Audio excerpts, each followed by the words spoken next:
Level up your gaming experience with over 8 billion playlists, only on Spotify, the official audio streaming partner for the 2025 Esports World Cup.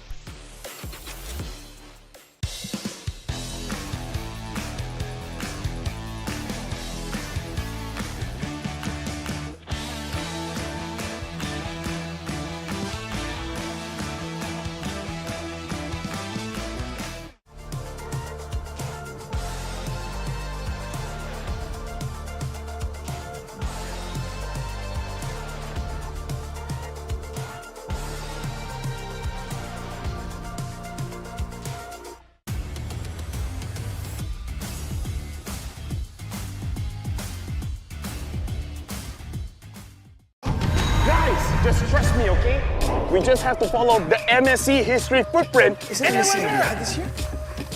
As in Saudi Arabia? Yes. Why are we trekking through the jungle? MSC started off in the tropics before it started to take over the world. Yes.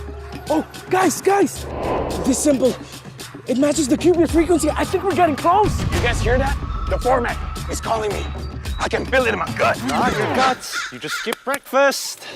Guys, look. 8 different warriors, all from distant lands. One sacred path. Oh my, Japan is back. Oh, 8 teams drawn into 2 groups. GSL format with BO3 matches, but at the end, only 1 team advances. We have to find the next piece first, because then we get to write the story. Imagine it. Lapels, MSC 2025, Fury Pro Max Plus. Ain't that good? Yeah, I like the sound of that. It's okay, I got this. What's that? Great Scott, it's the group stage format. The MSC 2025 group stages is going to consist of 16 teams broken into 2 groups, each group balanced and regionally diverse. So all teams will be drawn into 2 seeds, and teams from the same region can't be drawn into the same group. Groups will then play a BO3 double elimination. Teams with a 2-0 record and teams that survive with a 2-1 record will then advance. 8 teams will then fight for the ultimate glory. Is this still a group stage or a group elim stage? Well, it's kind of both. It's the best of both worlds. Maybe we're intentionally lost. Oh, you mean like the time a strong team lost to a weaker team that claimed it was a strategy to go down to the lower bracket for a more dramatic comeback? Yeah, that sounds right. Yes. Oh, look! That seems like a shortcut to the finale! Perfect! Now we can solidify the format before they even get here. Let's go. Brigida, let me teach you something. When you see something shining, you smash it. I found it! The sacred format ahead of everyone else. LaFell! From now on, you can call me LaFell, the great format discoverer. LaFell! I think you broke the format. Oh, we can still fix the format. Thank goodness I'm not with you this time. Don't touch anything else, LaFell, no! Let's look at the knockout stage. The MSC 2025 knockout stage, 2-0 teams will get to choose which 2-1 team they want to face. Will the 2-0 teams just pick a weaker team for a better matchup? Or they could just fight a tougher team just to flex. The real question is, which team gets to choose first? Most game wins or shorter game time? We're gonna have to wait until we get to Riyadh. Until then, let's have a look at the playoff bracket. Quarterfinals and semis will now be best of 5. Oh, and there's now a best of 5 third place clash before the grand finals. Final best of 7 to crown the ultimate champion. There you have it. The MSC 2025 format, wildcards to glory. Yes!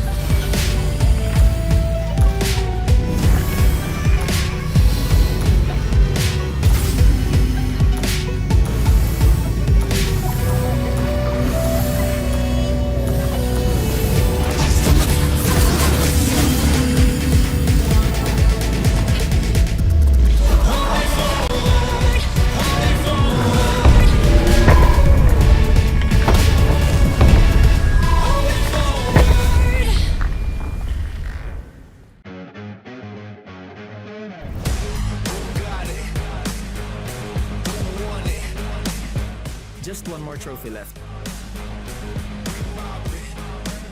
Nobody expected this. That's fine. This time, it's our year.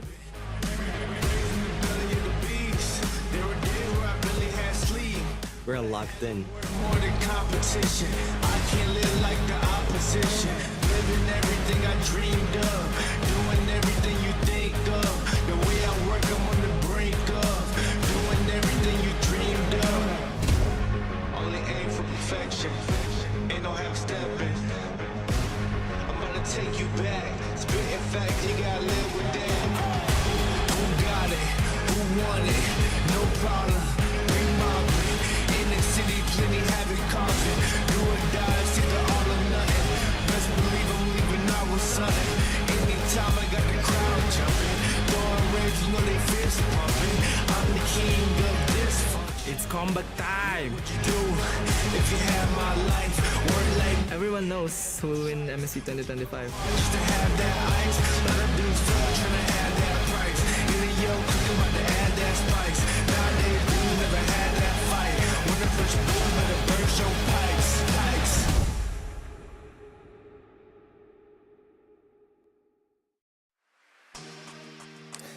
We've seen our wild card. We've crowned Team Vitality as the champions of MWI. And now we return to the MSC stage from the Esports World Cup to see who will become the champions of the MLBB Mid-Season Cup 2025. My name is Ren Mar. I'm going to be your panel host for the first half of the day. And I am joined by two literal titans, 7-footers, because I'm clearly a 6-footer.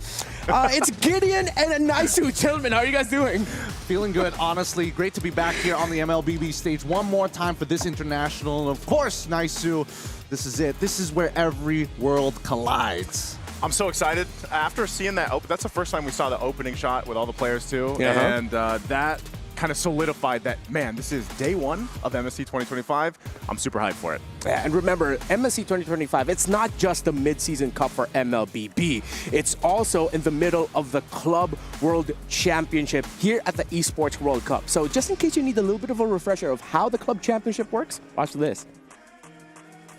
This is the Esports World Cup Club Championship, the ultimate cross-game competition that will crown the best esports club in the world. Let's break down how it works.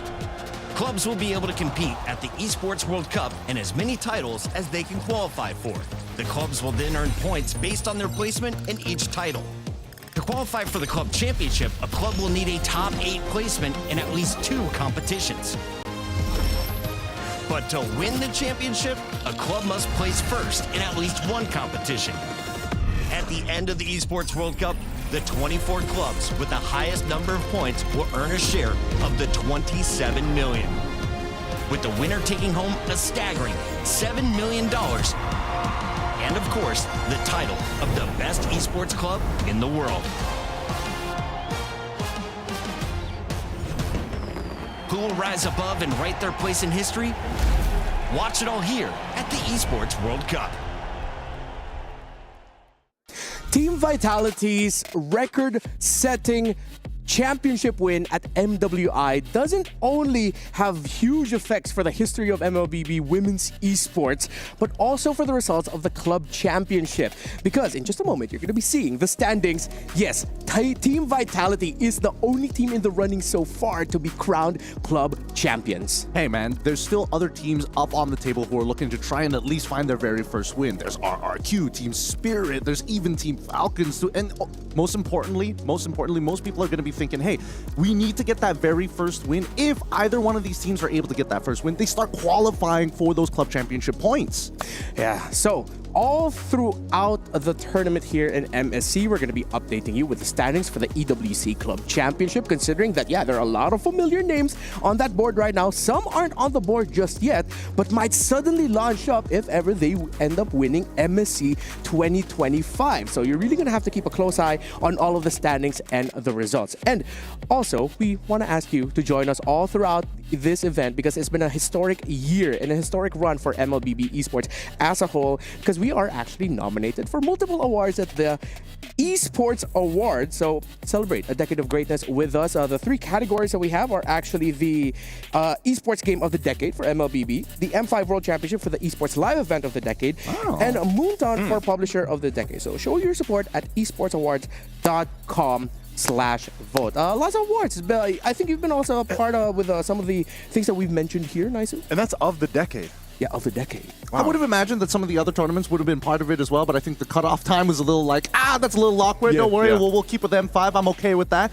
But for the most part, it has been a huge year for Mobile Legends, and I think with the starting of this MSC to kind of kick things off for 2025, it's going to be a good litmus test to see what's going to happen for the rest of the year. Yeah, and the things that we love seeing all throughout the Esports World Cup, of course, are those key crushes. If you're unfamiliar with the mechanic, with the whole keyframes, the keys that are given to the teams, then check this out. No competition is as ruthless as the Esports World Cup. Its trophy system is no exception. The Club Championship Trophy, awarded to the one club that rose above the rest and reigned supreme across all EWC games. The Game Trophy, when a competitor closes their eyes, it's all they see, and it's not complete until it's sealed with a champion's key. Every participant earns a key engraved with their name. That's their right to compete. This year, returning champions hold a key unlike any other. Only one can place their key into the Game Trophy and become an EWC champion. The frame of the champion's key is embedded into the totem, a stone marker of legacy displaying every champion of the year. The keys of the eliminated will be crushed. The champions select 3 broken keys as a personal token, a reminder of who they have humbled. Beneath the totem, a resin block holds the remaining keys, a graveyard of fallen contenders. Will your dreams be broken or your name carved in gold and stone? At EWC, nothing is granted, everything is earned. Welcome to the Esports World Cup, the pinnacle of esports competition, waged over 7 action-packed weeks, featuring the world's best players competing in the best games for a chance to take home a share of our life-changing prize pool. There's a ton of money on the line, so let's break it down. $44 million will be split across game championships, qualifiers, and achievements, with the remaining $27 million reserved for the best performing clubs across all tournaments in the Club Championship, where we'll crown the best esports club in the world. However, earning that title will be no easy feat. Throughout the Esports World Cup, clubs will earn points based on their placement in each title. At the end of the Esports World Cup, the top 24 clubs will earn a share of the $27 million, with the winner taking home a staggering $7 million, and of course, the title of Best Esports Club in the world. And it doesn't stop there. For these 7 weeks, Riyadh Boulevard transforms into the ultimate gaming festival, featuring everything from heart-pounding community tournaments and creator meet and greets to all-star show matches and live performances from global music icons. Bigger, bolder, and better than ever before, all kicking off with a jaw-dropping opening ceremony. Who will rise above and write their place in history? Watch it all here at the Esports World Cup. Who would have thought you could make esports better? I mean, you know, you're already excited for the tournaments, but then you have the club championship, and then you have the key crushing ceremony, which is my favorite ceremony, because I always thought, like, if I was a competitor, who wouldn't want to be able to go and pick, like, 3 crushed keys to go ahead and put on your own display? You know, I think that's amazing. No, I love the personal touch of it, that you get to put it there and then let it rip and just absolutely demolish it. That's the icing on the cake. I'm still really bummed out that I missed out on potentially meeting Post Malone, but I guess that is water under the bridge, because now we are at MSC 2025 here at the Esports World Cup. And you've seen all the numbers thrown up there for the club championship, but we've got a pretty nice prize pool here as well for MSC. Of course, if you remember, last year it was Selangor Red Giants, the champions of MSC 2024, who won was it a milli? It was a milli, right? It was a milli. It was a milli. It was quite a bit. Yeah, and Yeah, and that hasn't changed because actually it's still going to be like that. So we've talked about EWC. We can discuss a little bit more about the formats and whatnot, but a little bit later on because we need to remind you about what happened prior to this. Again, it's the second flawless MWI campaign by Team Vitality. Naisu, you were part of the action casting that. How was it there being there, witnessing all of the history-making moments at MWI? I think it was great just to wrap up the storyline, I would say, for the most part, for Team Vitality. Again, we were there last year on their loss, against former Smart Omega Empress. But to see them go and complete this storyline, which is, they've been saying it throughout the entire tournament, like, we want to go and get this trophy. Like, MWI was so important to them. So to see them do that in a very dominant way was incredible to see. Yeah, you also had Gaming Gladiators actually be able to become the first representatives of North America to be able to make it to the finals. And of course, for a member of Twisted Minds, Lunar, getting a double savage in the game. Now, I think, Gideon, since you were there in the jungle with all of us, tournament format, I think it's your go. Hey, no worries. The wildcards already started off. 8 teams were eventually divided into 2 groups playing a GSL format to eventually go into a single elimination for that top 4. The winners of that get their pass to go into the group stages, where 16 teams now broken into 2 groups of 8 teams in a double elimination format, and they will all play best of 3s.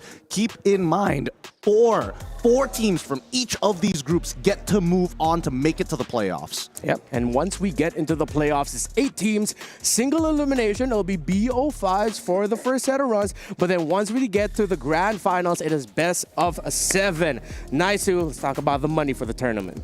Yep, this is what we were just talking about, the milli there, but it's a total prize pool of $3 million for this run here. First place is going to get $1 million. Of course, second place $500, third place $250,000, fourth place $150, $166,000, and then $50,000 for 13 to 16. Essentially, that's a whole lot of money for our players to be fighting over. I cannot emphasize how much money this actually is. This is in USD. This is life-changing. This is life-changing money for some of these teams who have been playing for many, many years. One single win here at EWC could basically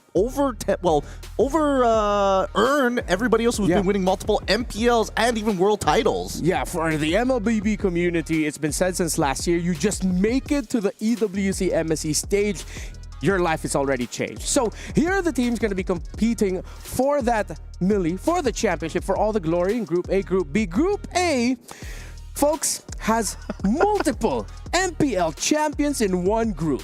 Was that 6 champions altogether? But one was a wild card champion, right? I mean, if we're going on a technicality, but it's Ultra Legend, CFU Gaming, Virtus Pro, Corinthians, Team Liquid, Onic ID, SRG OG Esports, Mythic Seals coming in from Group A. And don't worry about Group B, guys. Don't worry. We'll get to them in just a little bit because they have more of an interesting bracket overall. But first off, we're looking at today's schedule, and I think most people are going to be excited for our lineup. Yeah, it's a Group A focused day, so all Group A matches. We only have 4. It's a rolling schedule. Liquid versus Ultra Legends, Onic of Indonesia from against CFU Gaming, SRG OG against Virtus Pro will be our 3rd match of the day, and Mythic Seals against Corinthians, the champions of Latin America. Again, we have to remind all of y'all out there, it's a rolling schedule. So the matches that you might want to see a little bit later in the day might start sooner than you expect. So you got to prepare because some of these games, I feel like even today alone, I kind of talked about this already leading into this, was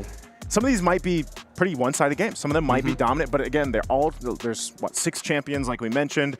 And I think the biggest thing is if we take what we've seen so far in the past couple weeks with wildcards and then MWI, I think still for us and for our viewers out there, things can still be a little different when we get into MSC 2025. Of course, this meta has been finding its place, but we got to remember, like, these guys playing for MSC 2025 and some of the minds behind them set things up for some very interesting, I think, meta shifts that we might see here. I mean, that is true, but at the same time, there is the problem of, since there are so many champions out there, and I'm pretty sure the audience is going to be like, wait, that means one of my champions locally could potentially fall. That's why each one of these games are extremely important. It's a double elimination, so losing the first one isn't so bad, but you want to kind of maintain your lives until the very end. Yeah, Group A, incredibly stacked. Group B, filled with a lot of interesting stories. So if you want to make sure that you don't miss out on any of the action, the MSC 2025 tickets are still definitely on sale.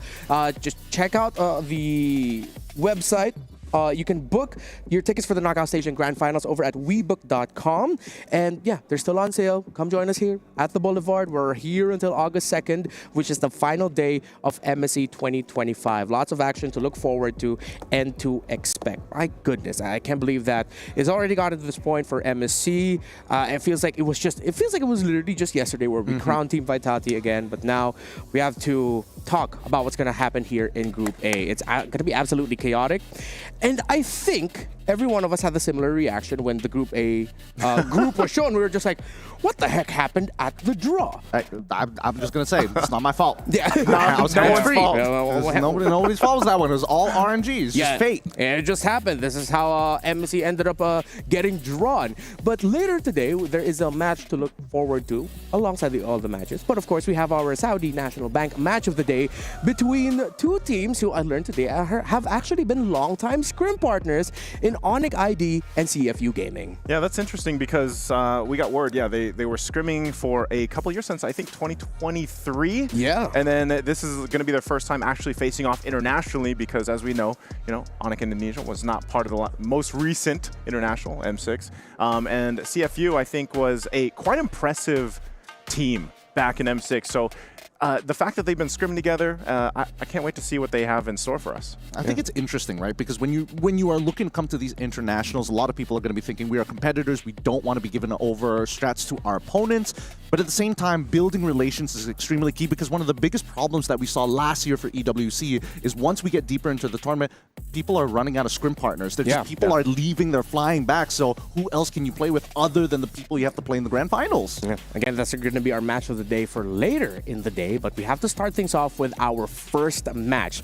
Team Liquid Philippines, hailed as one of the titans of MLBB, will be going up against a team that literally had to go through a blackout to qualify for MSC, to become champions in their regions. But before that, let's talk about Team Liquid. Team Liquid, for those that have just watched MLBB Esports is going to know all these names. This team, if you got a glimpse at their championship run over in MPL Philippines, you saw how impressive of a grand final it was.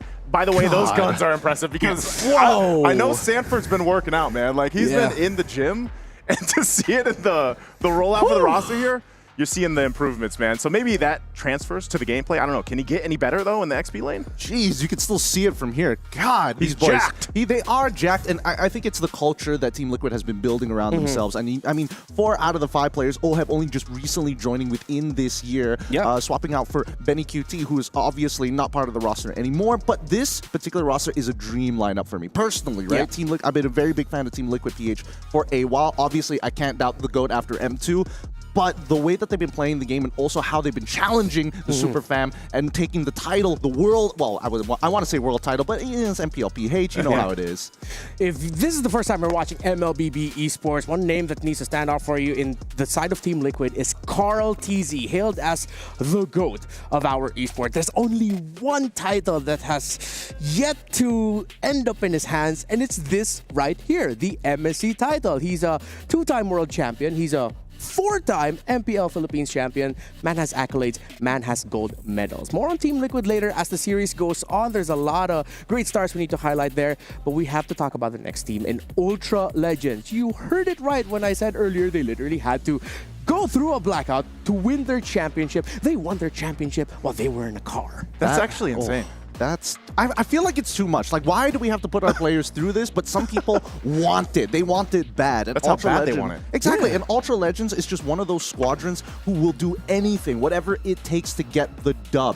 I think there's even more to that story, that they initially rented out an office space to play for the initial their grand finals. Yes. And then they had to swap out their cubicles every single time because they got the timing wrong initially. Just to provide a little bit more context, the finals of MPL MENA, the region that they hail from and that they're representing, it is an online setup for their grand finals. That's why this whole story of them having to play through rented office spaces, in a car, just finding really good internet connection. That's why it's like that. And interestingly enough, too, if I remember right, 4 members of the team are studying medicine. I think, again, like that That's always a story I hear about players from meta. You know, a lot of them are in the medicine field, and they still have time to go ahead and play competitively here. Yeah, and so all throughout the draft, we're going to be discussing the specifics, mechanics, our favorite heroes of the players a little bit more. We just want you to know a little bit more of their background story and their context, but we're going to be peppering that all throughout. Again, if this is your first time watching MLBB Esports, welcome. This is MSC, and yeah, if what we've discussed isn't clear, it's going to be an underdog matchup against a Titan for our very first one.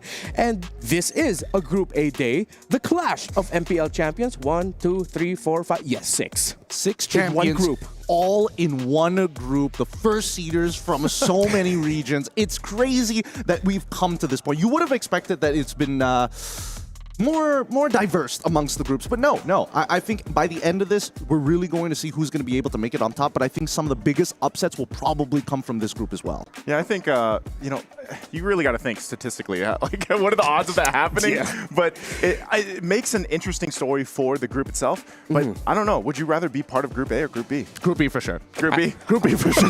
Yeah. I wish I was in Group B. I'm here at the casting desk. I'm already happy with this. Like, I'm okay with this one. And if you want a little bit more diamonds in your game as well, all throughout, we're actually going to be showing codes that you can redeem. So from time to time, you're going to have to watch out for stuff. Here's one for you right away. So you can redeem it, MSC 2025 0802. All right, okay. I just wanted to make sure that I got that right. Or you can actually just scan the QR code so that you can go through that, okay? But if you're an oldie like me, a little bit more manual, you can hop into the game, click your avatar icon, I believe it's settings, and then you can just see the redeem code little button there, and you can go ahead and claim that. That's going to be given all throughout MSC 2025, so just keep a sharp eye out for that one. Yeah. Big shout outs to QR codes here. I know for MPL, a lot of our MPLs, we just like, hey, here, you just type this like 11-digit code in. Oh my God, thank God for technology. Yeah. Shout out to the QR code makers out there. Yeah, then it becomes like a frantic race. I think all throughout the world, you can just hear phones getting pulled out. Time to claim this code. But now it's time for us to actually head into the draft in just a bit. And I feel like with what happened in MWI, it will help provide a little bit of context of what we can expect for the heroes to get picked out. Because, sadly, Gideon, you were not able to join us in MWI, but there were some trends in the MSC wildcard that carried on over. One of them being the fact that priorities in the mid lane seems to have gone down a little bit because people are racing for that flex in the first half, roam XP or jungle, and then getting their carries as soon as possible.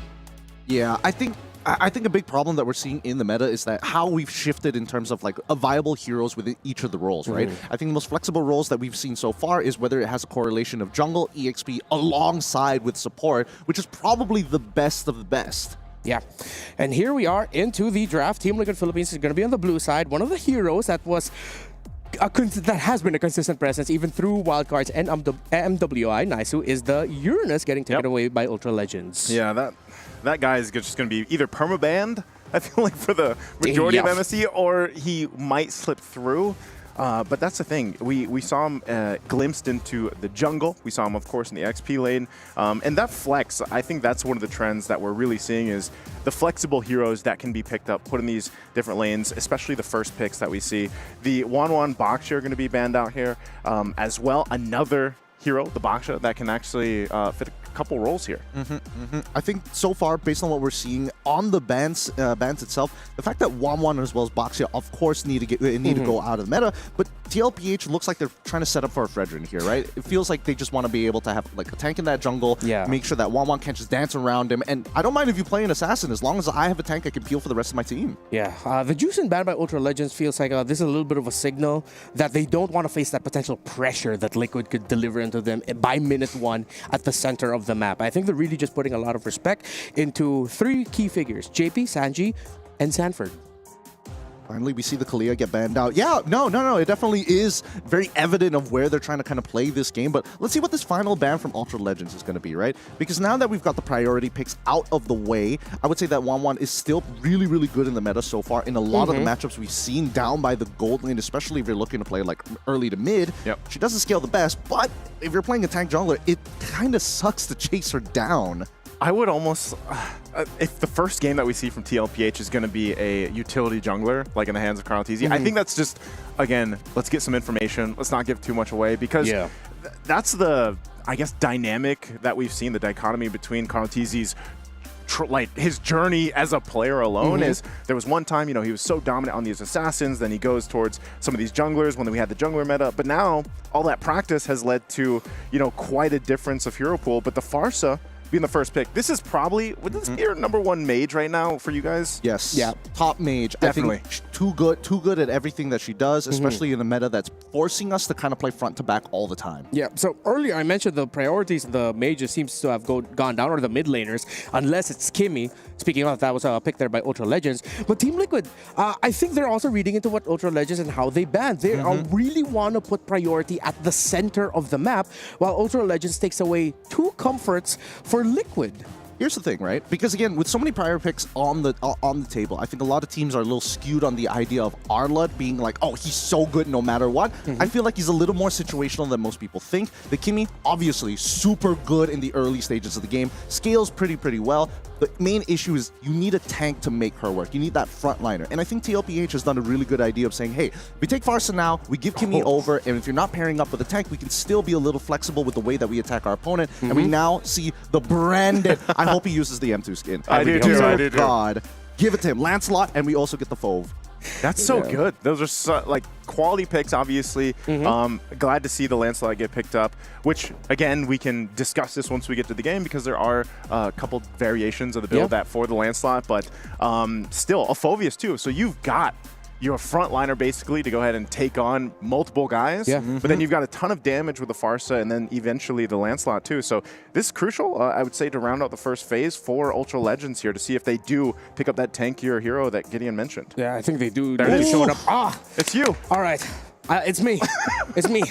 The Panda Bear, bro. I like they pick up the Akai. Again, that is one of the key picks for the women's scene. The women's tournament that we just had in MWI can go in either to the Roam or EXP, but Akai Arlott together actually is a very specific combo that has a terrific record in MWI. I think, you know, if we're comparing, because again, most people are thinking, hey, Fredrin should have been the pick here instead of the Akai. Most people are going to think that Akai doesn't scale as hard or isn't as thick as the Fredrin, but there is a lot more flexibility with this Akai, right? More ways to kind of not only trigger the passive to allow Arlott to jump around, but more so that you have the flexibility of, if the enemy starts picking Chill, you have inbuilt Purify. You have ways to kind of outplay your opponents when you're in the turtle pit itself, and more importantly, to stop the feathered airstrike. Yeah. A quick question for the table. Should Team Liquid Philippines consider a ban on something like a Badang? Like, they might put the Akai in the jungle, the Roam, Arlott, Badang EXP, maybe they can switch that up. But I feel like a Badang for the lineup of Ultra Legends will just absolutely mess up any sort of team fighting tempo for the picks of Team Liquid. I was going to say, this is already messing up tempo. Badang is that hero to do that, usually, that we see picked up. The 3 combinations of these ultimates already for Ultra Legends can be quite devastating, but that's the always thing I want to throw in there. Like, do they have the timing right? Can they get the timing down pat? And I think that's why you give yourself multiple options. As you see, the Hilda is going to be the last ban from TLPH. So if they decide to go in that route, it's certainly going to give them a lot of options to crowd control or mess things up. But I just feel like, again, if you have too much of that, can you solidify getting the timings down? Or will it all just be too chaotic that you kind of mess things up a little bit here and there? I think that at this point, both sides can really start flexing around. Honestly, really great drafting coming in from Ultra Legends. Like, I wasn't expecting them to have such a really deep look at this, because TLPH gave them the initiative. They're like, we take the Pharsa, we want to see what you do first, and then respond accordingly to allow Cartesi to at least have flexibility of, hey, you get to play an assassin or you get to play a tank. And now that we're kind of narrowing down the lines, Ultra Legends, at this point, this Akai, for all intents and purposes, could go into the EXP, right? Yeah. And then you put Arla into your support position, and then you might want to reconsider, because once you have that Matilda down, you've kind of solidified what your roles are going to look like, and then TLPH decides, got the instant disengage on top of having a Granger. It works out. Ultra Legends, Zetian, perfectly done. You see this line of Team Liquid having a lot of damage, aggression potential, while Ultra Legends, could they be a little bit too utility heavy? We will find out in the game. Once again, welcome to MSC 2025. It's Team Liquid Philippines versus Ultra Legends, and I'm going to hand you off over to Gideon and Naisu. Thanks, Ramar. All right. Nice, Sue. Looking at this game, which draft do you like a little bit more? Because I was on praise for the first half for Ultra Legends. That finisher, though, is what set me back. Yeah, I'm going to have to lean towards, I'm always a big damn guy, a big damage guy is what I like to go with, and that is Team Liquid's lineup. I mean, they're looking to go ahead, I feel like, end the game early. I don't know what our fastest game is going to be here for MSC, but it could start off here. Well, let's find out as we head on into the game. Our very first match to kick things off here for the Midseason Cup 2025 here at the Esports World Cup 25. Let's kick things off with TLPH on the blue side up against Ultra Legends on the red side. Now, as we all know, CarlTZ has been known to be that guy.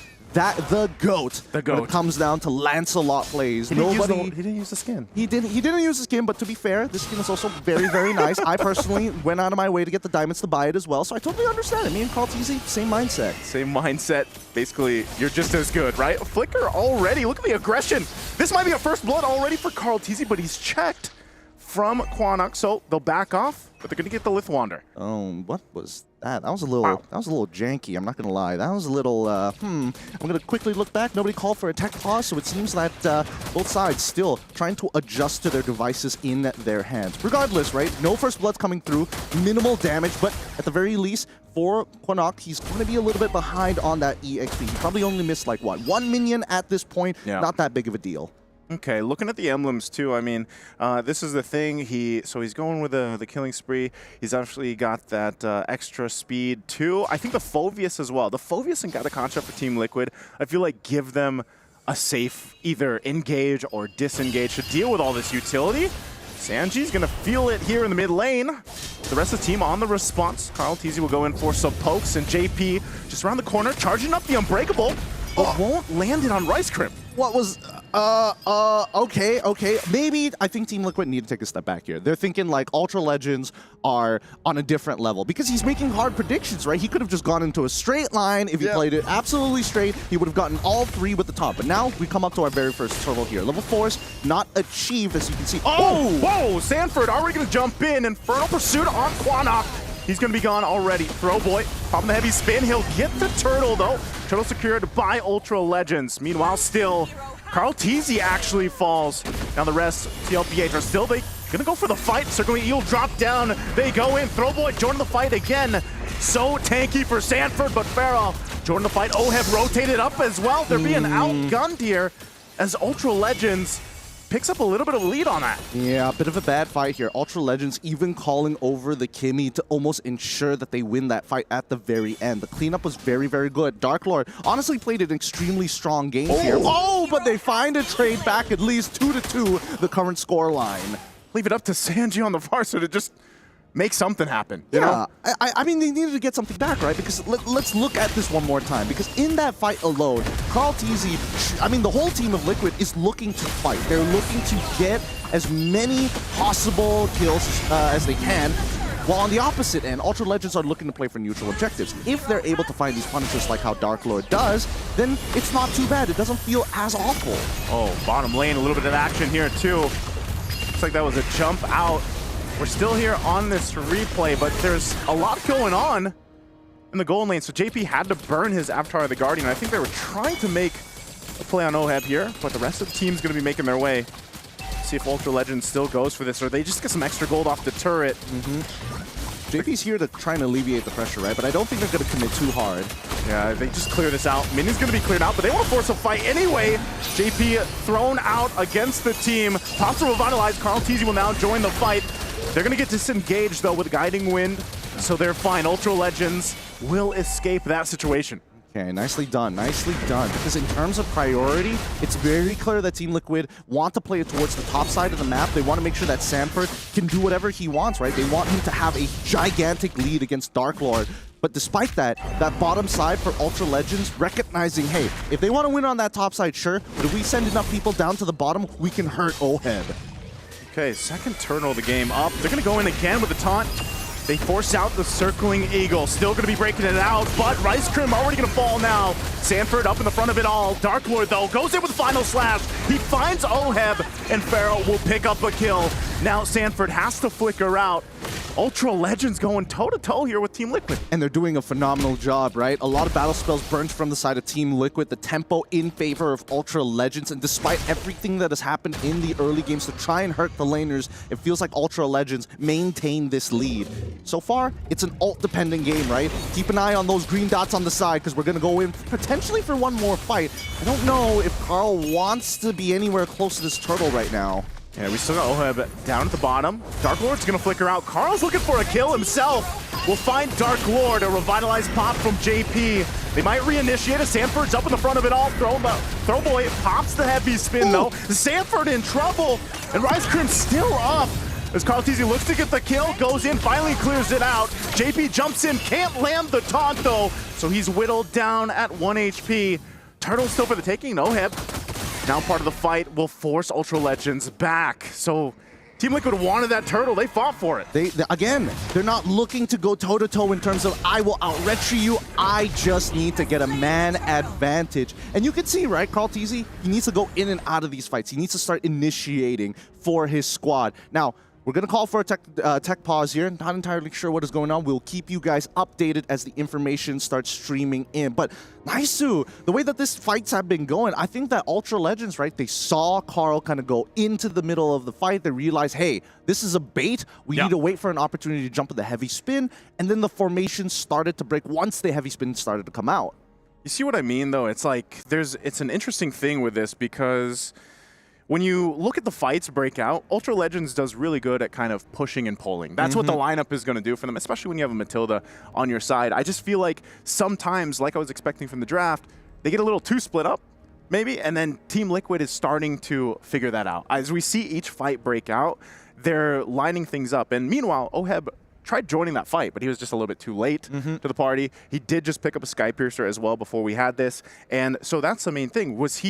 Is he going to be able to start to get stacks? Because Oheb is someone that they really want to watch out for as this game continues on here. He's pretty much had an opportunity to just go ahead and farm up, albeit that little bit of pressure. Whoa, Farrah already trying to get out of there with a flicker. So this is the attention now on this bottom side. It's clear that Sanji has enough damage despite only just completing his first item. He should be able to, pick up kills whenever he feels like it. But more importantly, they're trying to unlock Oheb. They realize that, hey, Sanford can get into the middle of these fights, but this Matilda is a little too annoying. Quinnock, especially with the Fury of the Phoenix, on top of the heavy spin, there's just a lot of disengage from the side of Ultra Legends.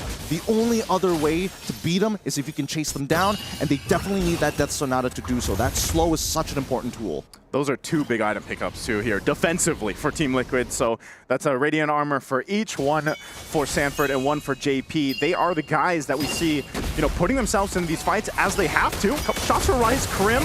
Oheb looking for that. Rise Crim, one hit away. He'll actually survive it.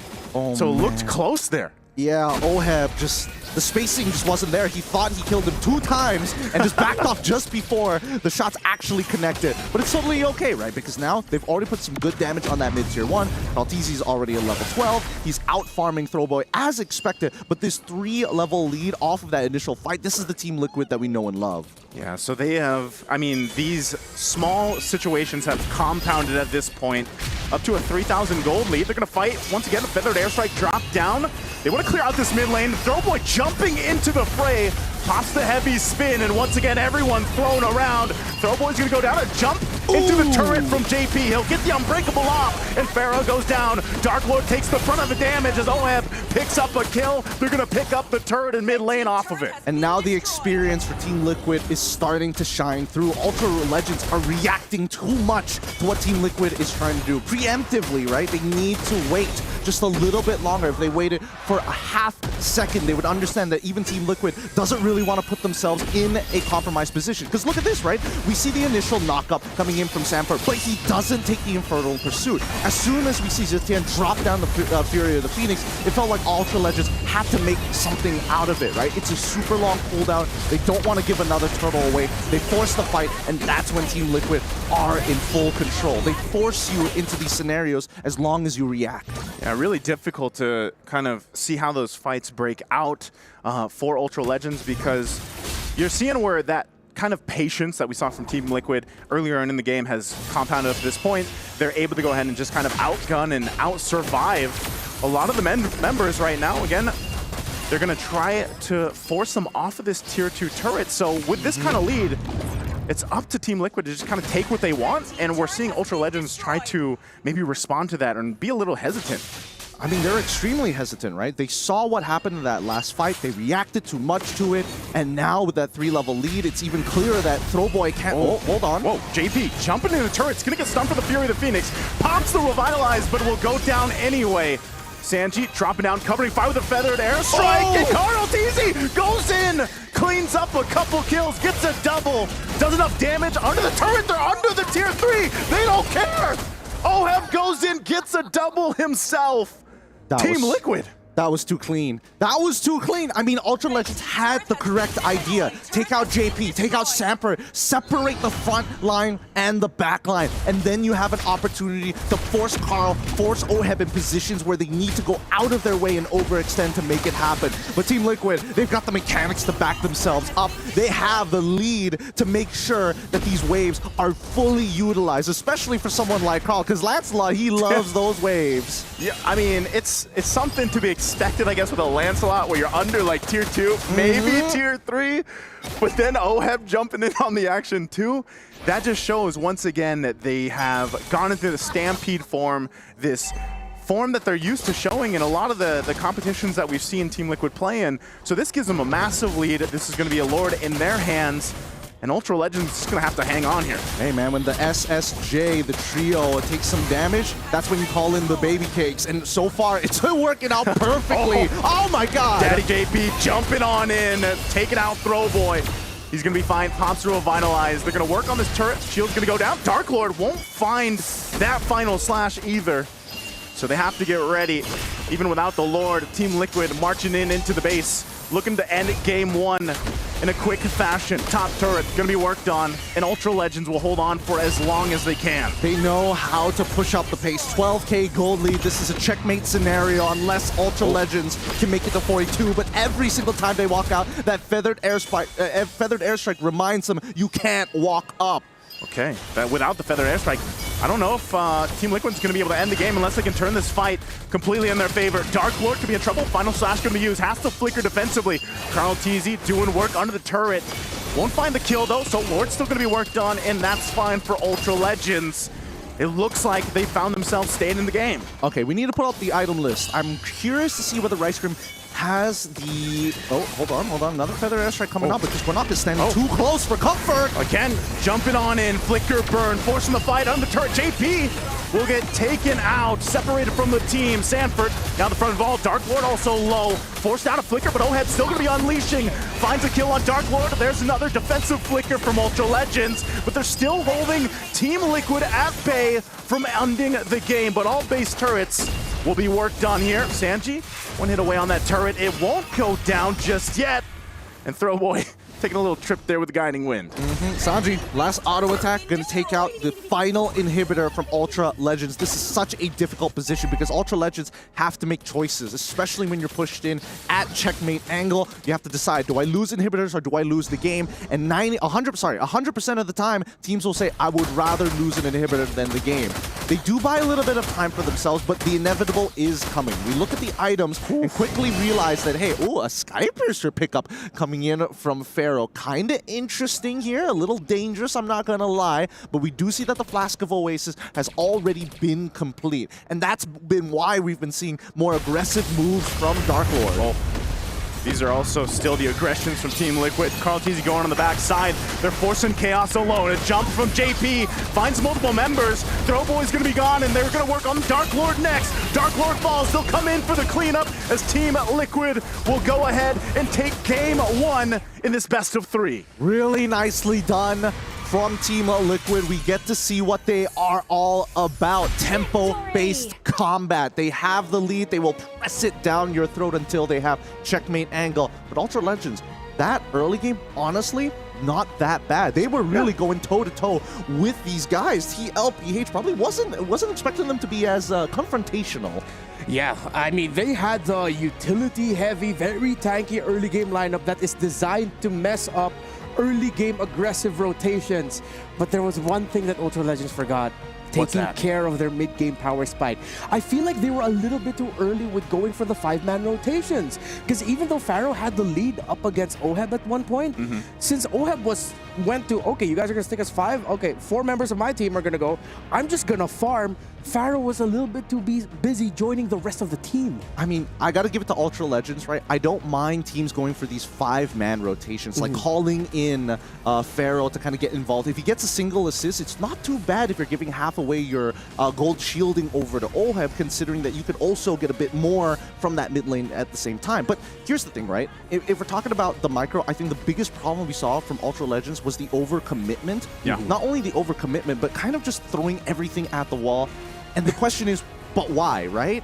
I was going to say, Gideon, like, and part of that, you know, pun intended or not, Throwboy was literally throwing himself into a lot of these fights because he was maybe the guy that wanted to go ahead and split them up or try to set things up. But like I was saying, you have so much utility that maybe it's almost just an overload, right? And a lot of the times when we see these later fights towards that mid game, towards the late game, it was Team Liquid just knowing that power spike timing that they worked against. They knew that once certain utility was used, then they could actually respond to it really well and collapse down. And I think they saved some of their major crowd control, whether that was JP jumping in towards the back, Carl TZ making that angle with the Lancelot is what worked out so well for them. I think it's the tunnel vision that really hurts me when I see a composition like this. Because again, you have an Arlot who literally has everybody on your side, on your composition, to trigger your passive, which is amazing. That means you get to use that vengeance basically for free all the time, but he's never the first in the fight. Every single time you see Throwboy come in, make that initiation, it looks good. Zitian suddenly drops her out, and you're like, but why? You could hold that for a little bit longer. And even Kimmy as well, with the traction pulse, you're looking specifically for the feathered airstrike 90% of the time. You're not looking at using it as a quote-unquote initiation tool, more so to disengage. Yeah, it felt like all the abilities that Ultra Legends were throwing, it's as if they were acting that they already had a high damage carry online and ready to go. Yeah. But then, as we saw early on, yes, again, you delayed the eventual power spike of the Team Liquid lineup, but then you didn't set up Pharaoh enough for success. Your 1 core damage dealer. Again, Liquid's lineup has 3 core damage dealers on them. The Granger, the Farsa, and the Lancelot. And that's why I say it was so, you know, in a sense where you were allowed to be that trigger-happy Farsa. You know, you can just go ahead and drop down the feathered airstrike every single time it's up, and that's what we saw Sanji do, because he knows that, all right, Carl TZ, Oheb, they can go ahead and clean up, or they can go ahead and even have enough damage that if he doesn't have the feathered airstrike, and it's a pretty quick cooldown later on towards the end of the game, where he was fine. Yeah, I have to say though, for the lineup of Ultra Legends, I do like what I saw for the first 2 to 3 fights. You could tell, like, okay, wow, Dark Lord is very clear in his role here of when he's going to use his final slash. All right. But then we didn't see like the progression of that, the growth of that. Like, their strategies were great for the early game in terms of delaying the tempo. But then once it got to the mid game, once Liquid has items, you're gonna have to change things up. Well, here's the thing, right? That's where we see the big difference in experience between both of these squads. We saw that Team Liquid with the lineup that they had. They're like, oh, it's very topside heavy. Like, EXP should technically smash, right? Like, Samford should be winning against Dark Lord in the lane matchup alone. And therefore, with a little bit of help coming in from Sanji and the San start working together, you know how that usually pans out. But that wasn't the case this time, right? And I think Liquid recognized that very, very quickly. We saw the Steel Leggings almost bought immediately from the side of Samford. He could have gone into War Axe and been a true damage dealer, but there wasn't enough of a snowball, and the situations weren't working out during these turtle fights. So they started moving down to the bottom side. We didn't see that from Ultra Legends. Arlott could have been the main damage source dealer coming in from early to mid. And I think that would have been a huge game changer as long as they understand how their comp works. You need that Arlott to be in the middle of that fight. You need to start throwing your abilities out after he's kind of consumed all those stacks. Yeah. Now I know Team Liquid won in this one, but nice. I feel like early on, you could sense a little bit of frustration with Liquid. There were some slightly off timings with their entries. I want to say, I expect that for day one for a lot of teams, honestly. Like, to be fair, you know, like they've been scrimming, they've been preparing, they've been in their own respective boot camps.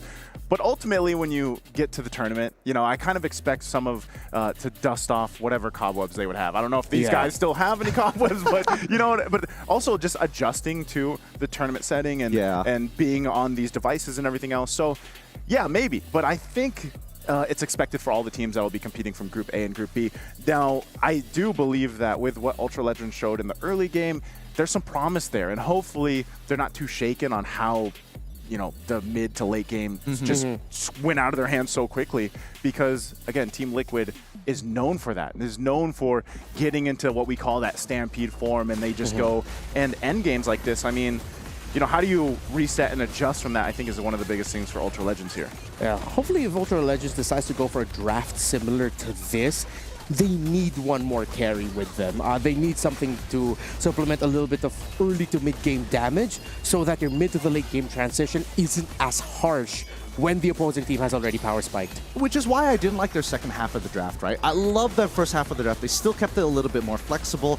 However, coming into the second half, it's like, man, you're really pushing yourself in a corner and you're highly dependent on your mechanics. As you can see, they can push buttons, but it's also clear that they're a little immature at how they kind of make the read on the game in comparison to Team Liquid, who is like shifting attentions, are able to kind of turn things around and more so play around that tempo, which is something that Ultra Legends needed to do for a composition like this. Yeah, I feel like the Matilda pick actually in the second phase was a little bit too laser focused on what JP could pick. It's like they were thinking more about, let's take away a JP hero, then what else do we need for us? And what was their last one? Was the Zetian, right? Yeah, it was the Zetian, yes. What would have worked better than, you know, in the mid lane against a Farsa? Well, personally for me, I think Zetian is okay in these types of matchups. She has enough range to not have to like forcefully take trades against the Farsa in the laning stages. She feather airstrikes, you press your ult. That's basically the general gist of it.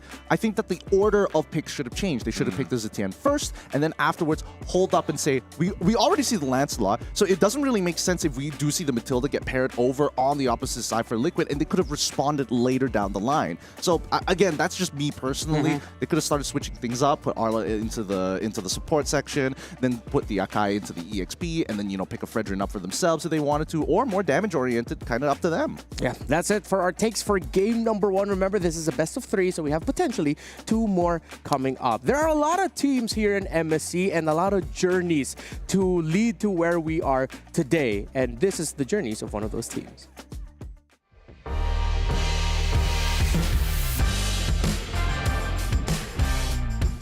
Hi guys, I'm Oheb, the gold laner of Team Liquid Philippines.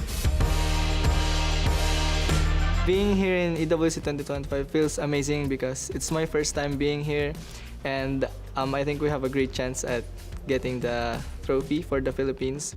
Very excited to have them back on the stage. More importantly, I think it's great to see that this is one of the few titles that they are looking to conquer, right? I think this is not the strongest form of Team Liquid yet because we haven't won an EWC title yet. If we win this EWC 2025, I can confidently say that this is the strongest form of Team Liquid. My team now makes me feel like I belong to the team, and we're so close and connected to each other that even if we don't talk to each other in comms in game, we just know what we're gonna do. This a new age in MLBB. Brusco goes down, there was a blaze in the skies, but it's too late. The cavalry reclaim the throne, stampeding through Stallion. I think this is the year that we might have a shot at winning the MSC title. My expectations for Team Liquid?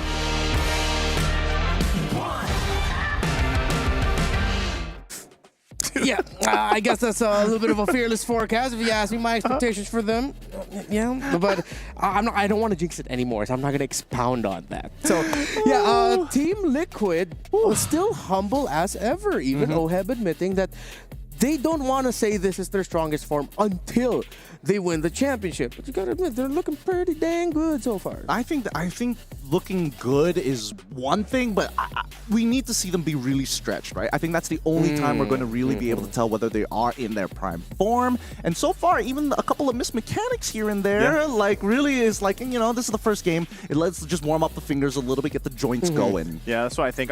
But, you know, nonetheless, Team Liquid Philippines, you guys have seen it all around. A lot of people have them, you know, at that top spot, if not the top 2, top 3. And so far from what we've seen, I think, especially when we get through a couple of their games, I think that's really going to be able to gauge just how strong they are. And that can be said for a lot of the teams here that are competing. But again, this is the group with the 6 champions. So I wouldn't be surprised if that's for all of Group A. Yeah.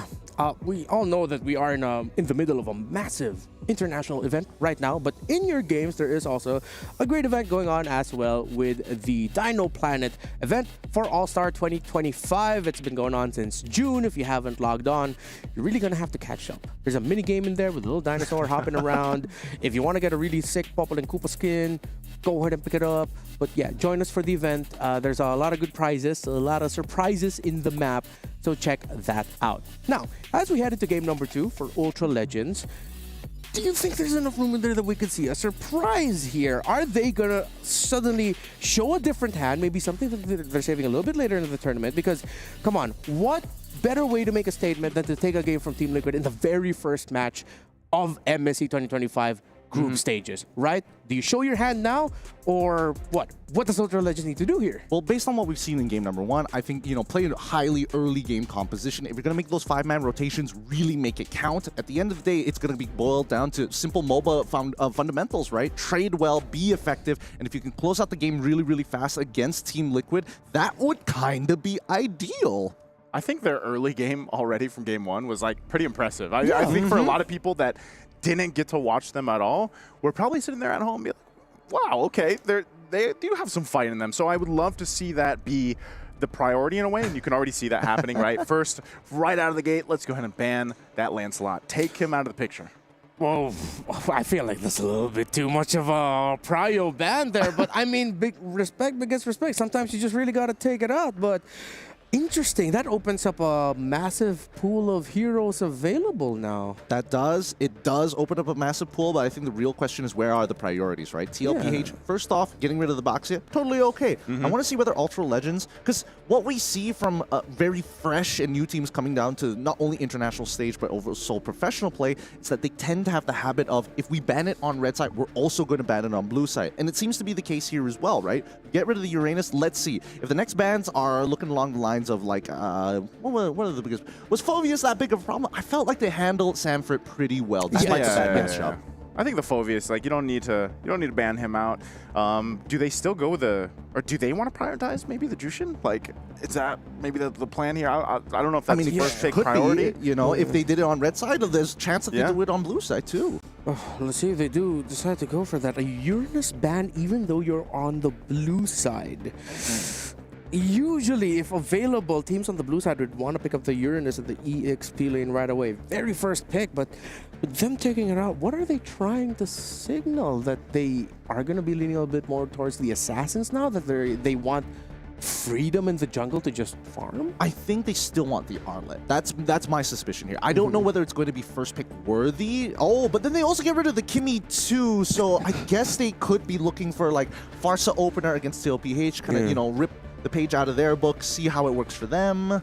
It's 2 strong first pick options, taking away the blue side for Ultra Legends. So maybe they're trying to whittle down what TLPH could get on the swing back with the first 2 picks on the red side. Team Liquid takes out the 1-1.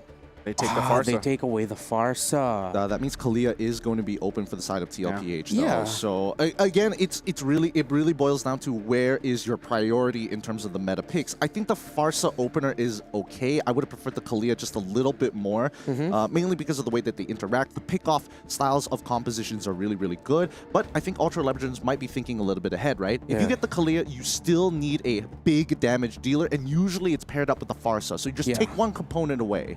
So Liquid could go pick up a Hayabusa for Carltes if they want to. They're not going to lean in on that. They go for Juice and Arlot. Lots of control for Liquid. Yeah, take the control. I don't know, this is in a way a little swap from what we saw in game 1, at least with the maybe overall arcing game plan of the composition, because you get an Arlot, you get a Jushin, you get a ton of utility yourselves with those.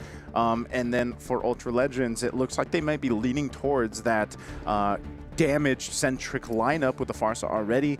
We'll see how they go ahead and build the rest of this first phase out. They also take the Granger, because I was almost expecting a Granger to get picked up in that first couple picks from TLPH to go over to OHEB, but they go Phoveus Granger. Oh no. Are you worried? I am worried because I think that TLPH, they're going to throw Arlet into the support position. They can get the CC now to get a winning matchup into the Phoveus, but that might not necessarily work out for the comp, right? Because there's still the possibility that, hey, even if Arlet isn't thrown into the EXP, we could pick up Fredrin for ourselves, and now we have a really deadly mid-trio to kind of move across the map and just basically CC people to the ground, and every time you CC, you get free damage. Yeah, so I think Team Liquid are weighing the options of whether or not they're going to pick up the Fredrin now, so they get the Fredrin Arlot combo alongside the Juicin. Or, as we tossed up in the air earlier, they pick up the Hayabusa for Carl TZ, who now has an easy backline access. So Ultra Legends, hopefully their comms are on point, because if they send their Phoveus and whatever the roamer is going to be a little bit too early, Carl TZ is going to be eating good in the back with the Granger and the Farsa being left open. That's what I'm saying. Like, you ban out as a Lancelot. He's still going to go for an Assassin if he can. He goes to Hayabusa, who's working great for this game plan against a Farsa and a Granger. So, yeah, like you mentioned, that's something that Ultra Legends is going to have to keep in track of. So, maybe is the Gata viable here for them, or at least another tanky hero to go ahead and help protect that backline if they have to, or, you know, you kind of have to juggle the Phoveus and whatever other tanky member you have. Maybe it's still utility jungle they go with. Yeah, I think Gatot and Juicin together in the mid would be good. Good harass. Yeah. At the same time, it's a good bridge. So smart. TLPH are making sure that their options are extremely wide here, right? Because I feel like if they got rid of the Gatot, I feel like the onus is on Ultra Legends to get rid of the Gatot, but the Chom to make sure that the mid lane is almost guaranteed to be within their control, depending on what that mid duo is going to be. Looking like Concussive Blast style of supports come to the forefront of my mind, right? If they want Kalia, they can absolutely do it too, but the question is, where's the damage going to come from? And I think that's the biggest problem that I have if TLPH are thinking along those lines. I think they're not even going to touch Kalia, to be fair, for this upcoming round, but we'll see. Ultra Legends now getting rid of the Moskov on their side, priority going over to TLPH on red side for the second phase. What does Oheb play? He's got like a good amount of options here still. Irithil's banned out, Moskov, Kimmy, Granger's taken. Does he actually go the Harith, who hasn't worked? I know you guys, is it you, Ryan Moore, that's not a fan of the Harith? Yeah, I'm not a fan of the You're Harith. not a fan of the Harith. He can still play Bruno or Beatrix, to be fair. If he goes Beatrix, it's almost guaranteed to be Kalia on the other side, or they can pick up Kalia now, and that's the signal. But there's so much reach on the side of Ultra Legends that either a Bruno or a Carry, which are like on the top of my list right now, is going to have a lot of difficulty. And considering that you don't see the roam yet for Ultra Legends, best to save the gold pick for Oheb last. I think for now, it's pretty straightforward what the composition wants to do, right? I'm expecting Beatrix at the very end for TLPH. Ultra Legends. Harith. Very nice. Oh, they go for Harith instead? I threw it out there. Yep. They want to go for damage diversity. I guess they do see the joy on the opposite end. Tigreal is also a little annoying to deal with, but I think Ultra Legends, very standard like Southeast Asian style of composition that we're very used to seeing in our own MPLs. Yep. I like the draft shown off by these two teams, Ultra Legends. Let's see if they'll be able to execute. Gideon and Naisu, you guys have a little bit more time to expound, and well, you're going to be casting. I'm just going to be watching. No worries, man. You enjoy being a fan for now. You and me, Naisu, we're going to be heading on over to game number 2 in just a little bit, but looking and breaking down these final compositions. What do you think about TLPH? Because I think that's the biggest question mark with the way that they were positioning themselves. It's like, we could have some really nice combos. Yes, it does come at a cost, but I don't think it's that bad if we play well. I like it, man. I like TLPH because they have pick-off potential with the Kalea, and you guys mentioned that quite a bit through the draft. But then you can fight really well into a Final/Zaman Force combination, and then you have a Jushin to help set that up. So I like TLPH's draft here. Okay, let's head on into it. The Mid-Season Cup 2025 continues here at the Esports World Cup live in Riyadh. The second match between Ultra Legends, now on the blue side, faced off against TLPH on the red side. Man, blue on blue. That's okay. Wait, what about you, Gideon? What do you think here? Who are you signing with here? I think my biggest problem is the lack of potential damage from the side of Team Liquid, right? Like, I agree that Carl TZ is looking for these like one-off pickoffs. Right. But then when the fight is done, what happens then, right? Yeah. If Sanji ends up collapsing in the middle of that fight, if Oheb, who's probably not going to participate for at least 9 minutes. Whoa. JP getting really close. First blood for Throwboy. Ultra Legends will pick up an early kill from JP. And all this because overextending on a Little Wanderer. That was a little strange, not going to lie, but hey, still recoverable. Okay, Throwboy once again looking for Sanford. Will get the flicker, uses the retribution as well. Still going to be going. Couple hits away for Sanford. Oh, Throwboy picks up another kill. He's 2-0 early on. He's 2-0. He ends up missing a cart minion, which is gonna really suck for him. I mean, what to do? What poor Sanford. Can't do much about it. Let's see how Ultra Legends continue to play, because this is where... Whoa, okay. All right. Bit of a mistake there coming up from Kunok. Wasn't expecting him to die, but I thought he had wings by wings, so... Oh, a little unfortunate there. Yeah. Up here, up top, Oheb delaying, and there's the shadow kill from Carl Teasy. The timing on point. Meanwhile, in the middle lane, JP goes down again, but still, Sanford joining the fight now. Dark Lord takes a couple hits. Won't be able to survive that, though, as Sanford now converts. So Team Liquid finding their own, I guess, through this aggression.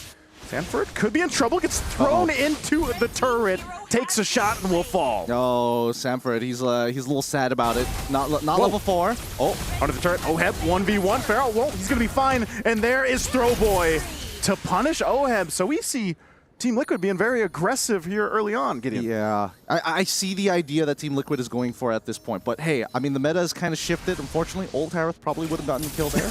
I'm Old Harith. Old Harith would have been totally fine. But I think that Team Liquid is trying to kind of pull Ultra Legends apart, right? Really get them heated up on these matchups. Because in terms of what they are losing, despite the solo laners getting kind of shafted here, it doesn't really matter, right? Because Sanford, at the end of the day, he's not a main damage dealer. He's either a cleanup or a big initiator. Carl Teasy has been able to progressively get more and more farm. Sanji is the one who's not dying and has the full level lead. And look, Kunok, again, he's trying, but every single time Carl shows up, he's forced to use an ability. Yeah, and every time that Flicker is down, the timing is going to be there for Team Liquid to go ahead and punish it once again. So now up here in the gold lane, Pharaoh won't escape that one. JP comes in to make sure they secure that kill. So Oheb, JP doing work.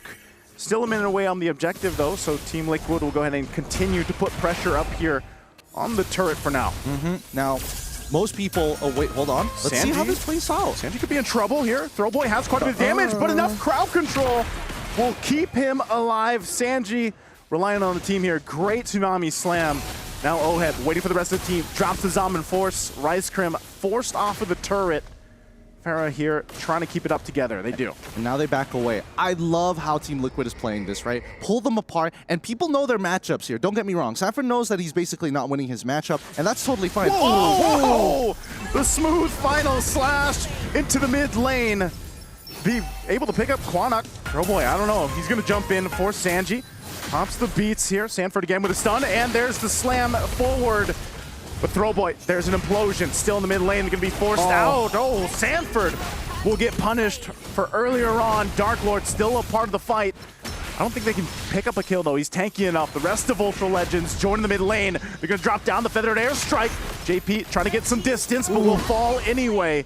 A good fight back from Ultra Legends. So very scrappy here. Really nicely played by Dark Lord. He was able to save his jungler by knocking up Sanji, so he wasn't able to get that final pickup onto Throwboy. Either way, just look at how this game is playing out, right? It's chaotic on purpose by design. Dropping the Zombie Force. Couple of the members. TLPH, final slash will find Quanok. Quanok won't be able to escape as he falls now. So they were making a way up here towards Oheb, but they'll lose one member for Ultra Legends. Yeah, they've manipulated the way Ultra Legends are looking to play, right? They want to stay on this top side as much as possible. They gave up that turtle so they can get Carl TC to get the initial push down on the bottom side, and that's how they want to play. Again, Implosion to try to counterplay this. A Flicker to stay alive.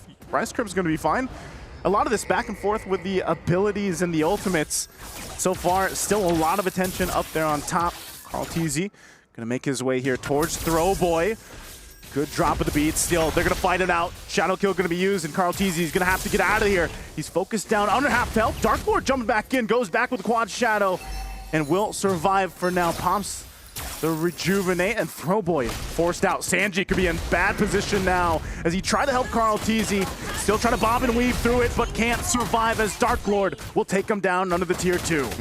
That one, bit of a mistake from Team Liquid's side that they needed to decide whether to disengage or not. But I think Sanji was confident he could take out Throwboy, and that ended up putting him in a pretty awkward spot. Regardless, Oheb is going to get a T1 on top side. They've unlocked him, and now the main win condition for the side of Team Liquid is now on the loose. This is a very different Throwboy in game 2. And maybe that's just the fact that he's on a different style of hero, you know, for the jungle. But he's a lot more aggressive. He can be a lot more of value, I feel like, on this Joy. Once again, the mid lane is going to be the focus. Rise Crim doesn't have a flicker, so don't expect a surprise implosion from him just yet. Feathered Airstrike. Oh, a huge final slash from Sanford again. They're going to jump in, collapsing down on Dark Lord, and you can't withstand the damage. It's a wipeout from Team Liquid. And what did I say? Doesn't matter how badly Sanford loses, as long as he lands a good final slash, the fight's basically done for. Really good culmination of abilities here. Let's just watch it one more time. This is after the final slash. The big problem is that if Dark Lord isn't able to separate the battle lines, really create space for his team, that's when we see Ultra Legends start to break in formation. Right Scream can look for these big engages, but if Quinnock gets caught, their main anchor starts to fall. Right now, Ultra Legends need to recognize that Quinnock is getting highly targeted, so they need to make sure that Pharaoh and Quinnock are on 2 separate angles, if not, have some decent space in between each other. Okay, they do take this orange buff. A final slash on Dark Lord. They're gonna go on the retreat here. I'm not sure if this is where they want to fight, but Throwboy already quite low. Gets picked up by Carl. Carl pops the shadow kill under the turret. He's gonna get implosion and caught out though. He won't escape that as Pharaoh picks up a kill, but they're gonna force the fight under the tier 2 anyway. A stampede under the fight. Now Rise Crim will survive. Quinnock just flapping away. Wings by wings. Sanji's not going to let him go. He's going to drop that lantern right in there. Takes a couple shots himself. Quinnock flickers out, but he's going to get whittled down. And Sanji knows it as he picks up that kill. Outplayed by Sanji. Really nicely done there. Forced out his flicker as well to try and turn the tides. I mean, Quinnock, he just needed to land 2 more shots at the very end to guarantee the kill. So far, Ultra Legends, they're still grouping up a little too close for my comfort. But I need to talk about item builds. What is Dark Lord doing with his build? That's my biggest problem. Yeah. Why are we going and deciding, hey, I want to go for Brute Force Breastplate as my first item? Like, sure, I get it, you know, get a little bit of tenacity. Sanji gonna be in your face, gonna be a problem picking you up all the time, but like that movement speed ain't saving you, especially when you're dealing with Sanford alongside to kind of extend the CC. Tsunami Slam once again. Rise Crim will pop the implosion, be able to catch him out. Sacred Hammer too. JP still alive. Fight going in anyway. Rise Crim finally falls, and they collapse down on him. Throwboy looking for his own option, but he's gonna get stunned, and he's go down to 3 fall for Ultra Legends. They have no way to fight in that choke point. I think right now they need to use Pharaoh as a means to open up the map safely. They need Rice Cream to also open up the map. He's fighting some good, don't get me wrong, good implosions, but they need to stop Sanford from canceling the Feathered Airstrike. Oh, having a final slash. Again, under the tier 3, Team Liquid does it again in game 2. I mean, they're getting farmed at this point. Team Liquid, they've got their timings, and they know how to extend a lead. Ultra Legends need a mistake from Team Liquid if they want to bounce back. They need to catch Oheb somehow. They know that he doesn't have his Purify any longer, so with Rice Cream, Implosion plus Flicker, he has an opportunity to turn this around. A huge shutdown on Oheb could change the course of this game. And it seems like a difficult task, especially when you got 2 Purifies over here, a whole lot of displacement crowd control in Sanford alone, but then you have JP finding the right marks here. And mind you, you're down 10,000 gold again. So very difficult place to be in if you're Ultra Legends as they get ready to go ahead and defend against this first Lord push. It's the checkmate angle, right? Oheb 6-1 and 11. They've got 35 more seconds to force a play onto him before his Purify is back up. And I think that Ultra Legends, if they have the chance, you might as well go for it. Might be a Hail Mary play is what they have to go for. Flicker is up. The shield in the mid lane already popped. They hold on to this top one. But the Lord's going to make its way. And we've seen this before where Team Liquid will fight and force this situation on Ultra Legends here. Getting a glimpse at it too, again, I don't know. Even their front line, whether it's Rise Crim or Dark Lord, will be taken out so quickly here. Yeah, and Quinnock finally getting the glowing wand. Conceal going to be used. Is he actually going to initiate this Feathered Airstrike use? And they go in. Tsunami Slam. Meanwhile, Throwboy going against Carl Teasy with a shadow kill. Carl Teasy gets that. Joins the fight. Farah's gone too. They're collapsing down under the turret.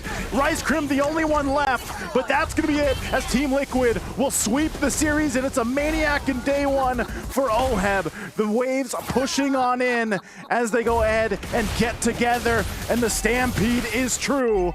A sweep for the series. Disgusting play coming in from OHEB. His mechanics really just showing like, hey, maybe Harith hasn't really changed as much as we thought. You just got to be that good at the hero. But I got to give it to Sanford, right? Despite losing in the earlier stages of that game, he was pivotal. Oh, Rice Cream wants to try and go for something crazy, go for a Flicker Implosion.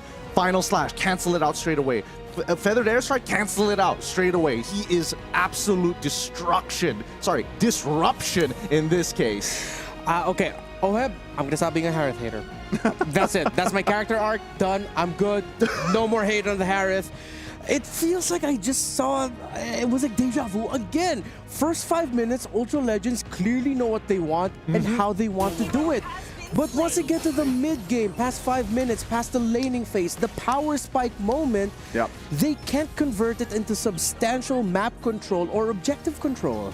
Yeah, the conversions aren't that great for Ultra Legends, I will admit, but I think they definitely have some really good concepts going for them. The main issue that I am seeing is that when you have certain leads, the game doesn't necessarily always have to be a 5v5, right? And I think that's what they initially wanted to do when they had the leads, but that's when Team Liquid started kind of throwing bodies left, right, and center, right? Trying to instigate to see what the reactions were from Ultra Legends. And most of the time, the reactions weren't very good. Yes, obviously Sanford got punished because of these types of reactions, but later in the game, those final slashes, that was the big difference. All right, that was the Game 2 end series in favor of Team Liquid against Ultra Legends. And in just a moment, we're actually going to be hearing from one of the key figures in the side of Team Liquid who played an incredibly great game, that game number 1. So we'll pass you on over to Eterna and OHEB.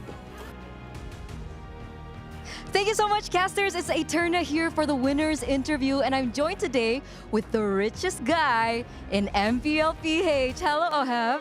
Hi, guys. How are you doing today? I'm feeling good. Feeling good. That was a dominant match. 2-0 already, like 13, 14 minutes. That was very quick. How was that first match for you? It was super fun, and I'm super excited in my first match. So yeah, it felt great. It felt great. What did you think about Ultra Legends, right? Because they're coming in from a region that is rising, and technically they were able to take down the MENA favorites. Was it like a hard match for you, or what do you think about them? Yes, I think a couple more years and I think they can step up because I think their gameplay is very good. Like their micro is very good as well. Yeah. Because we saw like in the early game, it looked a little bit tough for you guys, right? They're very good in turtle fights, in skirmishes. They always take fights. When our junglers going on side lane, they always make us fight, you know. So a lot of potential. Yeah, a lot of potential. All right. We haven't seen you quite some time, OHEB. The last time we saw you at MSC was 2021, is that right? Yes. So how does it feel to be back? What do you think is like the main difference from when we saw you in 2021 and now here at EWC? I think because I have a new team now and it feels great being here again, and especially with my new team because it's so fun being here, yeah. Was it hard for you with this new team? No. Because they make me felt like I belong to the team. Oh, that's so sweet. So, upcoming, you guys are going to continue your upper bracket run, right? Do you think you'll be facing CFU or Onyx? I think we're going to face Onyx. Yeah. Okay, Onyx. Do you think you can beat Savero in the gold lane? I don't know. Let's see. Maybe. Maybe yes, maybe not. Let's close with a message for Savero. Good luck, Savero. Train hard. I'm not gonna lose to you. I'm not going to lose to you. So once again, thank you so much, richest man in MPLPH. And we're going to throw it over back to our casters. Always great to hear from Big Money OHEB. Big money. I thought we were gonna walk away with that with like nothing to work with, but then suddenly he goes, the little message for Savero, and I like how we weren't just yapping here. Whatever we said is exactly what OHEB said as well. Yeah. Exactly what he felt about Ultra Legends. They were, again, there is a lot of potential. I like that he mentioned that too, because I think for a lot of people that maybe, again, this is their first time seeing Ultra Legends, there's a lot of promise there, a lot of potential for them. Yes. I think they just need to hone in on, not tunnel visioning, especially taking care of that mid-game potential. And even the draft, like the drafting was great. I feel like the ideas are there. It's just, again, the execution factor. And hopefully they can figure that out quickly. After what a match, though. What a learning experience for your first match. It is incredible first match, I'm not going to lie. I definitely think that Ultra Legends, things that they need to work on, their second phase of the draft needs to improve here, because a lot of stuff that they had some good ideas, and it's not like their concepts are wrong, it's just that a couple of interactions they kind of like slip by. It's like, oh yeah, you have Aura on that side, but I want to have the implosion. Ooh, but it gets canceled out if you don't catch the Arlets. Therefore, it's like, is it the best option? It's moments like that that really show the polish on a team. But as rough as Ultra Legends are, there definitely is potential in the early game. I really think that they should lean into that some more, because their skirmishing and their micro is pretty good. Yeah, it seems like the story of the draft for Ultra Legends is also a reflection of what happens to them in-game. First half, first phase, great. You guys clearly know where you're going to be going into, what style you want to go for. Second half, that's when things get a little bit tossed up in the air. Maybe you tunnel visioned a little bit too much. You miss something out. But I think we're all in agreement here. Alongside OHEB, Ultra Legends put on a pretty good show for their very first appearance here in MSC. A lot of potential there, but you cannot deny the fact that Team Liquid is now one win away in their group to advancing into the next stage of MSC. Once again, my name is Renmar here with Gideon and Nice. We'll be back in just a bit for our second match, so don't go anywhere.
When the world of business is constantly changing, you need to stay ahead.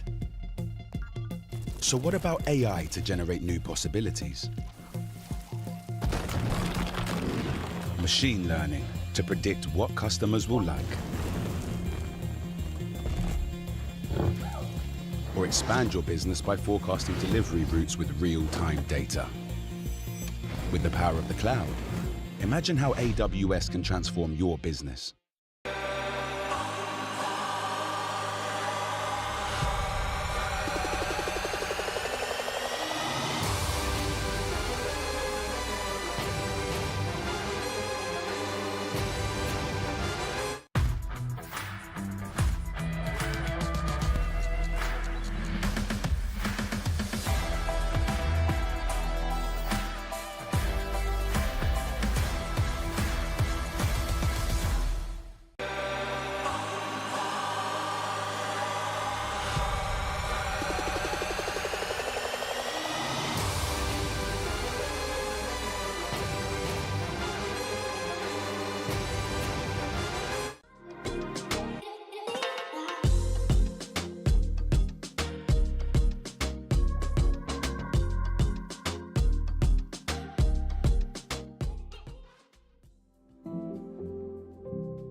This land is calling.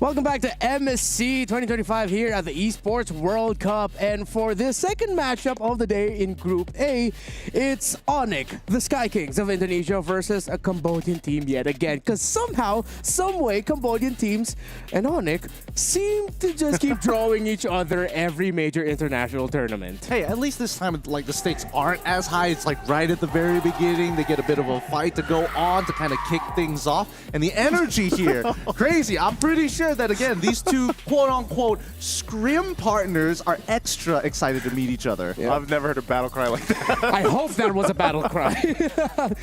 Hopefully you got to pick that up on your wherever you're watching from right now. But yeah, they are scrim partners, and history also shows that Onyx, they either stumble or they sweep the Cambodian team that they're going up against. I believe it was also in the previous MSCs that they saw each other. There's no in-between with these two. Maybe that's, I don't know, just because maybe that's fate. I was going to say, but, you know, maybe that's just the way it is, right? But at the same time, they've been, you know, scrimming a lot together, and maybe that familiarity is going to play a part here. Yeah, and when I saw that, actually, it's like it puts into context a lot of the reasons as to why we analyze the way we do when we talk about these two teams. Let's look at the Aramco power rankings here real quickly. What's one thing you want to give focus on, Gideon? Hey, SRG OG untouchables! It feels good to have at least one Malaysian team up there after years of just being like, yeah, we're probably like dark horses or fighters. Yeah, but now clearly untouchable, considering you guys are the defending champions. I was going to say, I think you just get to the untouchables after being the champions from last year, especially, I don't know, maybe you can say, like, have you seen significant improvement, like, over since the last time maybe some of our viewers have even seen SRG OG play? Dude, it's really hard to say. It's hard to say because they played, like, the same comp the entire regular season, and even their, like, grand finals was an absolute stomp. So I'm more curious about, quote-unquote, because, again, Onyx ID being put in Dark Horses is kind of crazy to a certain extent, but really, when you watch that grand finals in MTL ID, what is the Yeb effect, right? Yeah. And that was just, like, a taste of it, not the full saturation of the Yeb effect.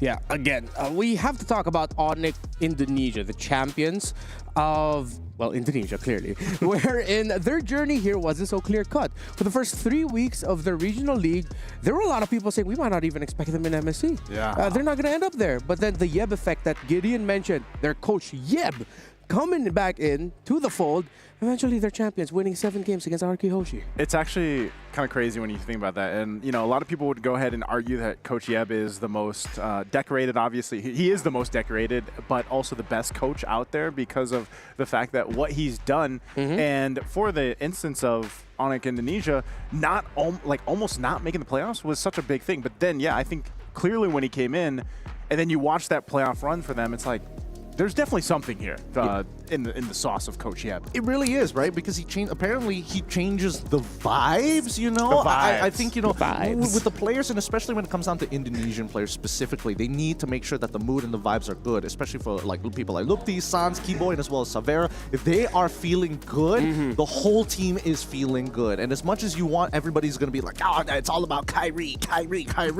Sans and Keyboy has been such an integral part of this team, right? They are the only two who have not changed over these past couple of years. Yeah, Savero making his MSC debut. Lutfi, Kyrie, Sans, and Keyboy coming back to the stage wherein they met a disappointing result last year against, you guessed it correctly, a Cambodian team that were able to put the nail in the coffin in their run last year. So those four, I'm pretty sure they're hungry to wipe that bitter taste off of their mouth from their performance last year. And aren't they the only team that basically could be, what, 3-time? It's 3-time MSC winner if they get this one. Yes. Right? Are they the only team that... Yeah.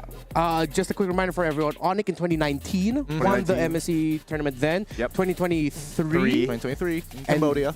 If ever they win 2025. They would be the only team. Oh, right. Yeah, they won it in Cambodia in 2023. That's why it's funny because, like, we say that and it's always Onyx Indonesian somewhere in their fate is Cambodia. Yeah, it's interesting to see how this is really developed for the team, because when it comes down to like what I'm worried for the squad, I think that like the hunger is back, right? The hunger in their eyes compared to like I am just comfortable. Like Lupti during the regular season got swapped out and now is back in. Severo, who has been filling in the boots of funny enough boots of CW, is now really coming into his own.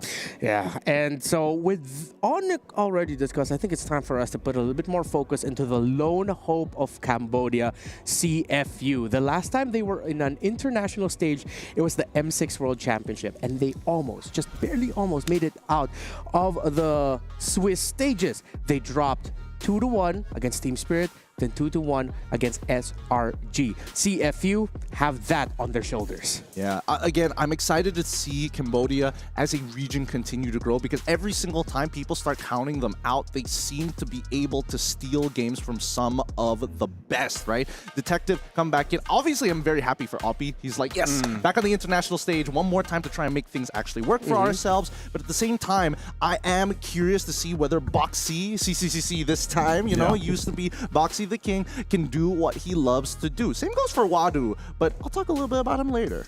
Boxy's been, like Boxy and Opie too, I mean most of these players, but Boxy especially is, I feel like, maybe one of the more well-known names from CFU, Opie as well. They've played so much, so this, because Boxy comes in, I think that allowed Opie to go in the mid lane too. So this could be a dynamic shift that maybe people didn't necessarily see from the last time we saw CFU gaming. Yeah. But this is a big thing, because if I remember right too, back in previous interviews with Boxy, like he is a character and he likes to lead if he has to. So now that he's in the Roam, we'll see if that plays a big part here in their first matchup. Yeah, again, this lineup of CFU Gaming, very similar to the M6 lineup. Former mid laner Z is now sub, as their former roamer Opie had to go to the mid to make room for their new roamer in Boxy, who is, by all means at this point, a Cambodian legend. If you look at the regions all over the world, when you think of Latin American roamers, you think of Luis. When you think of Indonesian roamers, you think of Kiboy. In Cambodia, there's only one guy you'll think of in Rome, and it's Boxy. That's why he was the king. Yeah. Again, I don't know what happened. He has played for a long period of time within the professional scene. Same goes for like Opie, but I think that this time round they're coming in with a new type of energy, and we're going to get to experience it against their own scrim partners, right? I think that really the matchup that I'm particularly looking forward to is going to be Lukpi and as well as Wadu, because again, Wadu has been interesting. There are times where he looks like an absolute god, and other times where he's like, is he kind of throwing? Like he's been extremely volatile, and I think right now with the meta that we have, with so much flexibility, he can be a potential out for CFU. Yeah, Coach, heading into this, and even Onyx, they admitted they are excited for this matchup against CFU. And I hope you are excited also for the happenings in MLBB in the game itself, because we have our MSC pass available now for a limited time from July 18th to August 7th, and all of the MSC exclusive items are available there. You can get a 20% off for the entire period, so instead of 899 diamonds, you get 719 diamonds, and you get a chance to purchase the new skin of Nathan. I know he hasn't popped up yet, but I've won one game with it, and that's enough for me to say he's a really good hero, and he should probably show up, because I won one game. And there are also the battle modes and everything. Every major international tournament, we have a lot of things to give away in the game that you can purchase as well, so please go ahead and check that out. I am excited to see what we'll end up with in the draft, considering that, let's just alone in the roam position, you have two incredibly prolific roamers who are known for being aggressive, setting things up. Kiboy versus Boxy. So that might just be one of the things we really have to take into consideration here. But before we head into the game itself, there's a quick little thing that we gotta show you first, so you can go ahead and watch this. Halo, nama saya Gilang, role nickname saya Sans, role saya midlane. សួស្តីអ្នកគ្នា ខ្ញុំបាន2មកពី CU Gaming លេងនៅលើ role midlane. Bekerja keras juga untuk menang turnamen ini, jadi yang pastinya saya pengen juara di season ini lagi, terus yang pastinya saya kayak kasih yang terbaik di setup match-nya dan ya beri yang terbaik terus. ស្រាប់អារម្មណ៍ខ្ញុំពេលដែលបានមក EWC មានអារម្មណ៍ថាសប្បាយចិត្តព្រោះអីគឺវាធំខ្លាំងមែនតើបានន័យថា world យកហ្មង សូម្បីតាគ្រប់ทีมទាំងអស់ណាគេក៏ក្តីសម័យចង់មកឡើងហ្នឹងដែរ Ya, yang aku ingat kemarin juga lumayan cukup sedih, yang kita jauh-jauh dari Indonesia terus ke Riyadh cuman buat kita pulang pertama. Melting down by to the king, the immortality pops. The terror by Onasarli, now Felix. Kyrie now is on the chopping block, the turnaround. And be the king. Sorry, I'm Felix with the flicker, looking for Sans. Sans dances around. Ya itu lumayan cukup sedih, jadi ya di tahun ini aku sama tim ya pengen ngebuktiin, jadi kita udah nggak mau pulang pertama lagi, kita pengen sampai turnamennya selesai. Jadi ya ditunggu aja. Yang aku lihat dari kita segi latihan, terus dilihat dari scrim juga lumayan cukup bagus. Jadi ya sangat beda untuk pengen balas dendam. សម្រាប់ការរៀបចំប៉ះ Onyx ហ្នឹងគឺយើងរៀបចំហើយព្រោះអីថា player ទាំងអស់យើងធ្លាប់ប៉ះគ្នានៅក្នុង scrim ហើយគ្នាខ្ញុំទាំងអស់សិនអ្នកចង់ប៉ះគាត់នៅក្នុង tour ដូចគ្នា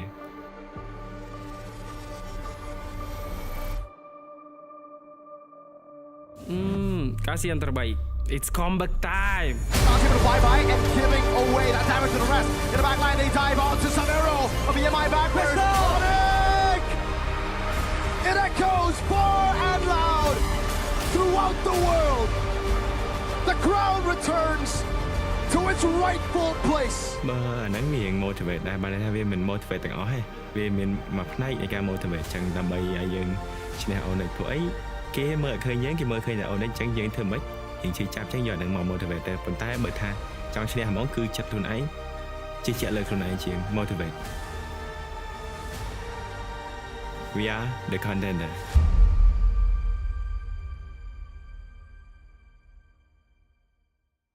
Self-proclaimed contenders from Cambodia against the, well, freshly recrowned Sky Kings of Indonesia. Two teams, two regions who have been bound by fate, it seems like, in the international stage will be our second match of the day. And I feel like that little sizzle reel just added a little bit more to the drama and the weight of the series. Yes, no one's going home today. It's not elimination, but considering the history between these two, the players involved, the regions involved, bro, this is no wonder why this is our match of the day. I mean, considering how loud that battle cry was earlier, like no stakes, but ooh, pride is on the line. I like that they mentioned this too. You know, for Onyx specifically, it was a heartbreak ending for them last MSC, and clearly a lot of teams, I feel like not just them, but want to come back into this year with, you know, maybe a chip on their shoulder a little bit. They want to go and have a redemption arc of their own, and they've already had an amazing storyline back in MPL Indonesia, so let's see if they can replicate it here. Yeah, for Cambodia, on the other hand, again, well, when it comes to international tournaments, you've already touched on it a little bit earlier, Gideon, wherein just when you don't expect them to go far, they get high-profile wins. It isn't always series. Sometimes it's just games, but all the more impressive nonetheless. CFU versus Onyx, game number 1. And right away, CFU are respecting a hero that, even though left open, has been banned a fair bit. They take away the Fanny, they take away the Lancelot, they're focusing on Kyrie. Yep, they are focusing on Kyrie for the time being. I don't know what their scrims have been looking like because we haven't seen much Fanny from MWI, from Wildcards as well. I was hoping that this time around for the group stages that it would still be that priority pick at the end of the day, but maybe some teams have strayed away. We'll see as the tournament goes on. Varsa, the follow-up ban to finish off that first phase. Keep in mind, CFU on the blue side, Onyx on the red. Let's see how this goes, right? Because Baxia, alongside with the Uranus, is already gone. Yeah, they are, and this is already going to change the course of what we saw from just the last match. And like I was saying too, even from, if you guys have been tuning in with us from Wildcards up to even MWI, you can already see that in a first match, some of those different picks coming through, and that's going to be the case here, it looks like, even so. So first priority, I guess, while we wait for this last ban over from Onyx, is going to still be what? I mean, the fact that okay, well, they go with the Arlot ban. So what do you swing here? Interesting. CFE has a Rush Kimi option, Rush 1-1 option, considering the Lancelot, Fanny, Farsa are all gone. You go Kimi or 1-1 for your first pick. They can go Kimi or 1-1 for their first pick for sure. They could also go for the Kalia if they really wanted to. They kind of want to play a more pickup style of composition. The Arlot really feels feels interesting, right? Because I know that Wadu plays it for sure. I'm pretty certain that it fits Boxy's style of like pickoff as well, but we're going to start things off with the Wanwan as a strong opener for CFU. It's going to deter Onyx from actually looking to play those tanks in the first place, but I think that's what CFU want. Yi Shin finally gets let through, and now this is where things are going to get interesting, right? Because you have this jungler who's ultra fast, super fast farmer, is able to open up that map. Do you want to pair it up with the Zitian now that we see that Farsa is off? That'd be a great compliment to a YSS if you go that way, you know? Not only does it give you an advantage just with map pressure, but like you mentioned, you can do quite a bit speed and rotational wise too, but they'll go with the Phoveus for now for Onyx. See what the response from CFU is. CFU, they'll be able to get their mid laner before Sans can get theirs, and I think that's one priority they really want to put a lot of focus on, considering they banned the Farsa. Yes, you could say it was a setup for the 1-1, but in the bigger picture, it's also a targeted way of them being able to tell Sans, you're not going to be on someone who can set the tempo a lot. Maybe you'll be a little bit more utility. We want priority in our mid lane first. I suppose, but then there's also like the gamble of, oh, if we take Zitian, you won't have access to it. You don't get that compliment with Yi Shin. What else is really left on the table in terms of mid lanes, right? I'm thinking like Yve along those lines, but even then, I know Sans' pool is extremely deep, but a lot of these heroes have kind of phased out of the meta, keeping the mid lane really, really strict in terms of what the meta demands of it. We see the Fredrin, we also see the Kalia. I'm not seeing enough damage from the side of CFU just yet. Yeah, it's like they're waiting for the mid to the late game on this one. It's really going to be dependent on what they end up with in the mid and what Onyx ends up with, but yeah, it seems like Onyx can scale relatively quicker. No mid lane picks yet. They go for the Badang instead. Nice-oo. I like what both teams are doing. They're kind of just they're waiting to see what the mid lane picks are going to be for both sides, and that's what I'm saying. It's an interesting transition that we see from match 1 and now match 2. But nonetheless, I feel like both teams have that. You know, yeah, the YSS has great damage too. You're able to kind of disrupt things with the Badang that gets locked in. But just like we saw from Kalei in the previous matchup, your pickoff potential is going to be good. But like, you know, Gideon mentioned, your Wanwan needs time to build up, and then you have the whole, you got to be able to proc to the weakness points to be able to get the crossbow of Tang off. So how do you round that out? How do you round the damage profile out? And that's why I think the mid lane picks are so important. And we're going to see more mid lane picks probably banned out in the second phase. Yeah, Onyx taking away this juice in. This is actually one of the favorite picks of CFU Gaming in the mid lane. If it would have been paired up with a Kalei and Fredrin, that means, yeah, they won't have a lot of damage, but they will have a lot of pressure, which is what CFU likes to play when they have the juice in their mid. Yeah, but then we finally get to see signatures get to be banned out. I mean, there's just so much targeting towards the mid lane, which is now starting to be a little worrisome, because in terms of like raw scaling, like, oh yeah, you can sustain forever, but if you don't have the damage, you're eventually going to die anyways, right? Yeah. So I want to see how this really plays out, right? CFU, they decide to get rid of the Eve. Now we go back to Onyx. At this point, Zitian is almost guaranteed on their side, assuming that CFU doesn't ban it. So do they want to start diversifying in terms of what in their picks and bans? I personally feel that, hey, maybe get rid of some high-profile damage-style EXP laners. Okay. Onyx bans out CC, and we'll see if it is the Zetian that's banned out here from CFU. This is interesting because I feel like this is maybe the most tested that the mid lane hero pool is going to be so far. So I'm really like sitting here as a mid laner myself. I'm like, what are they going to pick? Yeah, what is it going to be? And at that point, although there is still one pick that Onyx can go for, they can still put a Kimi in the mid lane. There's enough room for it. With Akulei and Fredrin usually play around the center of the map. That's one of the scenarios where we see the Kimi picked in that slot. Either that, or we'll end up with the likes of Lilia and Zask as a matchup in the mid lane. That's true. I think that it is. Oh, they're opening the question up to everybody, right? Yeah. So now CFU and Onyx, they're gonna look at this as like, man, Onyx, they kind of don't want to get Kimi on their side. Zitian works out in their favor, but instead they go for Lunox. They go strictly for somebody who doesn't really force out lane priority, has one of the best late scaling mid laners in the game so far. Wait, sorry, is there an option that this Lunox might actually go gold instead of mid? What does that matchup look like? There is a possibility. I think their damage profile does allow for it. And then you don't have to worry about taking Purify because you have iframes to work with. I think there's a possibility there. There is a possibility there. So that's the flex. That's could possibly be a new flex, and CFU, how do they respond to this? They still need their mid laner, obviously, so they go with the Kimmy and they get the Edith. Wow, such a strong, standardized composition coming in from CFU. Love it, love it. And they even got their own chant going. The Sharks are hungry. And let's see whether the Sonics are able to kind of stand their ground here, right? They basically got their potential flex here.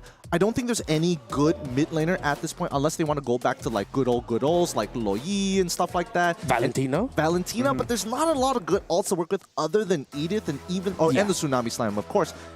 But even then, it's like, man, how are we going to fight for priority in the first place? Because Lunox plus Zitian plus the Badang, Lunox versus the Badang, it's going to be a bit of a struggle, especially against Kimi Kalia. Yeah, Lunox gold lane, and I think the surprise is the CFU showed up. It's very CFU. They can actually stretch out team fights that the old base composition of Onyx might struggle a little bit. However, there is the Yi Sun Shin on the side of Onyx that CFU really greatly need to respect.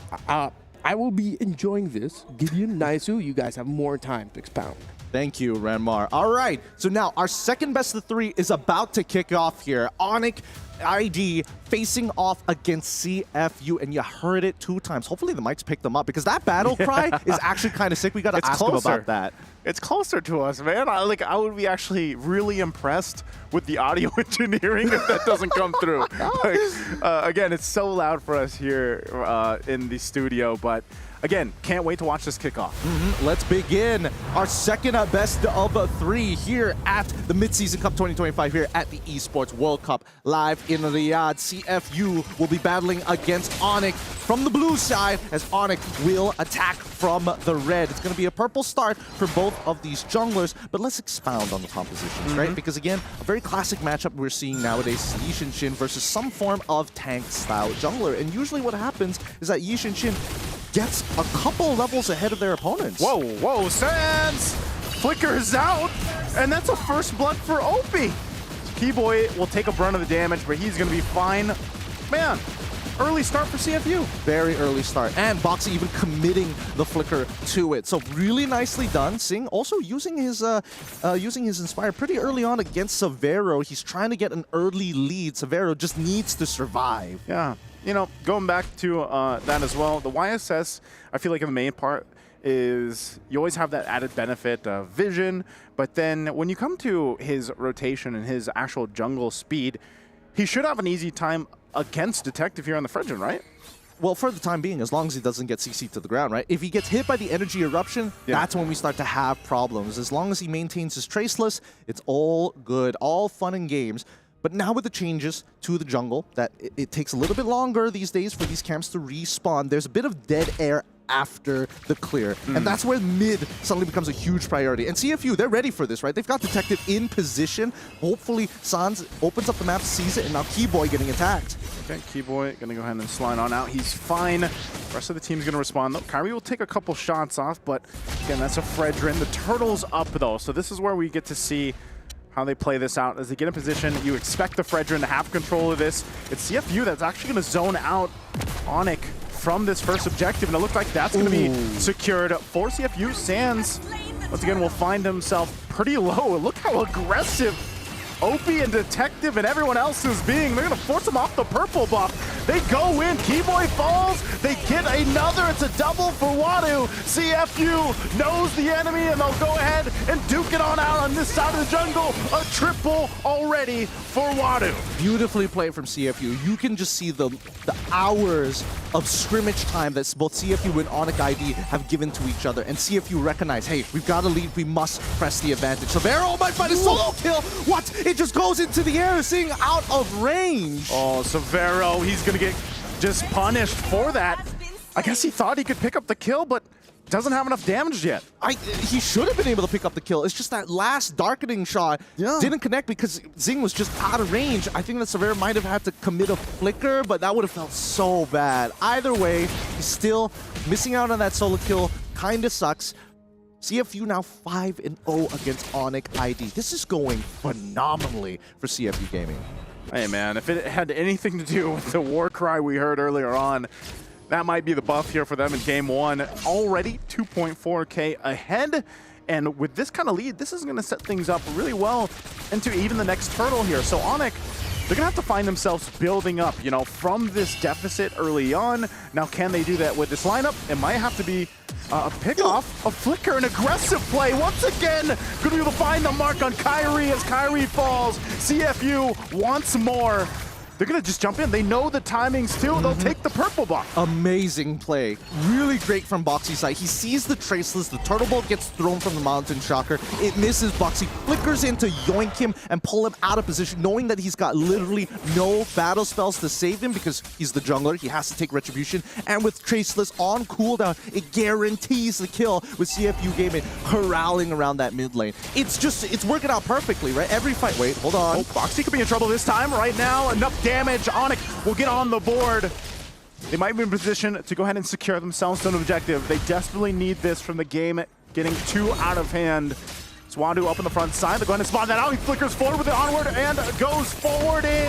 Two will fall from Onyx again. CFU is just on point with the fights and initiations, and now San's in trouble. He has nowhere to go. He does flicker out. A good setup, though, but still going to be alive. Now Detective on the backside gets a flicker out from Severo. He'll dodge that. But again, the objective going over to CFU. Oh my goodness, Wadu is so good on these Earth Shatter flickers. He is a dangerous man when he has flicker in hand, making sure that Lupi basically was non-existent during that fight, right? He's supposed to be the one who buys time, but it gets chain CC to the ground. Right now, the coordination from CFU Gaming is immaculate. Oh, again, this is a tough spot to be in for Onyx and Tunisia. It looks like sometimes, you know, they're able to go ahead and convert something, but that was just one setup, one kill that they were able to get. They don't really have that many tools to go for a pickoff in comparison to what CFU has. That's completely true, right? Again, you're expecting Keyboy to kind of get into that position. However, in terms of like raw damage, it really boils down to Kyrie, right? He's going to be the early game damage for now. Sans, yes, he can do some damage, but it's not like overwhelming like a Farsa or in this case, the Kimmy. It's just not comparable. Even Severo to a certain degree, he's got a bit of damage, but he really needs his items. And in terms of tempo, CFU Gaming, because of that initial purple buff steal, they know exactly where Kyrie is going to be 90% of the time, and they're utilizing that information to make sure that Onyx ID don't have an opportunity to actually attack. See, even making sure that they lane swap to ensure, hey, they're going to be playing for that Lunox now. Wadu, if you can clear these lanes, that's perfect, because we're going to get T1 down bot side. Yeah, just as you say it, that's going to be fallen here. They're going to get in position for this third turtle of the game, last one. I'm not sure how Onyx is going to play that, though. Now, this time around, Keyboy, once again, he'll have the flicker to go ahead and try to set things up, but that might still be the case if Kyrie can't get in position and you're too worried about going down for that fight. Okay, there goes... Keyboy doesn't have the ultimate anymore. So this is a tough one to go ahead and fight because, again, you're lacking that firepower, and the further behind you get in terms of this gold again, an initiation with a Tsunami Slam. They're going to force the fight anyway, but Onyx will try to fight back, and Appraiser's Wrath finds a couple, but the crossbow of Tang will find Keyboy. Zing picks up, Severo in trouble as well, can escape Wadu, and CFU Gaming continues to dominate. God dang, man, CFU Gaming. They're not here to mess around. They want to make sure that they are sweeping the floor with Onyx ID. Every play they have made so far is so good. They initiate immediately, baiting out the last couple of ultimates from the side of Onyx. Most importantly, Sans one. The Fury of the Phoenix is such a powerful tool when you engage, but it's also a great disengage tool. However, at the end of it, Zing was able to get into that crossbow of tank form to apply massive amounts of damage to Onyx ID, especially pre-8 minutes. So at this point, with a 6.8k lead about to turn into a 7k lead, CFU Gaming just need one more fight and one more tower to break into the 10k bracket. This is insane of a lead and the start for CFU. But a phenomenal one at that, and Wadu has been locked in the entire game. Every single time he goes for that setup with the, if his flicker's available or not, he's on point with the Earth Shatters.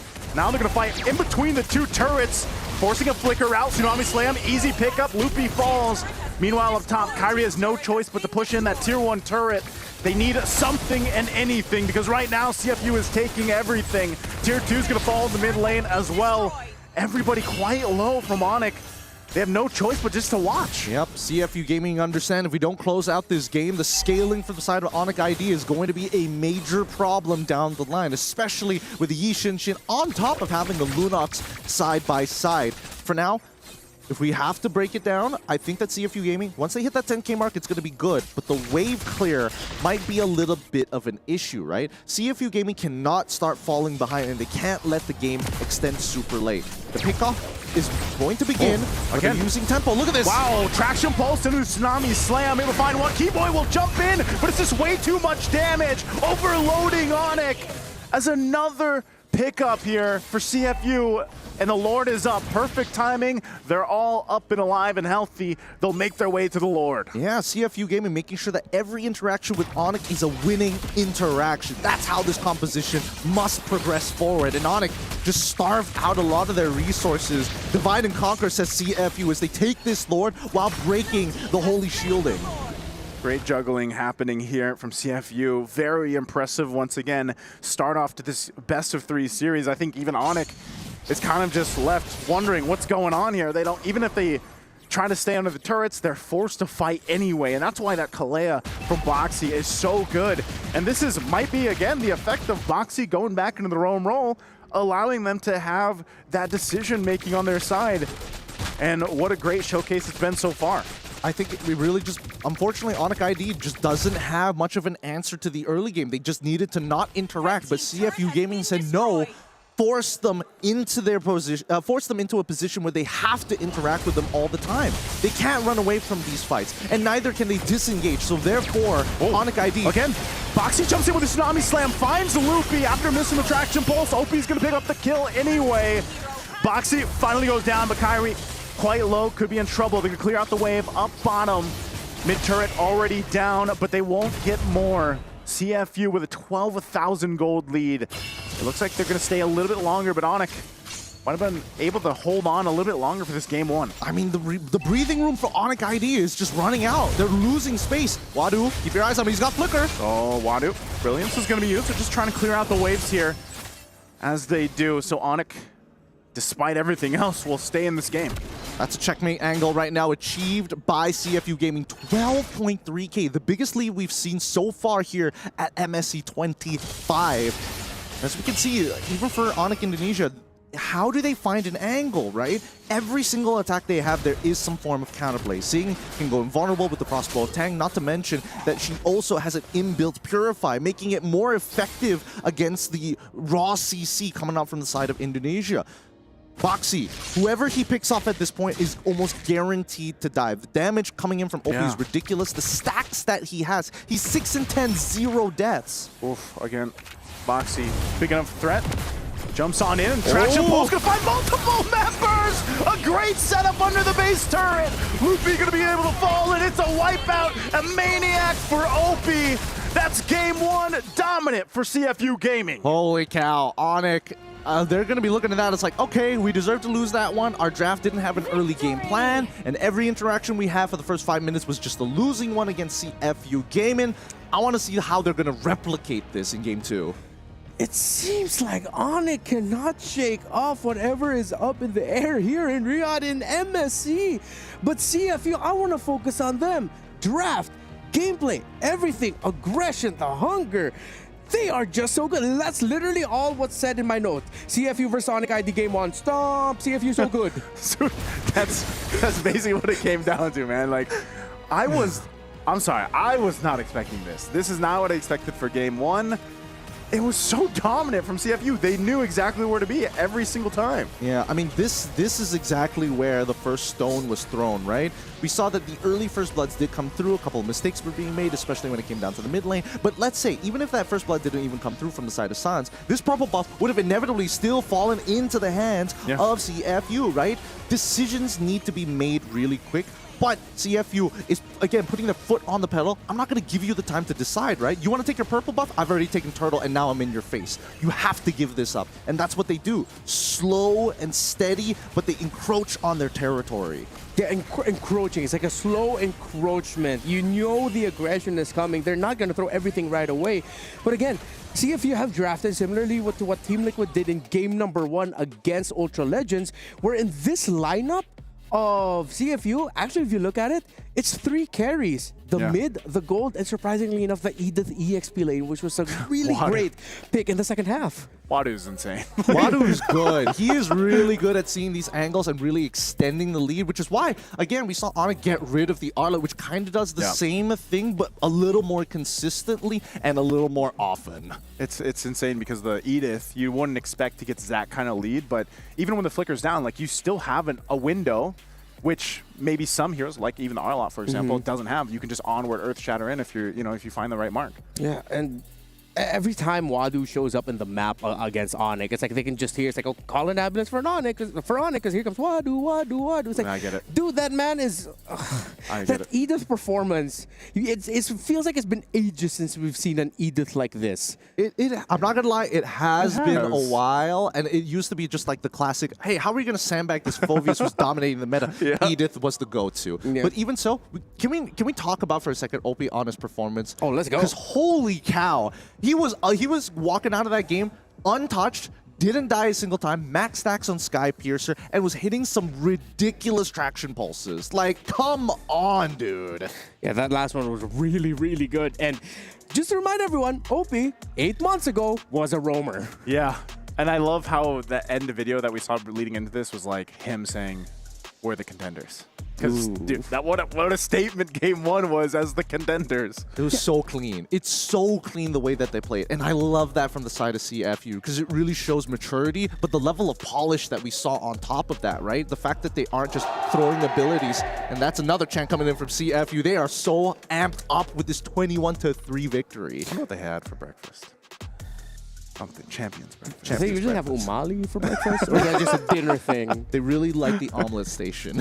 Oh, right, yeah. Like the omelets have been bangers too, where we are staying, but an ultimate banger of performance, honestly, by CFU. No other way to put it, it was a stomp. It was very clear where their conditions were at, where their eyes were at. They looked at each individual lane, tick that box. Looked at the jungle, tick that box. And after that, it was just up to Onyx to, again, as you two repeated all throughout the guys, just find a way. But how can you? You're playing a lineup, Onyx, that, yes, excels mechanically. It really shows off what Onyx does as individuals. While CFU just show up, what's up? Yeah. And we'll just walk all over you. Yeah, I think the biggest problem really just boils down to the draft, right? I mean, obviously certain mistakes in the early game could have been prevented, like Sans dying and, Severo not getting the trade back. I mean, if we take those out of the equation, I don't think it would have mattered that much, right? Severo dying here really doesn't matter because it requires him to at least have 3 to 4 items for him to be a dominant force when you're playing that Lunox, especially when you have Detective already building Radiant Armors, looking to get as much MR as possible. Same goes for Wadu here. But then we start to figure out that, wait a minute, their whole composition is designed around the late game. How do they even survive? Their wave clear isn't that good. Sans doesn't really scale on this Zetian. I feel like all of this was engineered from the get-go in the draft from the side of CFU. Yeah, and I think now what we're seeing, as we see that traction pulse yet again by OP there to close out this game. It really seems like CFU have walked into this with all of their years of knowledge of being able to scrim and play against Onyx. That's just what it feels like. It's like CFU at one point just snapped. It's like, guys, we're going up against Onyx. We know exactly what to do.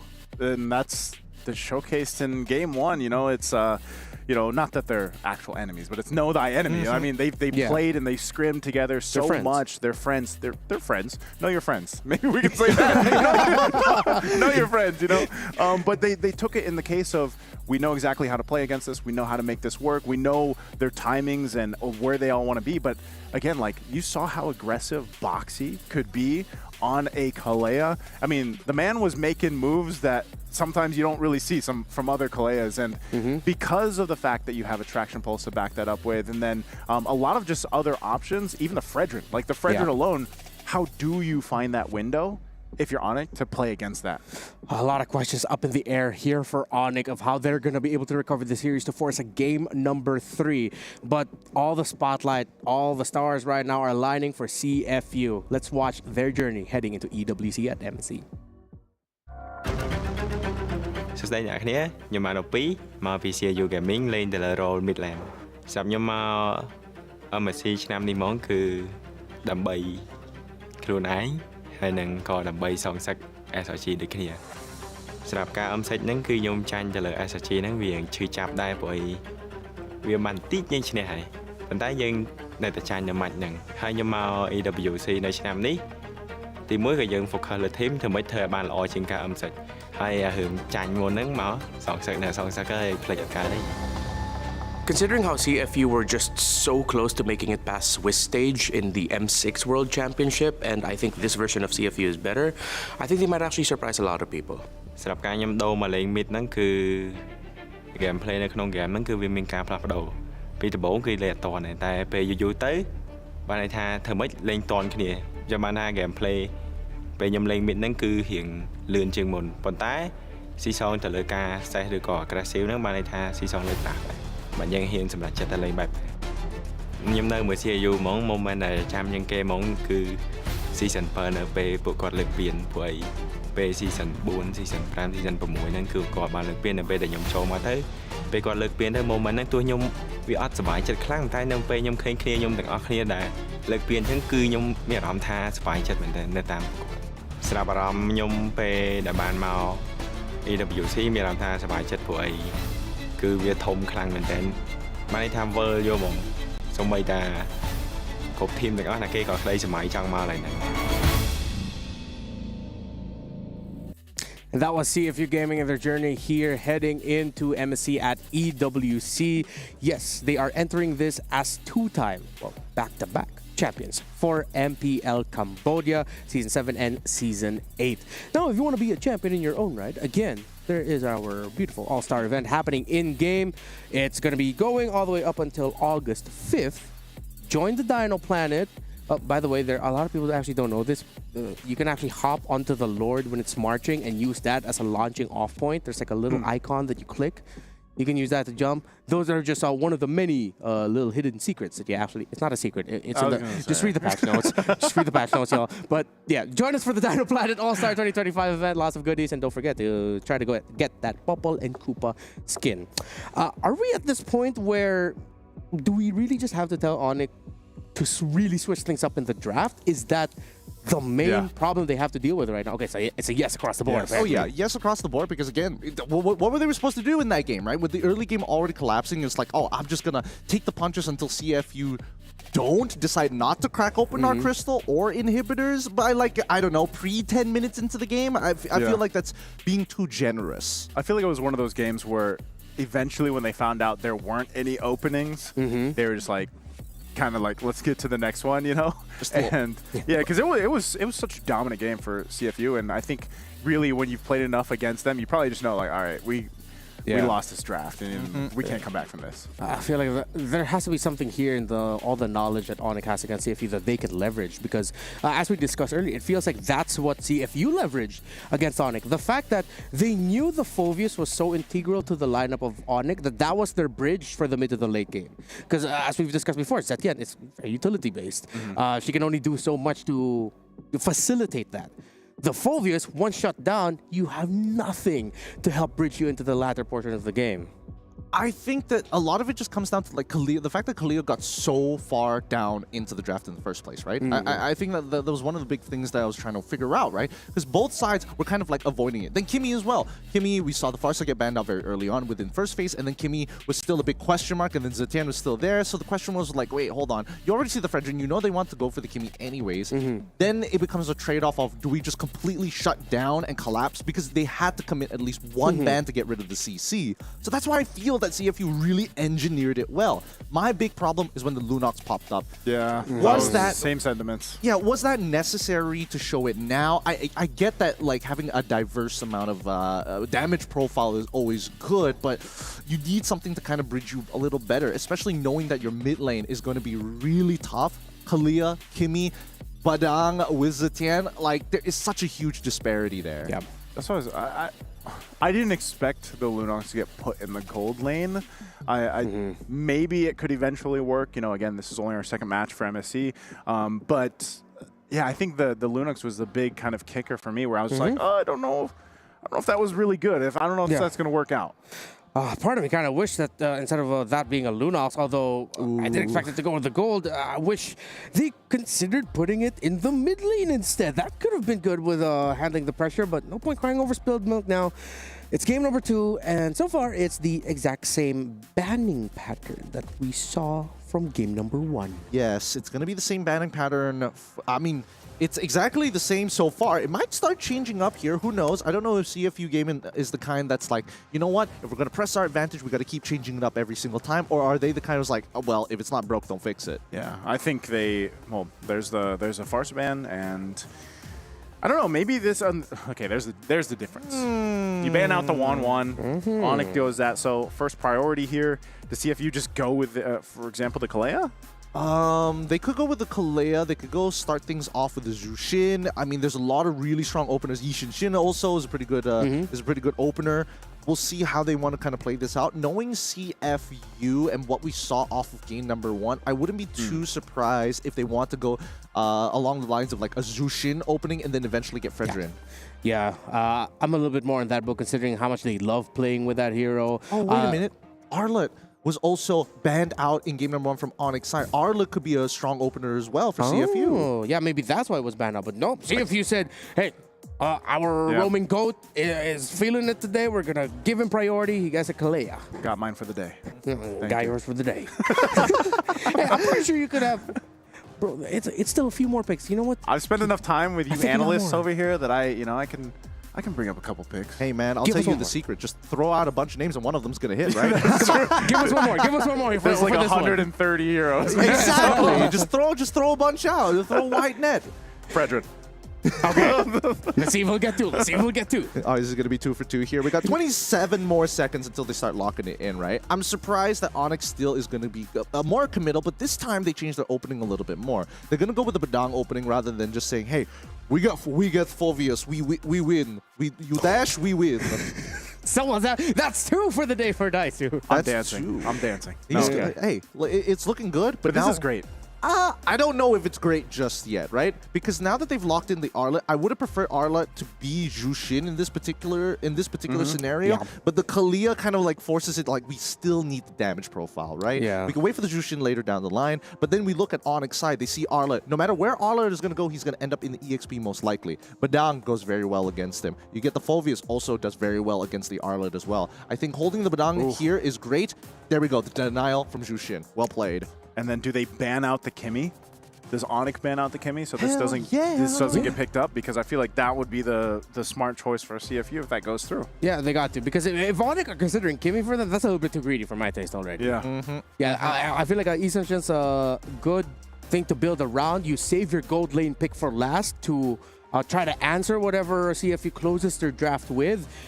I think they really just have to show their hand with the Roam EXP flex now already for pick number 4. I'm all for it. I am all for it. Kimmy gets banned out as expected here. Now, from CFU side, I'm thinking of like different iterations of what types of damage they want to go through. Because there is the possibility that, hey, maybe Valentina might just be viable in this particular draft against Onyx because they might get some better ultimates down the line, or at the bare minimum, the Mountain Shocker. Zetian, really, really good. Because keep in mind, the pushback. She has a pushback. She has a stun. The only issue is that nobody really benefits from the MR shred. So it's not completely useless, but definitely underutilized in certain areas. All right, so let's see what they're going to be considering for their ban. Lapu Lapu, they're trying to take away a confident Lutpi. I believe in MPL Indonesia, Lutpi was he was prolific with the Lapu Lapu for the previous season. So they're just respecting that. Interesting though that they decided to respect that before the Fulvius. Considering that Fulvius is one of those heroes that are very happy to go up against the R-Lot because he gets this passive effect a little bit faster with all the dashes he brings to the table. I think that CFU need to get rid of Gathod. They get rid of the Gathod. They want to make sure that they can at least have a way to kind of keep on progressively escalating the fight rather than having to disengage as soon as the AOG comes out. That way, Boxy can still maintain a high level of priority. And keep in mind, technically Kalea as well as Arla can swap roles as well, right? Yeah, you throw the Kalea into the EXP and then Arla into the support. That'd be an interesting swap if they did that. So the CC's last man, XP lane focus for CFU, and then Onyx went with the gold lane focus to go ahead and narrow those options down. So I think Onyx might be able to take a page out of the book from Onyx, the Onyx team that competed in MWI, and even Team Vitality.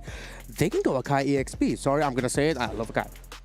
I'm down for it. Yeah, against the Arlot, because we've seen Arlot struggle against Akai EXP in the past, because once you go in, you get heavy spun out, and you completely have your flow broken. Yes, not to mention that Akai's base damages in lane is actually pretty good. And the fact that you develop your own natural shield already takes away the value from Arlot trying to trade freely against you. But here we go. We got the Phoveus. I think it's totally fine, right? You already have 2 dashes available. Well, arguably 3 dashes here. And that's totally okay, right? It just makes sure that the mid duo is confirmed. It's Badang plus the Zushin. Now, how does CFU respond to this, right? Because I'm expecting both Badang alongside with the Kalia to both take Concussive Blast. So really, it's the damage profile that's going to matter here. I think it's going to be the Zetienne from the side of CFU. It makes sense. It's got the enough ways to kind of reset Arlot to make him real strong. And considering how Wadu played in the previous game, I think he might just be another out. And what about gold lane too? Because gold lane, you still need a what's left? Harith? They go. Whoa! I didn't think they would go with the Harith, because I figured they would want some extra physical damage. Because this is I mean, you're lacking that, right? I mean, yeah, you have a little bit here, but profile-wise, and that's what we've been talking about throughout this entire draft, is you kind of expect, okay, gold lane, you're going to go with a physical damage dealer, but they go with the Harith instead. But let's not hate it, because we were talking about the Harith in the previous matchup, but Oheb proved us wrong. I feel like there's a confidence pick by CFU. They're signaling to Onyx, like, we know we can win this game, that we know we can win this before the 14-minute mark. Yeah, I mean, it's just to make sure that they could completely utilize every bit of Zetien's kit. MR Shred, there is stun, there is a pushback, so every little bit of the kit is utilized. I thought maybe Granger, but again, here's where it gets dangerous, right? If Lupti gets far ahead, those dashes are going to start stacking up. He's going to get a lot of passive triggers, but there's a limit, right? If you have too many passive triggers, then you're not going to be able to do much. If there's just enough, then you can keep consistently resetting. Yeah, if you're only joining us now, again, CFU has the lead in this series. One more win puts them against Team Liquid for the qualification match heading into the playoffs here at MSC. Gideon, Naisu, let's go. All right, thank you, Remar. Once again, you heard it here first. 1-0 against the Indonesian champions. Cambodia is looking to represent CFU. You hear it every single time. This time we got a visual on what that looks like. They are ready to play as we head on into the Land of Dawn for game number 2 in this best of 3 series. This is going to be a fun one. Detective on that blue side, Kyrie on that red side, both with a purple buff start. Looking at this too, again, from game 1, CFU started on a roll right away. They took it to Onyx from minute 1. We'll see if they try to replicate that here. Might be a little bit different, but definitely I want to see if Onyx has an answer for Boxy specifically. And yes, OP doesn't have his hands on the Kimmy, but they've got a lot of crowd control to go ahead and use. You can already see Boxy being aggressive and just trying to give some information over here. And this will be a little bit different too for Wadu. Now that he's got his hands on this Arlot. Taking a look at the emblems here too, they're still quite tanky enough. They've got some decent damage, a little bit of mystery shop there too. A lot of impure rages, of course. The CFU still wants to go ahead and be pretty aggressive throughout this game. A little 1v1 action. Severo though, this time around, the bob, the weave, the Rhapsody. There'll be a back forward. Whoa! Sands, though, this time gets first blood for Onyx. Yep. So, in terms of the emblem setup, Keyboy decides not to take Concussive Blast, but instead wants to be able to kind of move a little bit faster with the help of the Quantum Charge. Helps with those rotates, helps to be able to move in and out of those fights. But more importantly, they don't actually want to push the waves. And Boxy, unfortunately, with that Concussive Blast, doesn't have a choice as they attack topside. Oh, Boxy. Boxy goes aggressively, will flicker out, but gets taken down. Kyrie picking up a kill, so way better start for Onyx in game 2. A much better start indeed. Onyx have adjusted their plan. You want to be aggressive, you want to punish your aggression, right? And at least for Severo, he's very comfortable in this Harith v Granger matchup. They played it for months because of the previous patch. And now we go to the very first turtle. First turtle still going to be CFU that starts it up. Wadu. Fury the Phoenix is going to be dropped down. Final Slash won't connect. They're going to jump in. Loopy though, Infernal Blast. Infernal Pursuit One down, still gonna be on. Loopy in trouble, trying to get away. Goes in with a dark wave, gets enough health back, looking for Opie, but finally will fall. CFU picking up a couple themselves, plus this objective, a hard-fought first turtle for the game. Oh my God, Boxy, that was actually kind of sick. He jumps in, knowing that Lupti wants to get the passive stack on to Detective first so he can start using the Infernal Pursuit, catches him mid-punch, and then the rest of the team chain CCs him. By the time he gets the Infernal Pursuit, Detective gets a free disengage. Let's watch through this one more time, right? Because Detective is here. He gets pushed back, he sees Keyboy, and then Lupti gets knocked up and allows them to disengage properly because Sans can't cover Lupti on top of the fact that Keyboy is dead. So really good stuff here. It's these small moments from CFU which is making the difference. Yeah, and in that, Opie got taken out. Earlier on, he did have to burn the flicker, so Onik will find something, and that's, you know, what you mentioned is anytime Keyboy can set things up, he'll go ahead and try to do that. Doesn't have the flicker available now too, but still Onik holding on to a very minor lead.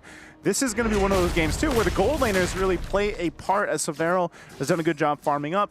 Sing as well hasn't gone down despite dealing with a lot of 1v1 pressure. This is like Gideon mentioned, the classic matchup that we're so used to seeing in the gold lane between these two heroes. So the teams for now are really just looking off pick-off potential, you know, around the rest of the map here. Yeah, again, this is a very interesting matchup between these two gold laners, right? Because we've seen it many times, but it really boils down to the battle spells. Because now both sides don't have the flicker. It becomes a skill matchup, right? Severo must maintain a certain amount of distance to stay outside of the Zaman Force. Because if Sing dashes on top of Severo and commits hard enough, he will actually win out in this 1v1, right? Severo needs to make sure that he can poke out Zing and keep his health bar at a minimum, so even if he goes for the all-in, Severo with 2 Rhapsodies should be able to take him out. Oh, Boxy gonna try to do something here. Purify's gonna be popped already, so Severo's gonna be fine. That is a battle spell down, so a little bit of an advantage right now for Sing to work on that Harith. We'll see if Onik tries to go ahead and help out, but Turtle's going to be the next focus for both the teams here. Yep, they're going to force out that top side, knowing that Severo doesn't have that Purify. Whoa! Sans jumping in. We'll get the flicker out. Sing, though, going to try to cut it off with the Zaman Force, so that's going to be burned as well. A couple battle spells and ultimates, but meanwhile, the fight for this turtle. Onik has control. Wadu there, final slash, but Kyrie will secure the turtle. Still going to be breaking down the fight. Wadu going to be in trouble, and Kyrie will get a kill as well. Takes a shot at Opie. I don't think you get anything more. Keyboy not going to burn that flicker for that. So focus for Onik is the objective. They get a couple kills. They won't get this mid turret just yet. Yeah, all this because Wadu just whiffed the ult. That's really what it boiled down to. If he hit that ult, it would be a different story. Because he was left out in the water and considering that the front line was getting shoved in from the side of Onik ID, making sure that Detective couldn't cover that space, that's how Onik ID were able to take this turtle for free. But now back into the gold lane, right? Again, a lot of resources are getting thrown up to this top side. The fact that Sans wasn't really part of that fight to begin with just goes to show how important it is for both gold laners to have some form of pressure, some form of a lead to really skew it in their favor. So close here too, despite, you know, other than the jungle, which is, I guess, to be expected when you get a lead like this in Kyrie. Again, Keyboy gonna be fine. Tsunami Slam won't land. Boxy punish this time, and a kill goes over to Severo. Still the Dark Wave. Loopy jumping in. Forceful Flicker. Fury of Phoenix will be used. No one else to follow through. So Onik happy with 1. Yep, really nicely done there. Making sure, hey, you Tsunami Slam. Okay, sure, not that big, not a big of a deal. Loopy just flickers on out of there.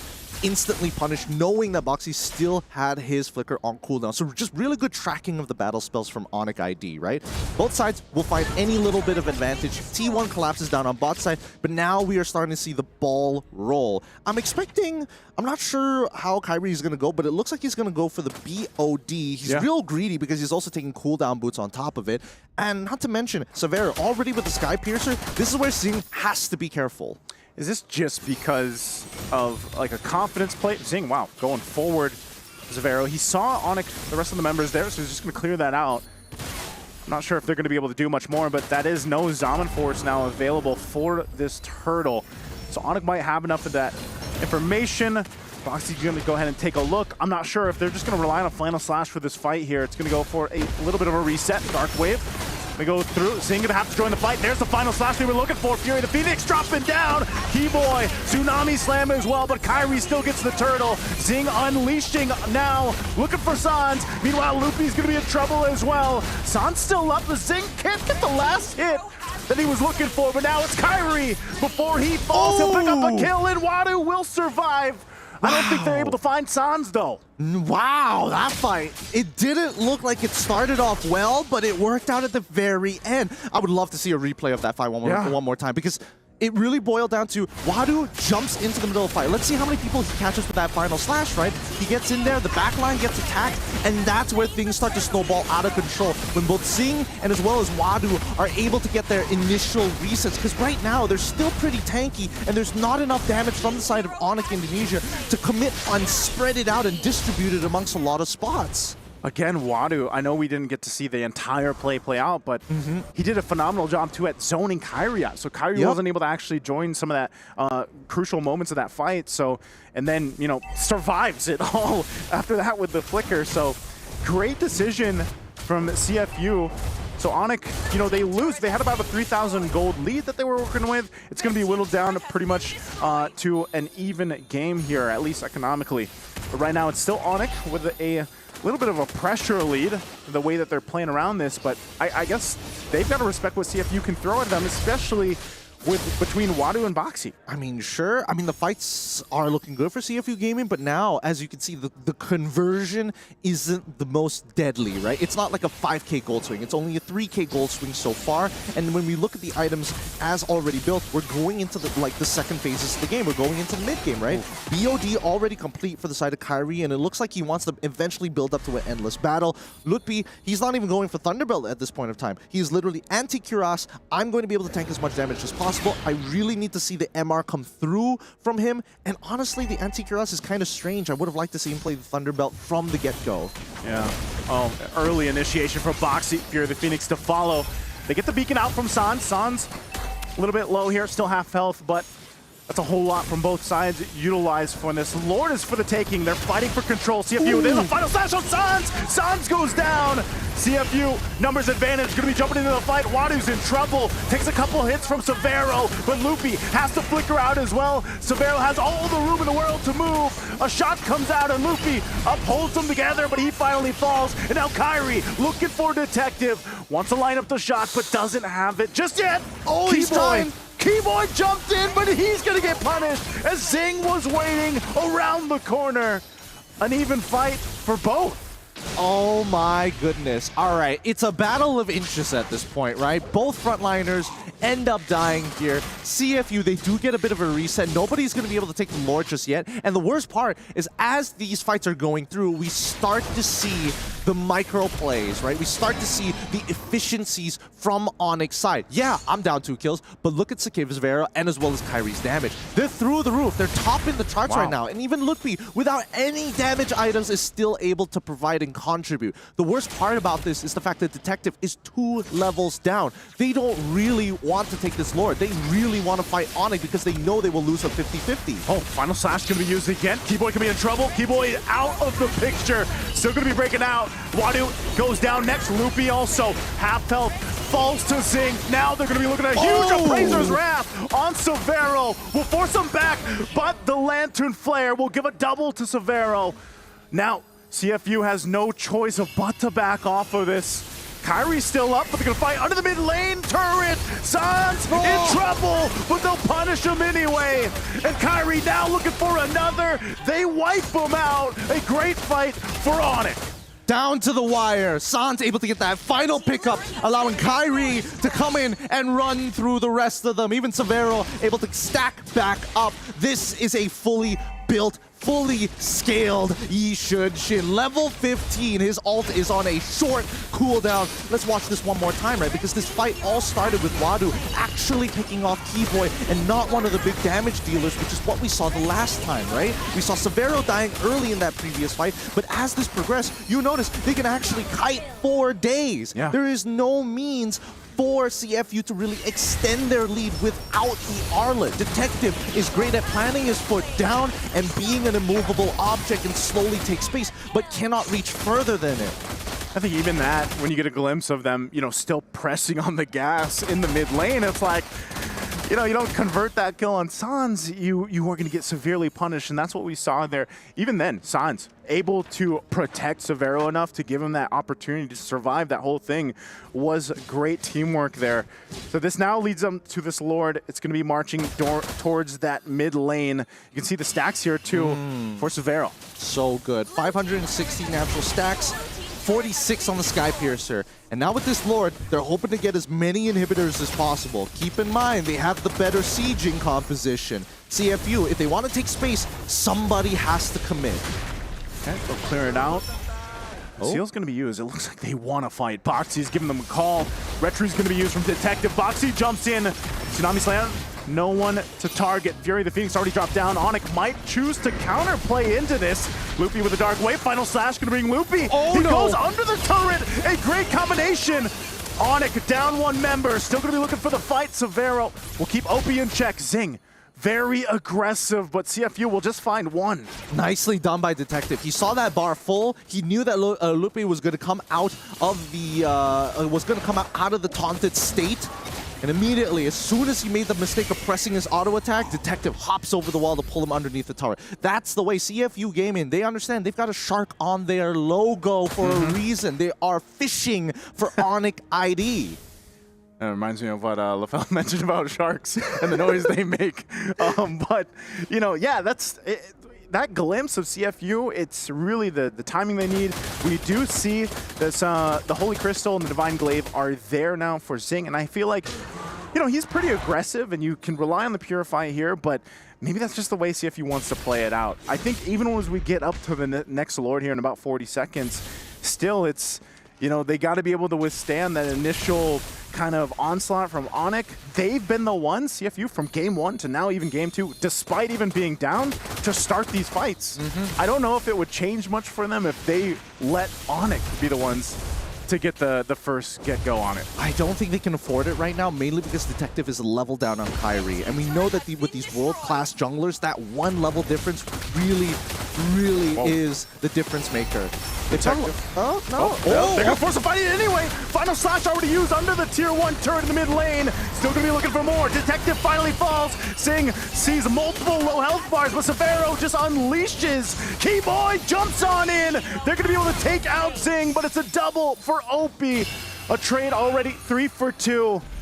And Onyx still with Kyrie up. Do they go and take this Lord? They're so low here. Yep, they are low, but Kyrie is going to heal up. There's no actually, I don't think if they're able to do the... Oh, wait, no, Kyrie should have enough damage, but he's going to let Severo do the tanking. So once he's got just enough health, he gets back in and they start switching places. So nicely done from the side of Onyx Indonesia. Let's look at that fight one more time, because I was surprised that they decided to fight here, of all places. Why would you do it so close to mid-tier 1?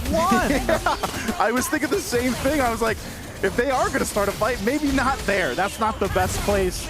So even if they pick up a couple kills, ultimately they now have to deal with the Lord. That was very upsetting. I think that's one of the bigger miscalculations coming in from the side of CFU Gaming. Even though, to be fair, their initiation wasn't that bad. And I could definitely see an angle. But the problem is that mid-tier 1 is still available, and that's what takes away from that power position, hiding onto that mid-brush. Now, the siege is going to be a little tough, I'm not going to lie, but Opie did buy that Wishing Lantern. In terms of Zing, he's really strong, but he needs that space to take full advantage of that Examine Force so he can start chrome dashing around. Oh, whoa! Boxy going to start the fight anyway. Keyboy gone. Lord's going to kind of march into the mid turret. It falls. But now Onyx, do they still want to fight this? Even down a member. Severo's at half health. Boxy going to jump in with Tidal Strike again. They're going to force the fight anyway. Beacon already going to be used from Sans, giving them the space to work with. They're going to be able to find Wadu. Wadu still has the immortality, but Zing now unleashing on Sans. They're going to be able to pick him up. It's a double already. But Kyrie comes back in, and Severo's still up. The immortality will not be enough. And now it's Kyrie and Severo still inside the base, and it's Opie and Detective. Woo! Does Onyx want to end this game here? They've got a little bit of this minion push. Nah, they can't. They can't. Not yet. Unless they kill Opie right here. Detective, please stand in the right spot here. Severo's allowed to auto attack, and same goes for Kyrie to the crystal, but it does basically nothing as long as they maintain these waves. They're going to go ahead and maintain it again. Detective is going to watch out. Kyrie will go ahead and go for it anyway. Now they're going to work on the base, and that's going to be enough. Double kill for Severo. We're going to game 3. Man, I definitely thought he had an opportunity to walk back into the fountain, but again, just not enough pressure. Well done. It really goes to show that Zetian doesn't really scale that well into the later stages of the game, but when you have Severo and as well as Kyrie on these heroes, holy cow. No frontliners, no problem. We'll just bulldoze through you. Match of the day for a reason. And just when we thought we'd see CFU run away with it, Onyx gets it back. Then CFU gets it back from Onyx. Then Onyx eventually gets the death knell and gets the win. What a tremendous series, dictated by what is a signature of the Cambodian and Indonesian playstyle, team fighting. It's really incredible the way that a lot of these fights came and the adjustments that were made. I think at some point, Severo and as well as Kyrie was doing his own thing. He was playing a little selfishly for sure. But Severo probably looked over at Loki and Kibo is like, one of y'all got to die for me. Like as soon as that final slash is out of the way, I actually can play this video game. Yeah, again, it was interesting to see the decisions that CFU made throughout the game. I feel like there was a couple moments where, you know, like this, when we saw this with Wadu, around some of the objective fights, that was really interesting the way they took it, and there was some brilliance to it too. But then, same thing, it's like you get through the game and you still question, like, man, why'd you guys fight there? Why did Boxy go in for that Tsunami Slam? Yeah, this game number 2 was a emotional and mechanical roller coaster. It was the highs of great job, good thing you did that, to why the heck did you do that? Back and forth, and that's the type of action that I personally like to see, where you got to see members of CFU shine at the right time and then falter and then get punished by Onyx. But then the same thing could be said for Onyx. I feel like at this point I got like, we aren't unanimous here, where we just gotta say you just really gotta sharpen up some of the decision making in the team fights for both teams. Hey, I mean, it's overheat, big overheats coming in, specifically from CFU more than it is for Onyx. I feel like Onyx naturally were more consistently making the better decisions. I think it just came down to like a couple of micro mistakes of like, oh no, I have full charge, I'm Phobius, I accidentally hop over the wall, I shouldn't have been under tier 2, please somebody save me, sort of scenarios like that. Yeah, that was a great mechanical call by Detective. To the fact that he knew that enhanced basic attack of the Phobius that would instantly be like we call it the shoulder tackle, would come through. So he's like, all right, let me just quickly press my dash past the wall so that he carries on over and then he gets punished. But then on the side of Onyx, you saw that at some point, it seems like a computer switch flicked into the brains of Severo and Kyrie. It's like, these are very specific skills I need to watch out for. Watch us maximize our dashes to avoid them. Even looking at the breakdown here of the game, like, I would say this is quite a stark difference from game 1, obviously. Onyx had a great time coming in this game. It was relatively, I would still say, sided towards Onyx, but there was clearly moments where CFU was winning portions of that game. It's just unfortunate for them because, and I don't know if even the Harith seemed to actually work out in some of the team fights, but then it's like, what if it was something different, you know? But I think again, that interaction between having the magic penetration that you get with the Zetian, but then you have the Harith, it was the plan, and it was just unfortunate that even at some times they were down, you know, a good few thousand gold, so that could have changed the course of some of those earlier team fights even so. But nonetheless, still very interesting. Yeah, like you said, emotional kind of roller coaster of a game for game 2. Yeah, and I was talking about it with the talents at the back. I mentioned something where this wasn't a game won by the draft or dictated by the draft. It was dictated in the battle preparation. The 2 Purifies on the side of Onyx. She changed things up with the flow of battle for CFU, who were so pick-off dependent in the first game. That now the second game, you have the Badang is still there, yes, who can just CC immune by popping up the ultimate. But the fact that some of your key figures have ways to just cleanse out the crowd control initiated by Boxer. You could see that CFU were a little bit uncomfortable in the initial phases of an engagement. Yeah, I think it really came down to like, you had to think about these fights like chess, and I think that's the hardest part because it's a stacking effect. When somebody throws out their first ability, then you have to kind of figure out what are the next things that are going to be traded out for resources, right? If I get a good Appraiser's Wrath here, if I get an ENG Eruption, what happens afterwards? And I think a lot of the time we did see that, you know, CFU understood the assignment, assuming that Wadu was able to get a good final slash on either of their back targets, whether it be Sans, whether it be Kyrie or Severo. But then you see the adjustments coming in from Onyx, right? As they adjusted, Sans doesn't mind getting pushed forward as long as he has his Purify and his Halt. Kyrie is the one who must not be caught. He's literally got no counterplay other than the Traceless. So it's all based on his mechanics, why he was selfish. And then there's Severo, who's like, yo, Keyboy, you better do your thing. You better start walking up because I can't afford to do that. Yeah, and for Onyx, you see for majority of these fights, as the game went to the latter portion, there's always 3 members alive. Severo, Kyrie, and the Sans, who this time it wasn't a secondary carry. It's like a secondary peeler and roamer for the 2 dudes that you really need to survive. That's what I was saying. I'm in one of the fights, it was clear, like Sans, because of the way he plays, the way he positions, and the threat of the beacon too, like, and the lantern flare, like, it's so good to be able to go ahead and peel or initiate if you need to. And I think Sans really played that part. Like, he was in a way a little bit of like a punching bag, but he had to be. Like, he had to be that guy in a lot of these team fights that broke out, and it allowed Severo and Kyrie to have the positioning that they had. Yeah, I have a fun little fact for both of you gentlemen. So, as you all know, MLBB at the Esports World Cup is record-breaking in terms of viewerships, and we are actually breaking a record right now. Right now? 1 million PCU has been advanced. There are over 1 million people watching this series right now. This Group A matchup between Onyx and CFU, our match of the day. We are at around 1,151,612. That is our current peak concurrent viewers. Thank you very much. Here is your code to redeem. 1 Game 2 champs. Scan the QR code as well if you don't want to do the whole process, but you can do whatever. But again, thank you very much for joining us for what has been a pretty epic matchup so far, with Game 1 being shocker.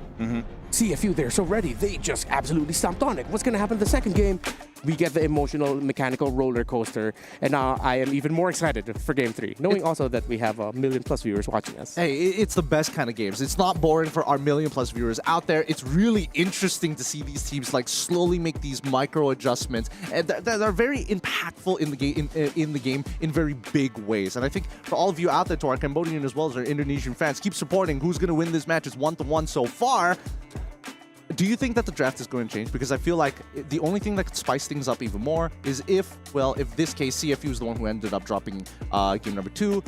They take red side instead of blue. I think that's the big difference. They swap sides, and then maybe aside from 1 or 2 of the heroes, I think we still see similar heroes banned. But they are going to we'll see if they swap sides. Because I have a feeling here, if we're going to see the similar sides again, CFU blue, Onyx red, I think Onyx going to walk away with it. We've seen enough adjustments from there. I think that CFU is more inclined to actually hold on to the blue side, to be perfectly honest here. I feel like Onyx don't mind being on the red side, but if they could be on blue, if they do go on blue, how does the priorities end up changing, right?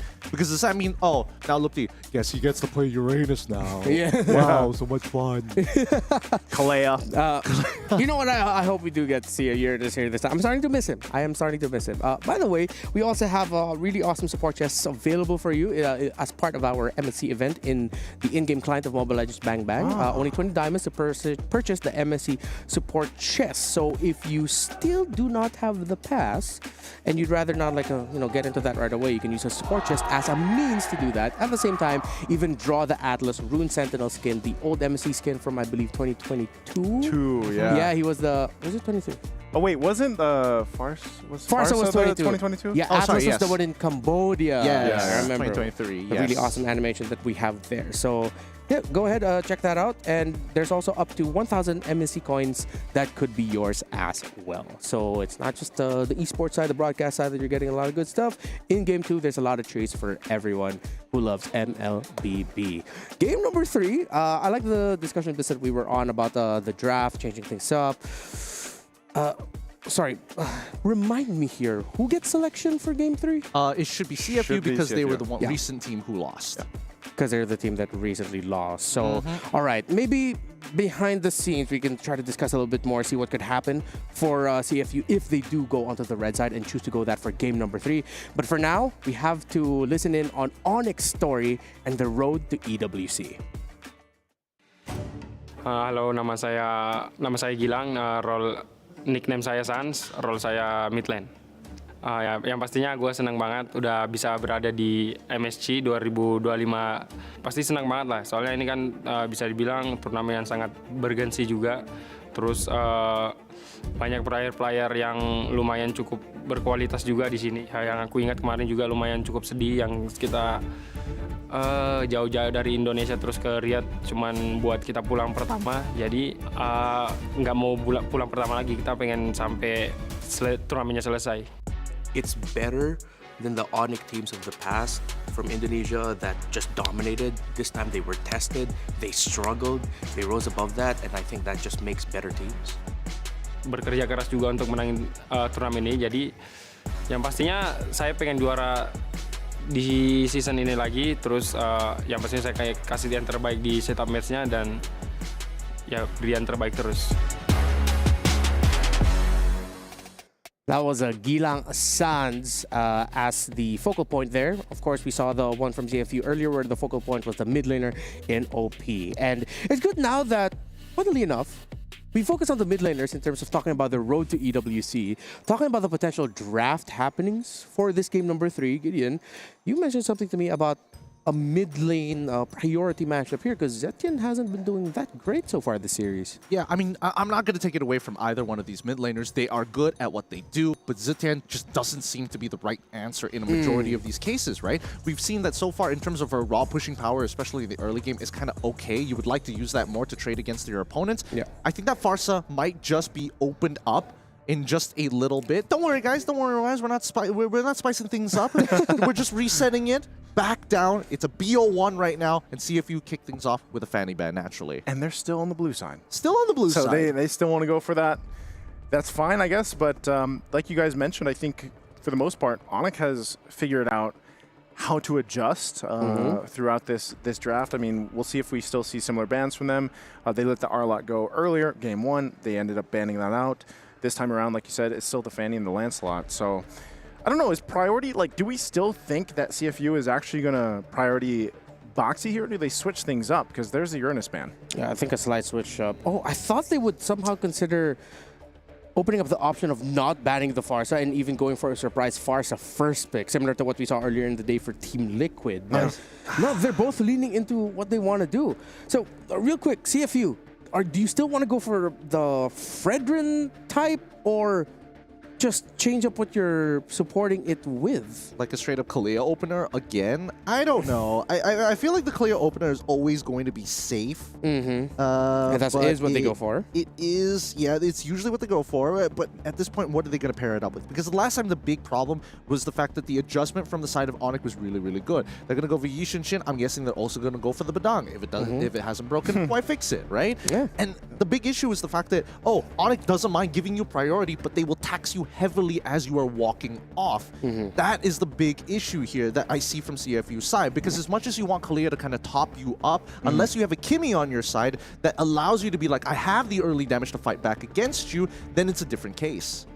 I wonder if they'll end up taking that here, because there's the Badang, there's the YSS once again. Maybe do they take Kimmy in this first phase? I wouldn't mind it, honestly. Considering that Kimmy does have the jetpack, the thrusters, so that she can reposition a little bit. If she could somehow pair that up with Flicker, if it's available for her, that would actually be really great.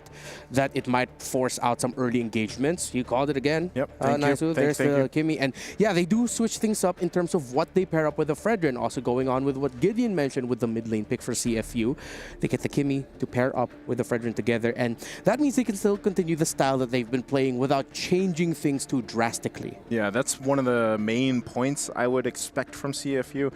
Because, again, you know, some of the pieces of the puzzle that they showed us in Game 1 where they just won so dominantly, it was on the fact that they had the Kimmy that really helped things out. But I still think you have to see what the last 2 picks are going to be for them to make sure that they have, you know, the damage profile there, the options of to follow through, even if they work against 2 Purifies, for example, from Onyx. You can see this, though, coming through finally is the CC. So that's going to be a pickup, which is, again, it's a popular pickup. It's a signature here, I would say, for Loopy. Yeah, and it's a good interplay of crowd control layering between the CC and the Badang. But the Badang doesn't always necessarily need to front. You can send Lutpi to front instead, have Kiboy go for the follow-up, and vice versa. And so now CFU has another layer of, oh, we have two great tempo breakers on the other side, and we're playing around the very sort of slow-moving composition around the Fredrin. The CC pickup is massive for Onic, and it might be the main X-Factor pick right now that CFU has to consider. With all the adjustments that have had within this first phase, right, a lot of it just boils down to just changing the order of what we pick. And I think it's a good idea, right? But the question now boils down to how many people are going to take Purify, right? Are we expecting CC to take Vengeance this time, or is she going to go for the Purify to try and protect herself specifically from getting picked off? Because keep in mind, a lot of the previous fights that we saw in game number 2, both Kiboy and as well as Lupti were priority targets for Wadu when he was on Arla, or sometimes if they're out of position, and that's when Boxy picks him up. Yeah. We also have to consider that maybe Detective would want to be a little bit more careful with when he's going to dish out the Appraiser's Wrath, because if he's not careful, he might just eat a whole bunch of reflective damage towards him if you have the Vengeance up on that CC right away. He'll be wondering, hey, I'm going to hit you back. That hurt me too. Yeah, I think the other part for Detective, though, is not falling too far behind, like in terms of the levels, because that seemed to be one of the issues that they had in the previous game, and what made them too just kind of choose that, you know what, let's just brawl it out. Let's just fight it out, because we don't want to go for the retribution battle here. So maybe part of that plan, part of that equation for them as we get through this last phase of these bans is allowing Detective to not fall too far behind. And maybe part of that too was Onic just got those early kills in the early portion of the game that allowed Kyrie again to go ahead and scale up quickly. Fourth pick. I think, this Badang is, excuse me, mid lane, and gold now is what we're going to be looking at in terms of the carries. Should Onic just try to go for a little bit more reach? I think, I want to go for a little bit of reach. I mean, talking about reach, this is one way of doing it. We haven't seen Aloyi in a hot second. I was curious to see what Sans wanted to do. Especially when it comes down to the mid lane. Like, is this a scenario where you can actually play like a Chang'e? You're going to be playing, your traditional front to back anyway, so it kind of makes sense. But I think with Aloyi, very team fight oriented, but the recent nerfs is why a lot of people have kind of moved away. So I want to see how they're going to utilize it this time in the current patch. I think for Onic, it's because the thing about that, this feels like a team fight counter for CFU. Kaleas, especially Fredericks, do not like seeing the Aloy on the other side. Which means now Lutpi, Severo should be free to pick up the things like the carry for their gold, and maybe even the Beatrix, which pair up very well with the Aloy. Shots come through. Hilda, Bruno on their side. I mean, they want to go right into the faces of Onic. And like you guys mentioned, with Aloy over there, I don't know how this is going to completely play off. I mean, again, we haven't seen too much of Loyi previously in the recent weeks, but maybe, again, with this last pick, you're going up against Bruno. What do you take here? Do you go... They still go for reach. I forgot Granger's still open, so why not give that into the hands of Severo again? Not surprised with the way that they played it. I do kind of wish that Bruno was switched out for Beatrix. All right, I just want to get your... I wish that there was another consideration for the Bruno, but let's see what happens there. Real quick, Gideon, who are you leaning towards for this one? Honestly, I feel like the execution for the side of CFU is slightly easier, and I'm going to lean more into their composition. Naisu? I'm gonna go for Onic. All right. I don't want to be opposite of Gideon. All right, to the million plus watching right now, thank you. Let us witness together who will be facing Team Liquid in this Group A at the 1-0 bracket. Will it be Onic? Will it be CFU? Will it be Indonesia? Or will it be Cambodia? Thanks, Ramon. We'll be bringing that sentiment into our upcoming game as we head on over into the land of Dawn. To the millions of viewers out there, welcome. This is match point currently for both of our squads. It is CFU on the blue side facing off against Onic Indonesia on the red side. Once again, both teams refuse to switch sides. There are no traders, only warriors as they battle it out on first. Starting off with the purple buff. No surprises there. But I really wish that, the Bruno was switched out for a Beatrix. There's just so many ways to get value out of the Beatrix. The raw burst damage, there's not a lot of sustain from the side of Onic Indonesia. And even then, most of them are running with the flickers anyways. Yeah, it's kind of weird because Beatrix just doesn't seem to be popping up much, you know, in general, especially back in the professional leagues and the qualifiers leading all up here on the road to MSC. It just didn't seem to be one of those picks that people like to go for. The Bruno, though, on the other hand, I guess in a way, too, it kind of gives you a little bit of a, oh, hold on, already? Gonna jump in with Title Strike. Keyboy, though, is there to keep things safe. So you go ahead and just disengage from that. But still, I think the Bruno is just more of the lines of, you know, you get a little bit of damage earlier on with the 2 items, still maybe the 3 that he needs. But I think, yeah, you need that later on, that Malefic gun that's going to be crucial in comparison to the Granger specifically, who has so much more range. Yeah, I mean, they want their late game scaling, and I think that's the most important thing for them. With the crit build, it's just, oh, the damage is through the roof. And they got to be careful, right? Because again, all these rotations are being read very well from both sides. They know they're going to be on the bottom side of the map. They want to unlock this Hilda. But even so, Wadu, it's a pretty dead lane for the most part. Lupti isn't able to manipulate the waves without the help of his team. And that's why Keyboy is here, right? If anything gets a little fishy, he can kind of neutralize the effect. Yeah, that's what the Badang does so well. Goes ahead and messes with some of the tempo, and that's what Boxy really wants to do earlier on this Kalea. But the first turtle of the game is going to be up, so it's CFU getting in position. We see this time and time again, especially with the Fredrin. But they'll go ahead and check things out with the Mountain Chakra, and they're just forced off. They just walk on up, force CFU back, and Kyrie will go ahead and get the turtle, but still Wadu now on the backside, looking for the first blood. They take a ton of damage. Double flickers on out here from CFU.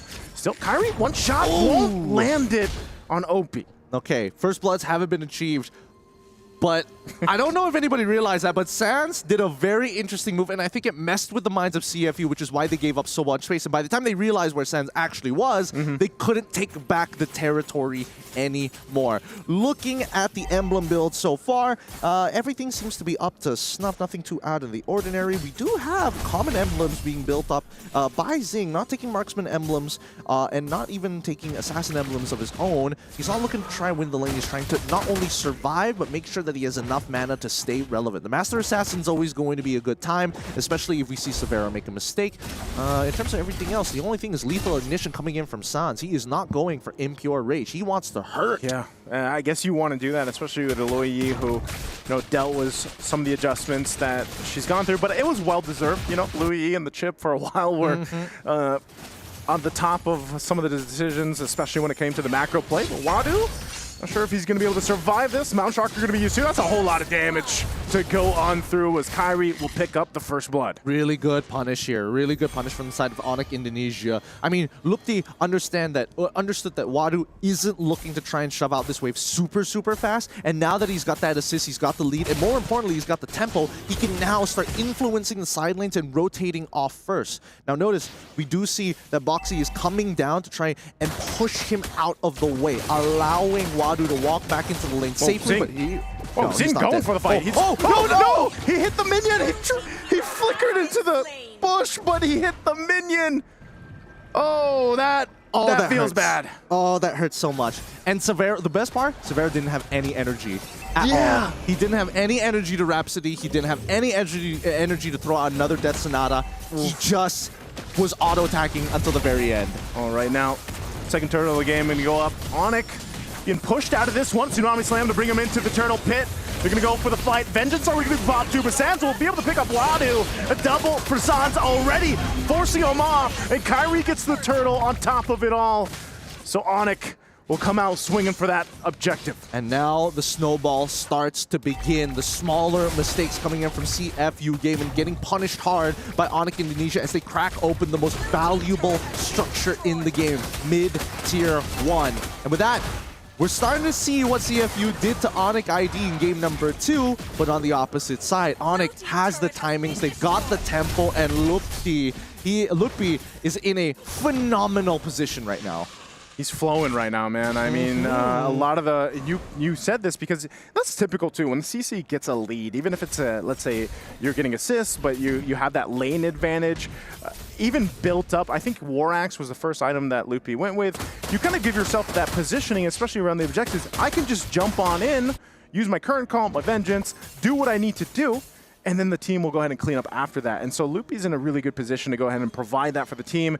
Meanwhile, too, if he's the target that gets Tsunami slammed, it's not that big of a deal for Onyx. Yeah, and as long as he has that vengeance, right? Anybody with like quote-unquote burst damage or consistent damage really starts to suffer.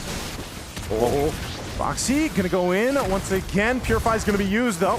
So Sans is okay, but saying, look at this. This is the battle of the range that Onyx has right now. Oh, Silvero so close to getting another one with the Death Sonata. Keyboy now has the flicker. Oh, he won't be able to find Sing. We're gonna force them off on the tier 2. Kyrie will go on in. Sans is there now as well. Nope, he has to go back to base, but Silvero will pick up Detective. 2 kills for Onyx. Ooh, boy, this game is getting real spicy, and Onyx Indonesia are making sure that they are running away with this. A 4.6K lead 6 minutes into the game, and they want to take a tier 2 alongside of it. If they do get it, they will turn this into a 5K lead.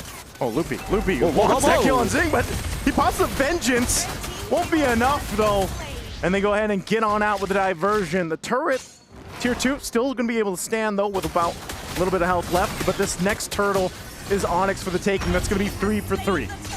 This is so good. I mean, Sans, despite most mid laners not wanting to play Loyi because of the new changes to that diversion, that it reveals the starting position but doesn't show your ending position, it gives too much info. So now he's using it as a mind game, if not a disengage tool. So what if you can see us? As long as the channel completes, my whole team can get on out of there. And the 2 other times that we've seen him use it, he does it in front of his opponents to keep them on their toes, to force them to double check the bushes that they had already cleared up earlier just in case. That's why it's the perfect name for an ultimate, man. It's literally a diversion, you know, and when Loyi is on play, you really have to stay on your toes. You really have to be able to lock in and, you know how to play against this. So right now, Sans will take a shot. Also the mid lane, Wadu in trouble. Kyrie's gonna be able to pick up a kill in the jungle. Still gonna be fighting. Severo gets enough movement, and he will survive anyway. So again, Onyx will be able to find 2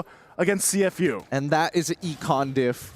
That is a huge econ diff. 5K now turning into a 6K lead. If honestly, if Onyx didn't have that 5K, Boxy probably would have been able to pick up Severo anyways. Wadu probably would have still died regardless, but even so, it's a very worth it trade for EXP and as well as gold. In this case though, Onyx currently 6 kills up on CFU Gaming, and they're now just waiting for the neutral objective.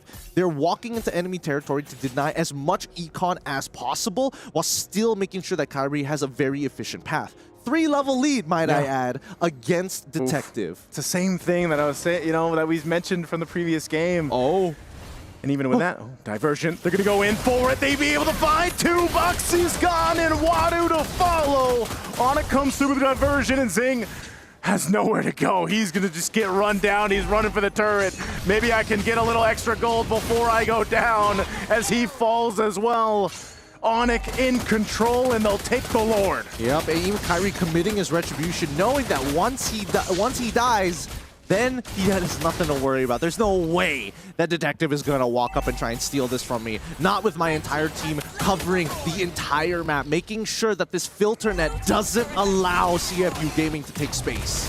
Oh, the next target here is see if they can get some more resources before this push in with that Lord.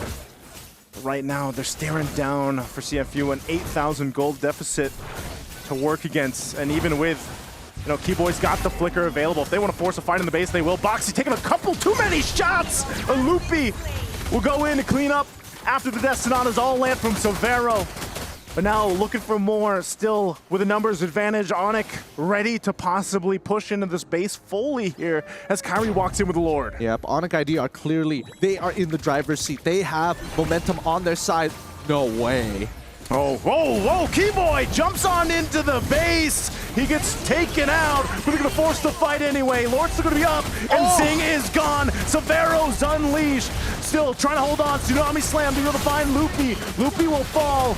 The base could be locked on, but Wadu's gonna be the next target. Severo still shooting off from the backside, looking for Detective. They'll clean out the lanes. Oh my god. But they still have minion waves pushing on in. And that's going to be it. Detective jumps on in. Severo will lock on, and Onyx will take the series 2-1. Hey, a little disrespectful coming here from Onyx at the very end. If they wanted to finish it, they could have, but instead they're like, no. We're buffing up the KDs real quick. We got to show CFU. You may be our scrim partners, but we will not take this down while we're standing up.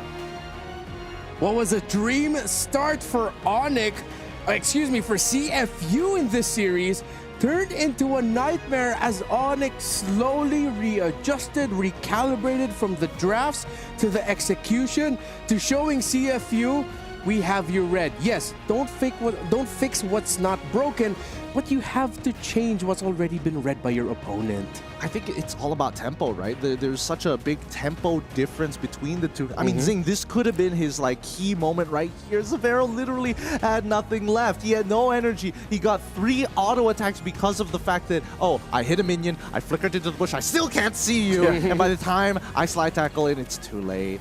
Yeah, that's happened to me before, so I completely understand. It happens to the best of us. I'm joking. But yeah, nonetheless, I just think, Renmar really mentioned it. It was the adjustments that we saw Onyx made from not just the draft, because they were on red side all 3 games, but also just the way that they played around the map. They even utilized this time around a Louis Yu, who's not picked up too much, but they played the macro really well here. Yeah, also the difference in the EXP lane picks. You have a Hilda who has to literally run to the back line, find a good access point, while Lutfi, we were discussing this backstage, his job is so simple. Throws out the curtain call and yo-yo blitz, and that is it. The highlights will play out, but in just a moment, we're actually going to be hearing from Eterna, who is with Savero on the stage. Thank you, casters. It's Eterna here with Savero. Congratulations on that match. Okay, Savero, this was your first official Moonton international tournament. Now, how were you feeling? Did you feel pressure? Was there anything that was going on? Any jitters? Buat Savero tentunya ini merupakan MSC pertama kamu ya. Jadi gimana perasaannya? Apakah ada sedikit gugup atau nervous mungkin? Dikit dong. Ya masih mungkin karena masih awal-awal sih perlu penyesuaian dong. I think maybe a little bit because as you said, this is my first time. But hopefully in the upcoming match, I will be much better. Okay. I mean, you did really well, right? That laning phase with Zing as well, it was amazing. So now the thing is, we've been hearing that you guys were scrim partners. Is this true? Are you guys scrim partners? Sebelum MSC lumayan sering. Before MSC, yeah. Quite a lot. Are the results that we're seeing similar to the scrim results? Is that something that we can, know? Untuk hasil scrimnya itu apakah mirip dengan yang terjadi sekarang atau mungkin kalian mau rahasiakan juga nggak masalah? Rahasia. Okay. Yeah. So it's a secret. We don't want anyone to know. Okay. It's a secret. But how does it feel to finally meet them on an international stage? Jadi bagaimana perasaannya untuk bisa bertemu mereka tentunya di MSC ini? Dari yang terakhir scrim mungkin aku ngerasa mereka lebih improve jauh aja sih di MSC. So I think compared to the scrims, they improve a lot more. Yeah, that's it. Okay. Because it makes sense, right? Because I think a lot of people out there were thinking that, Onyx coming into this match would go 2-0. So what happened in game number 1, Savero? Jadi apa tuh yang terjadi dengan game 1? Karena kan kalian sebenarnya bisa dibilang favorit melawan si FW Gaming ini. Ya mungkin ada miss dari early game aja sih, jadi snowball aja maksudnya. I think we made several key mistakes in the early game that makes the enemy can snowball early. Yeah. Okay. Can we know what happened? Was it like a miscommunication error or was it an execution problem? Kira-kira masalahnya di mana tuh? Apakah dari miscom atau mungkin dari eksekusi atau gameplay? Miss eksekusi aja sih di awal. Just execution problem. Okay. So earlier on, I got to interview Oheb. Of course, you know Oheb, right? Yeah. Okay. So he said that he was expecting you to move forward against CFU. And when I asked him about how the laning phase will go against Savero, he was like, maybe yes, maybe no, maybe I can beat him. What do you think? Do you think that you can beat Oheb in the gold lane? Kayaknya bisa sih. Oh. I think I can. Okay, you think you can? That's the confidence that we're waiting for, Savero. So once again, thank you so much and congratulations, and we'll see you in that next match against TLPH. But before I let you go, I do want to ask, do you have a message for TLPH in your next upcoming match? Apakah ada pesan-pesan untuk TLPH sebagai lawan kalian berikutnya? Good luck, have fun. Just good luck, have fun. Okay, good luck and have fun. Okay, we'll see. Thank you so much once again, and congratulations. We're going to throw it over back to our casters. Congratulations again to Onyx Severo. Good luck, have fun, he says to Ohe. But yeah, we got to break down what happened in this game number 3 a little bit more. One of the fastest games we've had so far this day, 10 minutes and 37, and clearly, Onyx already knew what CFU wanted to do ahead of time. Oh, yeah, they did. I think, two main key factors. Number one, the fact that Kyrie was able to go out of his way to change his jungle path to end up on Lupti's side to get that first blood. That was the start of so many problems that were going to occur, because with that kill, Lupti was able to control the tempo and the way that the waves were going to be manipulated. Sans, that alt diversion, holy cow, the fact that he just T-poses in front of his opponent is like, where are we going to be? What we're going to do? Where am I going to disappear into? Definitely made CFU have to rethink and recalculate, right? You can see the hesitation walking into fights like, I'm not 100% sure where he's going to be. Yeah, it also felt like they just didn't have like a really safe and confident face checker.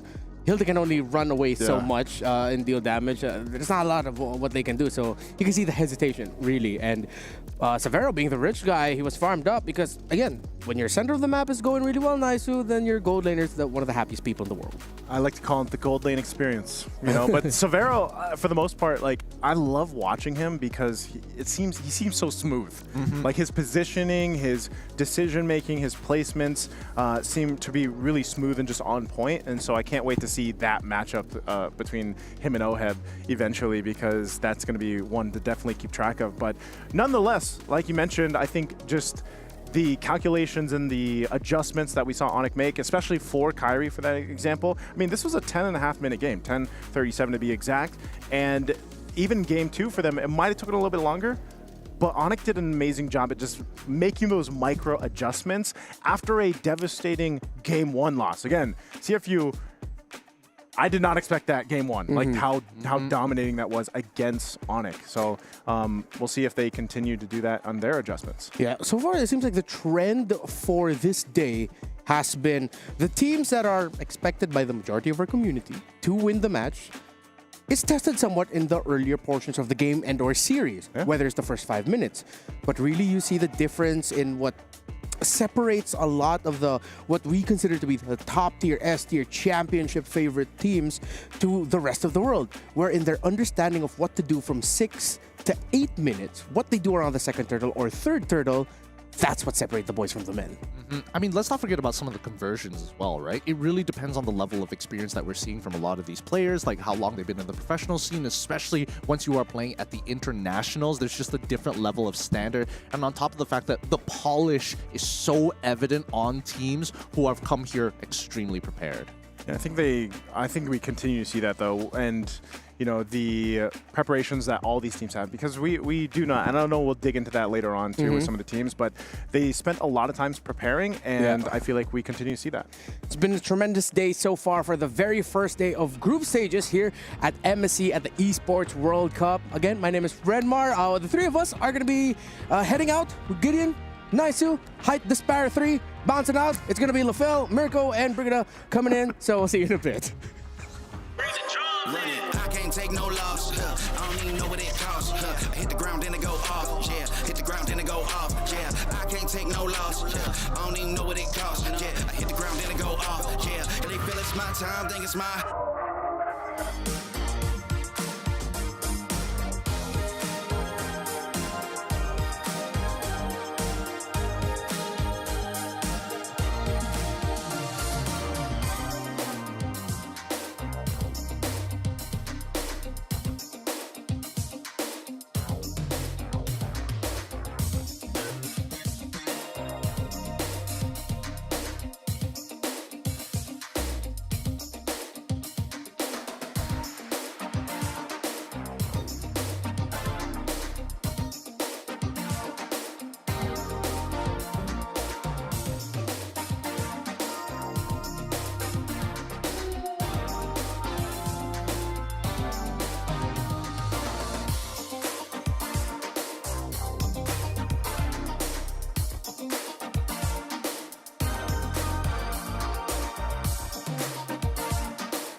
I gotta say, day one, we already opened up with the banger. We started with two amazing matches, especially the previous one. Onyx ID going up against CFU Gaming, where game number one, pretty interesting draft coming in from Onyx. But hey, game two and game three, they're able to secure it.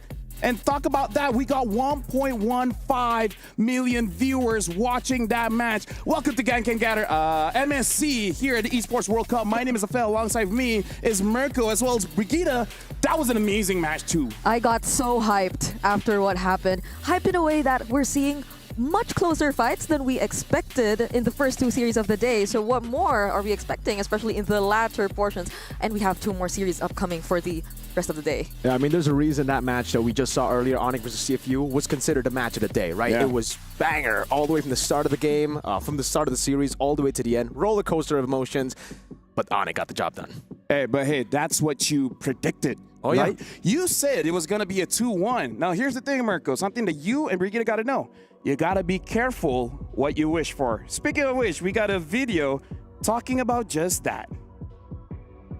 Oh, we have our recent winners of the wildcards from EECA Virtus Pro. Joining Group A, it is going to be the Selangor Red Giants OG Esports. У нас пока вишбище ультралегионы как SRG. I think we can win SRG if we perform well. I hope for 2-0 to choose the team after we qualify, but we'll see what happens. Who's the one that talking? Pluto. Who? I don't think 2-0 is possible for them, but I mean, if they're confident enough, then we're more confident than them. So 2-0 will be on my side. I think it will be a good match going up against them because they had a good wildcard run as well. So it's going to be an exciting match and we're well prepared against them. Let's see later if they can 2-0 us. So we already see Virtus Pro saying, like, hey, we can take down SRG 2-0. They look pretty calm, and SRG responded with calmness as well. So be careful what you wish for. Brigitte, do you think Virtus Pro, do you feel like they could do it? I mean, part of me, and I feel like even for other talents, they feel like there is a chance that they actually show up. Yeah. But whether or not they're able to win, maybe that might still be a question. But personally, after hearing what they had to say, this might as well be one of the matches of the day for me, personally. Yeah. Hey, everything is matches of the day, right? Now we're looking at Virtus Pro, and again, they are the champions of the wild card. So they had extra time here in Riyadh to get themselves comfortable compared to all the other teams. Is that going to be an advantage, or is it just going to be a non-factor? I think it's a double-edged sword, right? Looking at it, obviously they have a little bit more time to experience the stage here in Riyadh to just sit and adapt to the weather, everything here in Riyadh, and also to the strats. We saw that in the wild card, they were very good at early game setups. Amazing when it comes down to getting control early and snowballing. But they do struggle into mid to late game, which I think is one of SRG's strengths. No, that's true, because the thing about SRG is that they somehow keep losing the early, but come mid-game, talking to Remar as well, it seems to be the theme of the day where minute 6 to minute 8. That's like the crucial part. That's where you win or where you lose. Yeah, it's very, very crucial to win out in the first. I think I would say Turtle 2, Turtle 3. Those are when the big fights start to happen. That's when the real snowball starts to happen. You win Turtle 1, I think a lot of times teams would actually just give it over now. Yeah, although I'm starting to wonder on how the draft is actually going to pan out between these two teams, because I believe even the coaches have sort of some history between them already. And that's the thing, like they probably have somehow picked up a lot of the metas, especially ever since wildcard, which based on the first two matches we've seen today don't differ that much. But Arcadia, like even Fly Solo, okay, both of them, they're very adaptable and flexible coaches when it comes to that. Yeah, but now we got to talk about Selangor Red Giants OG Esports, because the thing is, they looked okay at the start of MPL Malaysia, but then when Seb starts coming in, talking to the players, they seem to have gotten stronger. But even I worry, are they just big fish in a small pond? Now seeing the world, will they finally start to bleed? Yeah, I think that narrative has already been shut down by themselves last MSC. They already showed the world what they could do. Yes, they dominated through MPL Malaysia. I think now 3 seasons in a row, 3P. But we know that they're kind of like a PSG in League One situation. You know, they're the only dominant team, but when they get to internationals, they perform. Yeah, and they've done that 3-peat in MPL Malaysia, yes, but like in MSC, there's yet to be a team who has actually completed a back-to-back record. Yeah. And so that is another challenge for SRG OG if ever they do want to accomplish that this year. Hey, you know what? It's a long name. I get it. But speaking of long, 10 years is a long time.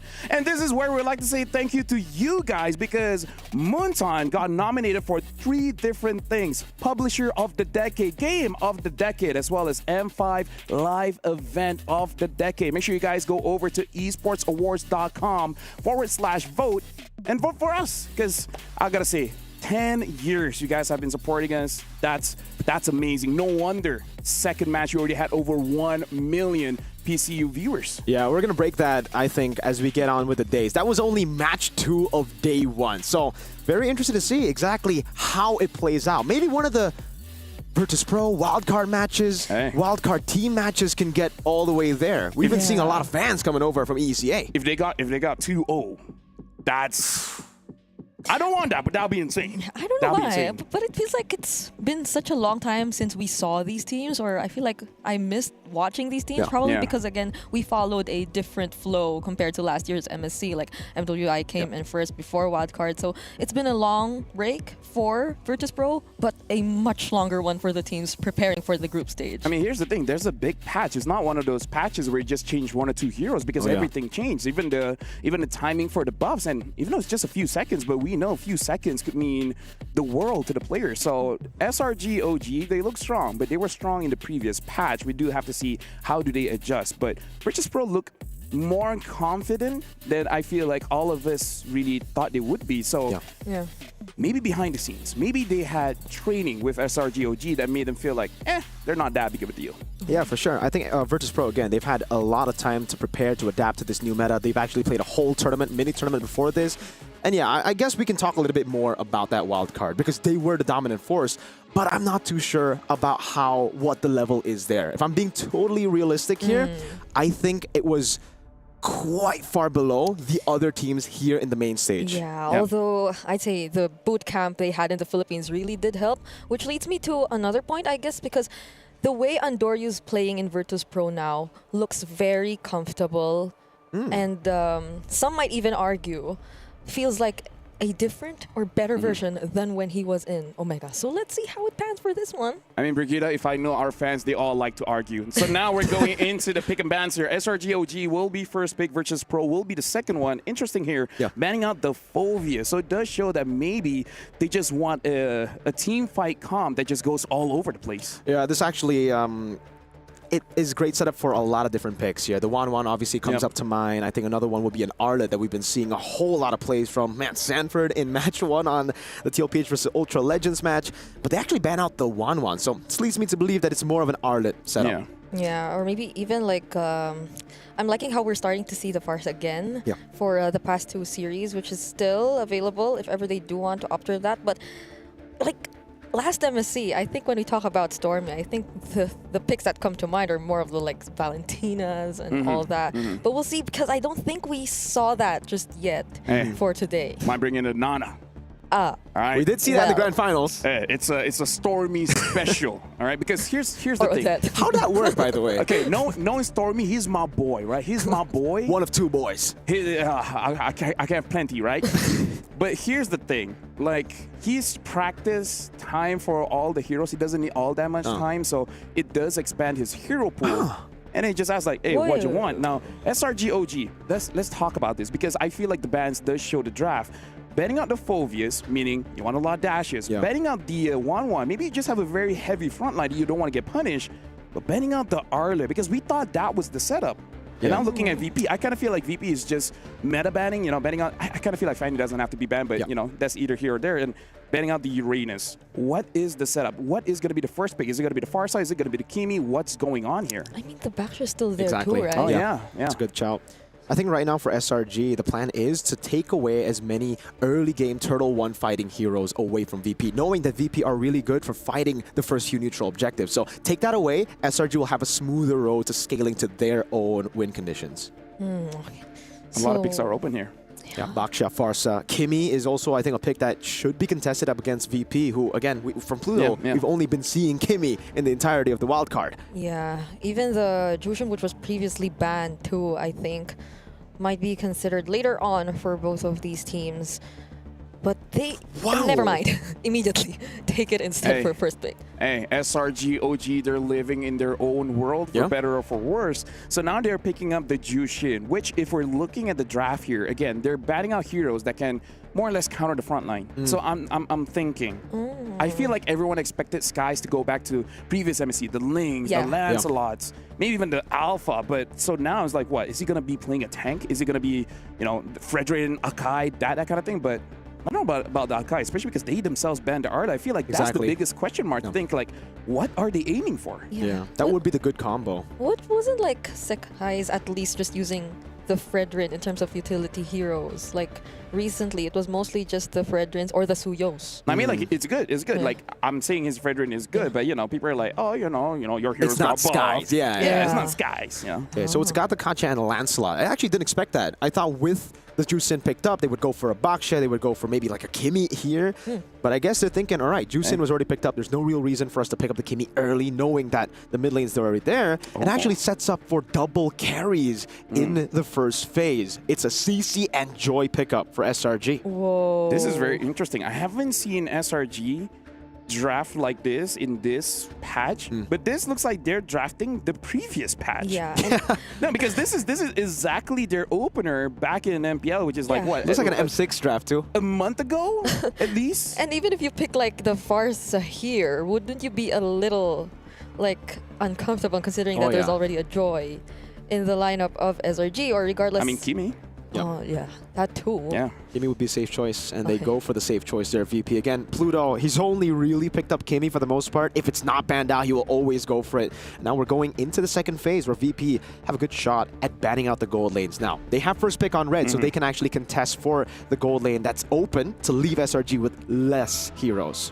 Yeah, but the thing is, knowing Innocent, he probably legit doesn't care. He legit doesn't care. He's innocent. Because this is a real thing that happened before, where they were discussing and they could not decide which gold laner to pick, and he's like, you know what, Clint. It's like, I'm just gonna pick Clint and then I'll make it work, and he made it work. Yeah. So I think this is one of the advantages for SRG OG. They can delay the gold laner just because they have that trust in Innocent. Yeah, now they seem to acknowledge that and not ban any gold laners anymore. Though, I'm wondering if this Gato... There's a lot of frontline punish here. What is their plan here? Because CC and Joy doesn't really scream, oh, we're so scared of our frontline. What hero is Yum's going to be using? Yeah, I think, again, for SRG, it's just them trying to play with their strengths, right? They are very, very good in the mid to late. They struggle sometimes in the early game, and that's why they're taking away as many setters, as many heroes that can force fights early on to get that lead, to get the snowballing going for VP. I think, the Kalea is still open, though VP seems to be... Oh, well, that's there you go, pick. man. Yeah. Okay. Hey, good shot, Brigida. I thought VP would be the ones to actually threaten that pick. They actually banned it out themselves, so... I hope they don't pick the Boxia, because this is already not a great draft for Boxia, for VP, I mean. Yeah. Yeah, a lot of shred. Yeah. But then SRG can pick it up if they want it. So I'm wondering what does, do they think or do they plan to put the Gatot? It's likely gonna be Rome, right? Like, I don't see any Gatot XP lanes anymore. But the mere fact that there's already a CC, and I feel like the entire game-in situation was a testament to how CC is kind of up there in terms of the XP lane matchup.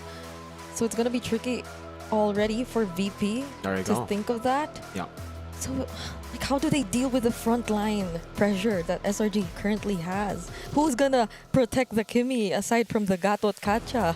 Well, usually when you're up against this kind of composition, you want a little bit more peel. You want CC. How you counter the CC? It's with CC, but not the hero, the crowd control. CC countered by crowd control. So VP, I think they could take a page out of CFU's book, pick up something like an Edith that will be pretty solid to just lock her down in lane and in the team fights, or go MWI and pick up Belleric. Hey, that was one of the counters to Joy in M6 too, yes. SRG did a good job, by the way. The down ban, amazing. The Harrow ban, even better. Taking away an amazing pick that could have been a counter towards the Joy, but it's going to be the Moskov that gets chosen by VP, so a bit more side control. They're saving XP. Don't let Innocent have that. because that too. I remember that he made a small play where he got almost I think a comeback at. Yeah. That was like the play that actually got them to Axiata. So At least now they have ways to like really deal with the macro. Although SRG2, they already have the Joy, so like I mean in terms of side control, they pretty much have an answer to that. But the Moskov and the Lancelot, that's a lot of presence. Okay. Now here's the thing. Claude, question mark, yes. But also, I want to look at all these bans. Are all of these bans to protect this Hilda? Because I kind of feel like the only one that might get punished is Hilda / Claude a bit. This is very interesting coming in from SRG OG. But as a Malaysian, I trust it because they spent a lot of manpower on studying the meta. So, hey, maybe they know something we don't. Yeah, it really looks like a mid-game composition for SRG. They're really banking on their strengths here, but so are VP. We're seeing a little bit of a change for VP's playstyle. I think mainly forced out by SRG. There you go. That's the Edith pickup in the XP lane to deal with the CC with crowd control. Yep, and here's the thing. Looking at the draft here, I kind of feel like for VP, they got the meta pick here. SRG OG, they might have seen this coming, and they just want to counter it. So either ways, good luck to the both of you casting this game. I hope it's a good opener for us. I hope so too, LaFell. Thank you for that. And now we are going to get ready, ladies and gentlemen, to jump into the land of Dawn. Will it be the unorthodox draft of the defending MSC x EWC champions, or will it be the newcomers in VP with a meta draft, something that works, something that's solid, very orthodox, and actually does suit their playstyle in the wildcard? I like to see how they're proving just how flexible they are indeed. In as early as game number 1, who would have thought they'd be switching up their drafting patterns that early on? But we'll see indeed. It's a unique approach to see the meta coming in from the wildcard champions rather than the defending champions. Well, here we go. Ladies and gentlemen, welcome to Game 1 into the land of Dawn as Natan brings us in. Skies and Andoryu going to be pathing towards the same route over. They'll be meeting up, and let's talk a little bit about this matchup, right? Lancelot versus the Joy. I think in recent times, well, hold up, big fight mid lane. And as early as less than a minute, it seems like Stormy has been brought down to less than half HP, and I'm seeing the confidence in the interview, even just now in the mid lane from Pluto. Bober, really well played on the Kimmy. It just shows you the experience that he's had in the wild card, just picking up this hero so many times. And Andoryu was actually gone for the orange buff straight into the Lethal Wanderer, knowing that SRG's jungler Skies will probably go for the triangle route. Yep. And I'm liking how they're controlling the mid lane so far, since we know for a fact that Hilda does tend to be the one putting the pressure, being the one trying to invade a bit. But okay, so we saw this coming, but not to a point where it could potentially be an early solo kill. But hold on, in the mid lane, it seems like there's action happening once more. Thorn Rose committed by Andoryu, but Skies secures first blood onto Pluto and will not get punished for it. Great moves from Skies. A glimpse of the MSC performance he's had last time. Vengeance! Okay, gets the flicker out of the turret, but will that keep him safe? Because Cram will try to go for the kill, but instead, no, it's Yumes trying to help him there. A little bit of help, but somehow still a solo kill. Yeah, I mean, I guess it can still count mid lane. This is definitely not a solo. Oh my goodness, the pressure in the mid lane coming in from Virtus Pro, and the way they're able to answer back against SRG. This is a surprising turn of events, but Andoryu Phantom execution out. Pluto might be taken out though, not yet level 4, and the control in the turtle pit seems to fall into SRG's hands. This is big. SRG have brawled it out and actually have gone a better timing in towards the turtle. Bad call level 4 though, that's Pluto! Oh, so it seems like they don't want to recall. They're just trying to regroup, but that will mean that SRG OG secures the first hurdle of the game. Now we get to see the setup that was done in the draft. You know, banning out a lot of the ready-to-fight heroes for Turtle 1 to take away that strength away from VP. Now we get to check onto the emblems here. Master Assassin for the Claude. It's the firmness for the Moskov. Super Agorka has taken much more of a passive route. Hell, I think the entire team has 3 tenacities from Virtus Pro. They're really respecting the firepower from SRG. So could they be really planning to focus on the macro before this game, not until they know that they've already hit their power spikes. But the way we're seeing it right now, at least in the trio mid, they're just really taking on the fights. They're somehow starting to brawl. But speaking of brawl, it seems like Stormy will start it instead. They will try to go for it, and they take down Pluto. Andoryu gets to escape, but now will he try to re-engage? Because the rest of his teammates, they seem to be in danger. That's 2 members down for Virtus Pro. Great fight from SRG, utilizing that Stormy utility here early on. Getting those knockups, massive for SRG, and you can just see the coordination here for SRG, right? The fact that they were all ready to pounce as the knockup came through with the Lantern Flare shows you that at least here, they've got the advantage in that department. Virtus Pro were all over the place. Yeah. Bober was kiting away, wanted to go for the member they used Traction Pulse on. Now Cram. What? AOG right in front of Cram just to somehow block his path. But they will successfully take him down though, but they needed 3 in order to do that. And I agree with you, it seems like Virtus Pro, their mechanical capabilities, they've proven that, but their coordination might need a little more work, especially in the way we've seen them play. But Stormy forced to flicker away, and now the SOD, okay, they will not proceed with the fight. Yeah. Scoreboard 4-3, really close, but SRG have gotten more value out of their kills over Virtus Pro. Virtus Pro, like you said, Brigitte, they've been sending 2 members into the bottom lane to go for these kills, and SRG have bought so much time with those guys before dying that they could get more value out of the map. Purple buff was stolen. This puts Skies in a good position, despite Endoryu still being at the same level, actually a bit ahead in XP. Fighting for Turtle 3. He's actually 3-0. It's a really good standing, but again, even despite him being a Lancelot, if SRG OG are able to just dominate and control the objectives that way, it's gonna be a little difficult for them to contest. And now they can immediately transition to the top lane, although Andoryu might try his best to defend. They might not let go of this tier 1 just yet, and that's another thing I feel. There's no turrets taken down from either of these 2 teams so far. Yeah, very disciplined from both these teams, at least when it comes to protecting their structures, lane swapping the lanes as well. Super Agorka sent down below for the turtle fight earlier. They didn't want to contest.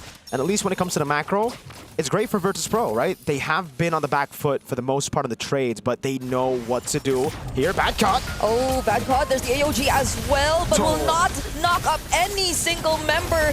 Bober tries to go for Sakai, but on the other side of the map, Yumes is the one taken down. SOD will be landing onto Stormy, and Innocent might just be the turnaround of Virtus Pro. Innocent gets to take down 1, but still, that's 3 members traded out by VP. That might be the first win Virtus Pro has found in this game in a pure team fight. Andoryu! Oh, the Phantom Execution, if that connected, I wonder how things would have changed. But just as we spoke about turrets, Virtus Pro get the first one away from SRG OG. It was so close in the early game despite SRG's control over the neutral objective. 1,000 gold was all they had in the lead. And you can see with the team fight, despite it being also very messy from VP, you can see the targeting being all over the place. They managed to find the solution, and it was a big spear to land from Super Agorka. From down below, absolutely ridiculous accuracy from the young man from EECA. And now we've got a game. Both teams scale up pretty well. And both teams are playing for mid-game here, Brig. That was a Firmness Moskov. Firmness Moskov dealing damage. AOG! AOG right in front of Crab. Oh, the flicker coming in as well from Badcod, immediately eliminating a single member from SRG before the turtle. Could this be a little different this time? Because VP, they're able to take a pick-off against SRG. Wow. I'm really impressed by VP. The miscoordinations we saw early on, it seems like one fight and they're back together. This is their wildcard form in the final. Super Agorka picking up turrets for free as they set up for the final turtle of the game, Pluto. Oh, will Andoryu let go of this opportunity? Sakai still secures the objective, but Andoryu's unstoppable. Might just go for the kills. Sakai fortunately gets away, but still, VP, they're not letting up without a fight. Trades have been so equal this time around. VP get a little bit more of value. 2-1, a turret, but SRG did get the turtle. So it's a +1 value for VP here. Super Agorka, though, he's farming up to be a beast. Let's take a look at the items. Perfect timing. In-game equipment, it's not just the man in the gold lane, but it's the man, an import from the Philippines who's done amazing this game. Look at that lead. 1,000. Again, you have to remember, his purple buff got stolen. This hasn't been the best games when it comes to farm. Andoryu! He's almost legendary. 6-0! Primal Round! Oh, not Primal Round, not just yet. It was the Phantom Execution. but somehow Innocent still gets away, but not Cram! Oh my goodness! Someone has to charge VP for fraud. That was such in the wild card, this was not how they performed. They were messy. Yes, they were good, but now Endoryu's going 1v1. Are they actually gonna? Okay. Back to the point. They're not playing the way we expected them to. This is clean gaming for VP. Maybe the first few minutes, yes, that was the VP we expected. You know, miscomms happening, miscoordinations a little, small wins from SRG individually here and there. But it seems after the laning phase, this team has turned around so quickly. These fights have been so good, the rotations as well. And it's SRG who find themselves on the back foot, mainly Cram being very vulnerable with the CC on Vengeance, getting countered by the crowd control we spoke of in the draft. Pluto. Yeah, and he got such a good start too, but hold on, speaking of, it's Innocent who gets taken down this time, not the best one for SRG OG. Sekais gets to trade, however, but Andoryu still going for it. 2-for-2 trade for both of these teams. But it's worth it for VP. They got both the carries, Skies and Innocent leaving the utility. Stormy in the mid lane. SRG still have the better control over the neutral objective here, so they will deny VP of a take on Lord, and it will prolong the game to a point where I think SRG can still pull things back. Yeah. It really comes down to a battle of team fights at this point, but VP have a Moskov. That's where the but comes in. Yeah. If Super Agorka plays this well, this could be a split push angle that forces SRG into a crucial forced error. Yeah, and if SRG OG in the fights actually get the shutdown onto Andoryu, I feel like that'll matter a lot, but will they actually get to do that? Innocent tried to, but he will not succeed. That's a kill from Super Agorka. AOG committed by Pluto, but he's all alone in the middle of war. But Super Agorka, he makes it to the fight. Bomber has to reposition, however, because Crab, with a beautiful use of the Vengeance, gets a double kill. And Andoryu, he's legendary, but they lose 3 members. Badcott, is he still going for it? The one time you don't go for the CC on CC, you lose it out. Now Phantom Execution as Cram gets the kill back. Badcott taking down Andoryu, looking for scraps, has to land the puncture, goes over the Thorn Rose. Cram survives! Somehow he still survives, and Sekais might get the shutdown, but still doesn't! How is Andoryu still alive after all of this? How is SRG doing it as well? We've got so many questions that we need to answer, that these two teams need to answer. And Andoryu surviving, SRG winning despite not having Innocent in that fight. They want to fight again. Pluto knocked up.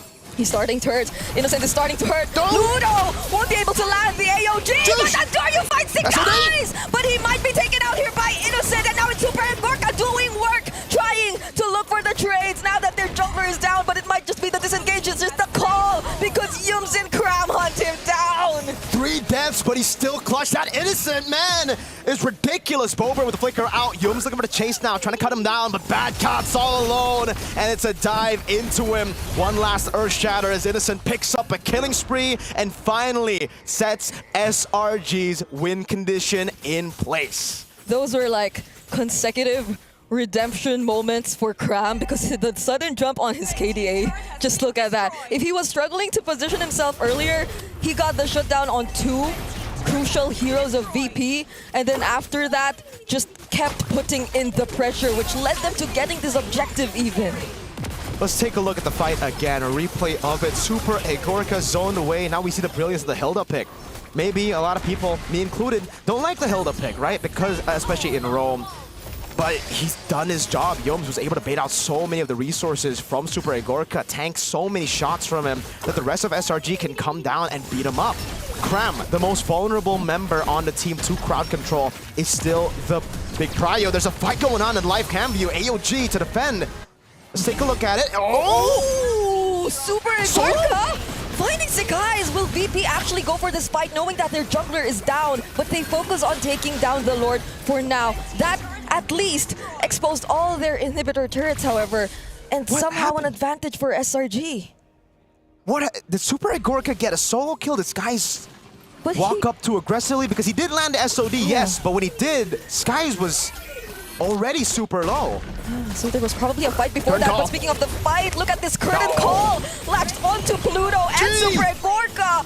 Beautiful targets for Cram, but gets knocked off right there by the Earth Shatter. Badcott, though, doesn't have the Primal Wrath, so they won't be able to find a way to fight back, not unless Andoryu looks for the trades, but the Thorn Rose doesn't seem to land on the Stormy. A desperate play from Andoryu, and SRG will capitalize on this. The experience of the defending MSC champions coming in the mid-game. 13 minutes in, and they're going to be knocking at the base turret. First one going down, SOD landing for Super Egorka Skies. Could this actually be it? VP will try to defend, uses the AOG as well, but Super Egorka unfortunately gets taken down. There's the traction pulse from Bober, and they still have some minion waves coming in, but they have to wait for the next wave. 5 seconds on Andoryu. Wave is coming in, but it's a bit too slow. VP actually have a shot of defending. SRG need to get this wave into the base. Here we go. Did they actually go for the conceal? Badcott doesn't land their shatter, and Bober is the first to fall. Andoryu 2 won't more, or he will make it out alive and successfully clears the wave still. Oh, Skies just died. What? Where? Did he get shot by the turret? Did he walk up too far? Or was the minions the one that dealt the final blow? There's a Lord! There's a Lord! This is a big mistake from SRG. Yes, they've gotten value. It's still value. Base turrets taken down mid and bot. But VP have more members for the Lord. 20 seconds for Skies. Cram is walking up still very aggressively. Okay. It's not a big mistake. The SRG have recovered very, very well, just poking and holding their ground up against a VP team that also was waiting for 2 members to get back up in Badcon and Bober. Okay, so at least it isn't necessarily an immediate transition into the Lord for VP, even though Sekai's was taken down earlier, and it seems like they'll need a bit more resources if they want to deal with Cram, unlike how it was for the first few minutes. Things have changed a bit, especially as Innocent has already taken his items. He's already full build on this Claude. But speaking of full build, oh no! Pluto doesn't go for the engage and instead gets taken down. So Pluto and Badcott, the true frontliners, they're nowhere to be seen for VP. There's no front line up against this SRG composition in the late game, man. Yome's walking up, canceling the recall, and it will be a 2v1. Super Egorka throws it out, almost catches Stormy. 2v1. Uses the Wind of Nature, but against 2, will he be still able to find a way out? Make it 3 indeed, and Sekai's doesn't care. Taking down one of the best ways to defend for VP. 30 seconds on the death timers. SRG are looking to go for just 1 wave in the mid lane. They think it's going to be enough. They've shoved up top. No, wait. Yeah, they're just going to go for the mid lane, straight into it. Cram with the curtain call over to Badcott. Okay, the curtain call was already used, but it seems like they're not going to care. Andoryu doesn't land any of his skills, and instead, SRG OG gain access to the base. It's a killing spree for Sekai's, and after 16 minutes, they finally end the game. That game right there was a perfect way to describe the Selangor Red Giants OG Esports playstyle. They wait to mid. They might be a bit messy, but they make up for it with ridiculous team fighting and mechanics. Can I just say that was weird and familiar at the same time? They're very chaotic because this is the thing about Selangor Red Giants, right? Where, you know, they lose the early game. Yep. They get some items. Yep. Something happens and then profit. Yeah. Value. But if in some way, right, VP were able to capitalize a bit more on some of those mistakes, it could have been very dangerous for SRG. That's Malaysia team for you, man. I don't know what, like, we're the most entertaining for a reason, right? We gotta have that comeback story. Absolutely. There's always gonna be a comeback story, and this was the moment where they actually took control of the game, and a massive spear of destruction from Super Egorka.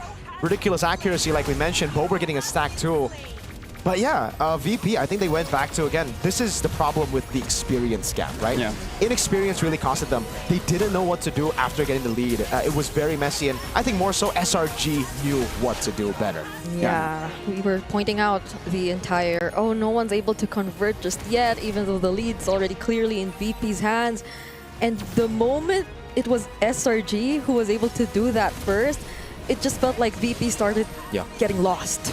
I kind of feel like we got to break down the draft as well as the itemization a little bit later, because I kind of feel like for SRG OG going up against VP, it's more about them understanding what is going to be the target. And they're definitely targeting the front lines here, both Badcott as well as Pluto. Because again, even in the bans, a lot of those frontliners are taken out. And then picking up the CC here, we rarely see an EXP laner having the highest amount of damage in the game, but it makes sense, right? Because percent HP damage does a lot. My boy Crime, he was smiling. He was like, oh, that was my game. That was my game. Because here's the thing. Even if we're looking at the items later on, even Stormy using that Jushin, there's a lot of tanky items because he understands. And Doryu, he knows how to play. So he just got to stay alive and actually lift some people up. Oh, I actually liked the way Stormy was able to be very precise on using the Crimson Beacon and all that. Yep. It's either just to really position herself outside of the Thorned Rose or even away from the Phantom Execution, or if not, if she knows that he knows, MWI, if he knows that you're somehow able to go for the punish and VP have overextended, then it's a very on-point decision that we've seen from Stormy a lot of times in this game. It's just very decisive, right? Again, it comes down to the experience. I think Stormy, MSC champ, all right? Experience there already. He's always been very decisive, even in the M6 World Championship when a lot of people thought he was declining in form. The one thing that stayed true was his decisiveness. He would be the one to go with Lo Yi and just teleport forward, and he would just stick to his plan. Yeah, I gotta say, it's just mostly about the setup because it makes it look like for SRG OG, they completely understand who's the setup and who's going to be the payoff because Sakai's did a lot early to mid, right? But then later on, when Cram started to be able to tank some of those damages, then he starts actually shredding everyone else. And then Sakai's like, okay, now my job is actually just to make sure that the objectives are taken. And then if needed, I'm going to be taking out that backline.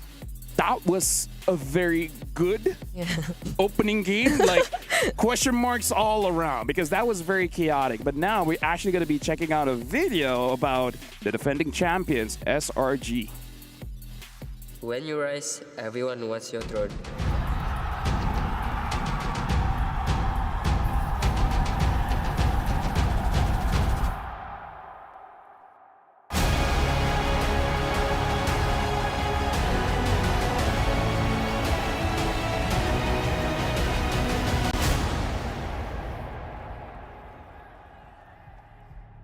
Last MSC is mean a lot to me and my team, especially when I got FMVP, I got extra bonus there, and actually it's like life-changing there to win that title, EWC and MSC, and I'm really grateful, and I feel like my career is getting better and more promising after that, after the winning. We reach the semis and then it starts to become very real.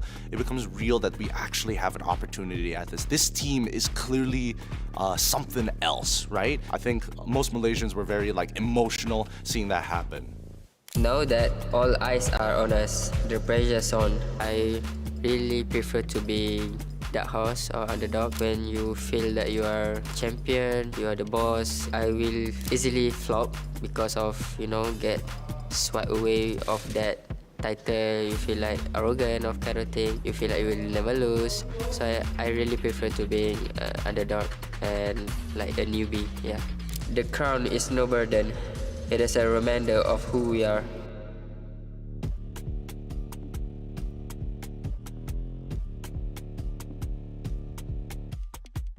We're really confident and we just trust ourselves, try to do what we did last year. At least we can have a good place and be consistent at the international scene. The road's never easy. We have done it before, we'll do it again. First of all, Gideon, I wasn't emotional. I was actually very stoic when they wanted. Nonchalant, I was like, it's okay. Yeah, I don't remember seeing you crying or celebrating or being happy at all. It's like, but we got to talk about that video a bit. Even Sakai was saying, I would prefer being the dark horse or the newbie because apparently the pressure is very heavy. Yeah. I mean, certainly, right? After going and winning MSC, just later on going to SPS over as well in the M6 World Championship, on that golden road, it definitely put a lot of pressure, a lot of burden on their shoulders. Yeah, but he did say the crown isn't, or maybe shouldn't be a burden. So it's sort just of wear a hat. Yeah, just wear a hat. Maybe just wear a hat. Maybe it should just be an MSC hat. Like maybe you don't need, crowns are overrated. We're in 2025. Yeah. What? Virtual hat. Virtus Pro hat? we gotta talk about Virtus Pro because hey, that was a good Impressive. game. Yeah. That was impressive, right? And Doryu, I actually thought he would actually go deathless. Yeah, until we saw just the little habits that he has shown in the wild card, but I thought had already been improved, had already changed. Turns out it's still the same Andoryu. He does amazing in the early game with his template, but then once it gets a bit more dicey, he goes in for a lot of desperate plays, like very individual solo plays. I think that's the word. I feel like the entire early game has been such an Andoryu show that when it came to the latter portions wherein they felt lost, it felt like he had to keep it going and he had to do so much. That's where we probably didn't see the coordination. It's like he got the spotlight early and he wanted the spotlight to stay on him for the entire game, but he needs to know that it comes down to Bobert and Super Gorka to carry them in the later stage of the game. He needs to understand that, and here, a prime example of what we were talking about, the solo play that I would say this is a bad mistake. I mean, you saw in that play, you know what people always say. You chase after 3 chickens. Yeah. All the chickens are gonna escape, right? Because just chase. Go for one? The moment he hit onto Stormy, and then he was like, wait, no, I want Innocent. Wait, no, I want Cram. Yeah. It came to the point where he's there, but he forgot his purpose. It's like, wait, why was I here again? Exactly. It's like that moment when you go to the fridge and be like, wait, what? What did I come here for? What did I come here? So that was what happened. So I kind of feel like for game number 2, I feel like Virtus Pro shouldn't really feel that bad because that was a good game coming in from them. So in game number 2, just tighten them up. Just lock in and they could do it. Yeah, because I feel like even for SRG, the early, it was something we also talked about like before we went into the game. So a lot of the expectations which were laid out were pretty much met, I guess, except the part wherein it got like really, really messy for both of these teams. But other than that, so long as they figure out how to hold on to that lead and how to be a little more composed together, I guess, then things could potentially be different. Yeah, and here's the thing. I feel like for those of you that actually check out the wildcards, you see the journey of Virtus Pro. But hey, in case if you guys missed it, let's actually check out the road to MSC for Virtus Pro.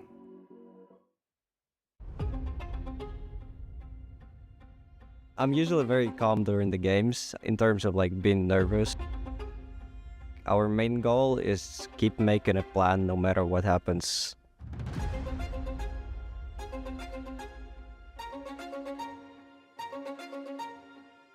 I think this achievement means a lot since it's our first international experience and yet we already got a win. So I think it also gives a good motivation for the next big tournaments, and now we have a feeling that we belong to the main stage. Since we're coming from the wild card, we can be both disciplined and unpredictable depending on the matchup. I'm the one who joined this team closer to the end of the regular stage on the MCC tournament.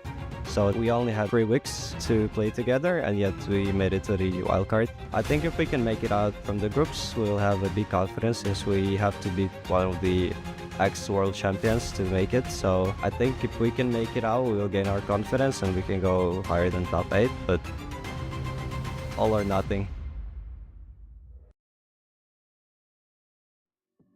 Want to get out of groups, and we even heard earlier where they're like, one of the things that we do is that when a plan doesn't go well, we just think of another one. So now we have to see for this game, because I feel like even for all of us in terms of the draft, there's really not that big of a problem. It's mostly just execution. Yep. There were, like I said a lot of heroes which I thought would come in later, but eventually came in a bit earlier, but still worked. The Jushin being one of them, but yeah, I think the draft went beyond expectations. I'd say like that's the way I could describe it, to be beyond expectations for me. So. Fly Solo doing a great job. Real Solo. Real Solo now. Real Solo. He's not Fly, he's real. He's real. He's real Solo. I wonder if he plans to change that again. But yeah, Real Solo doing a great job now. So is Arcadia, because I feel like the rhythm they're picking up now, it's something that kind of catches you off guard. So Marco, I gotta ask you, because SRG OG, technically this is how they play, right? So real fans know like, oh yeah, this is just part of the course, but personally for you, do you feel like this is an okay way of playing? Because these are previous champions. They should not make games look close.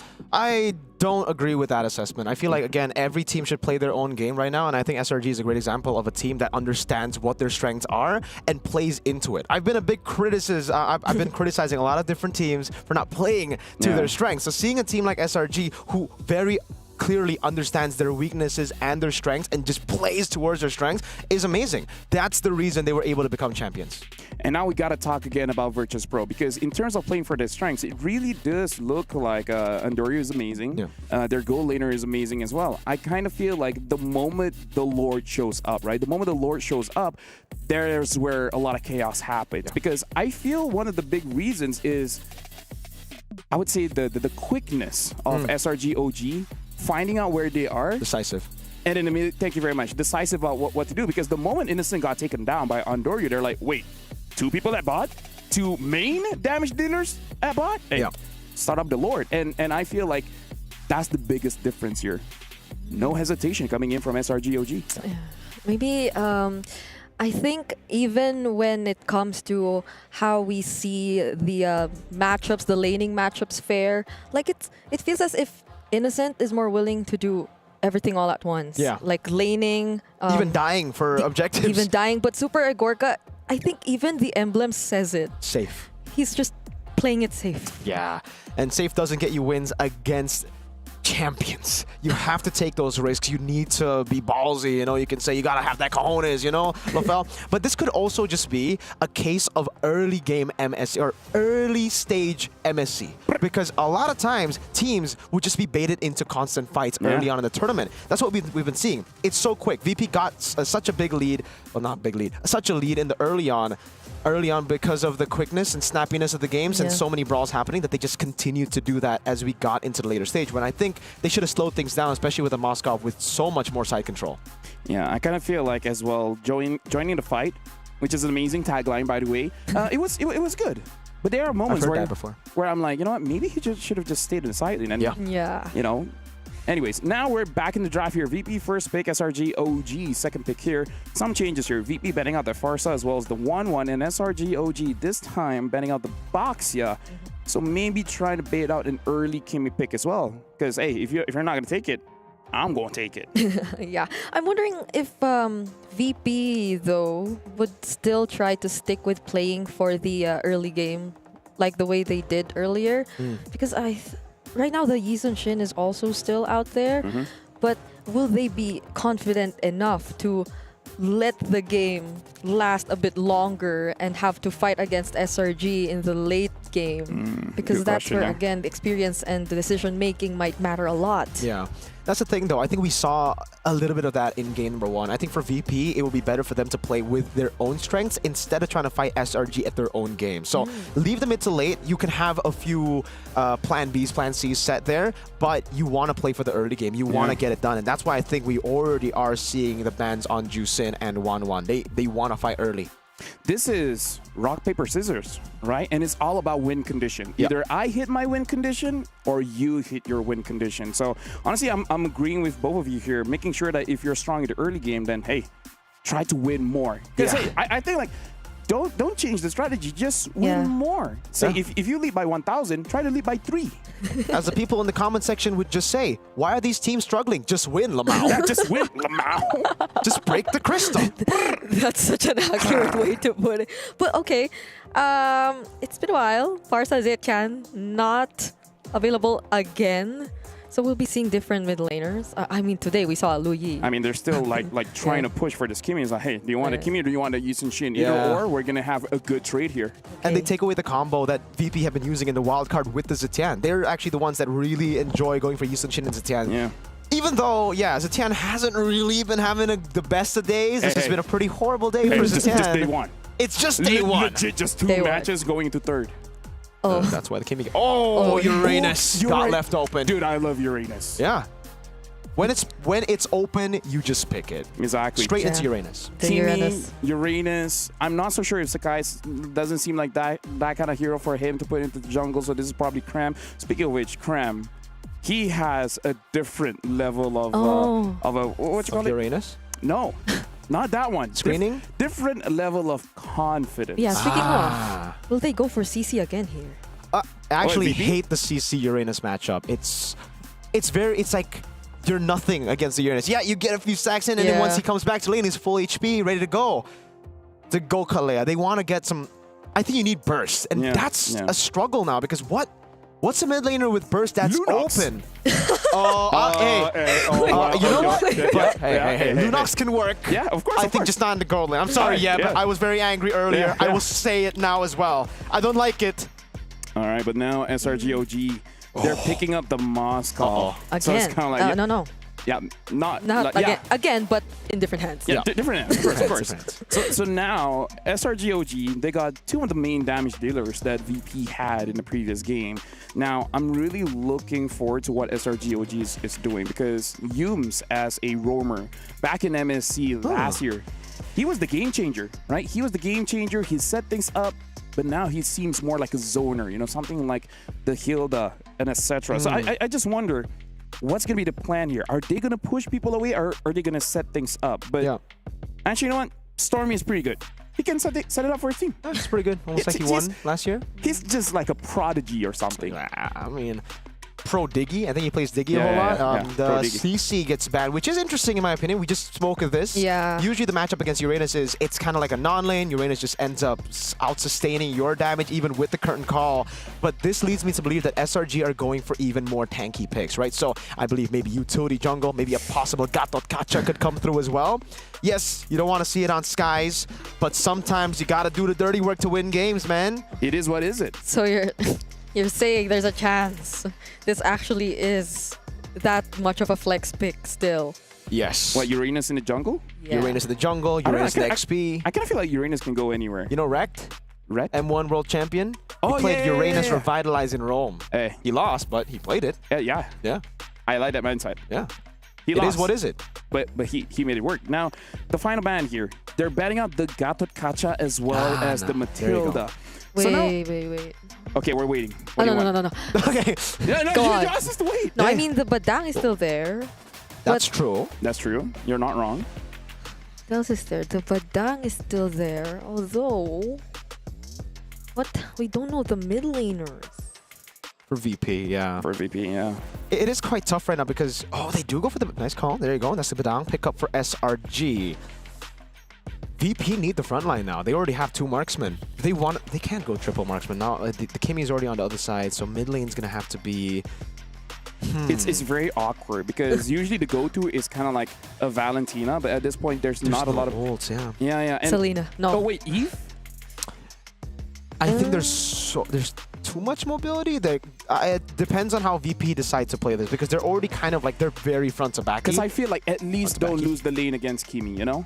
But the VP does like to go for unique mid duos. There you go. That's the Lunox. Hey, it's not gold lane. Okay. I mean, like, called it, right? Called it. Esmeralda too. So this is the matchup in the XP. It's a battle of no you sustain. And it's like no you. And then we just keep on going for 50 minutes. It really does feel like two X's going for lunch. It kind of feels forever. Yeah, it's just awkward. You're there for a bit too long. Like you pay, I pay. Who's paying? Do we run someone away? just leaves. What if we actually break records though and go for a very long game? No. We could. Hey, Break, you are like you and Chantel have this thing where games just go on for Hayabusa. All right, so it's not. Okay. There you go, Hayabusa. Very interesting. Yeah, here. the Lunox is actually not bad against that. No. Pretty good. Pretty good, and Uranus is the only tank that can get shredded. And I think I saw a matchup. The Uranus will really not like this Lunox. Yeah. Speaking of Chaos which, and Uranus. Hey, Chaos is the game. So now, good luck to the both of you. If it does stretch out to be a very, very long game, you're gonna help us. I don't mind. I'm gonna say it. I don't mind making a trio cast. I don't mind either, Lafel, but thank you for that. Now, it's time for us to shine with the teams. They have gone for, again, I would say, now it's a bit different. VP have the unorthodox draft. They have the Lunox. I don't like it in the gold lane. In the mid lane, especially in this comp, it's alright, you know, it's alright. Wait, you're still here.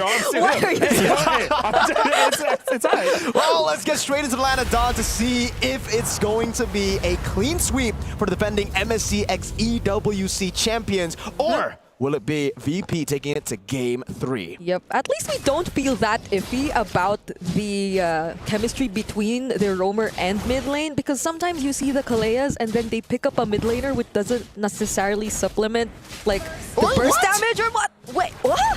I thought this was supposed to be a very awkward battle. Turns out Badcott just...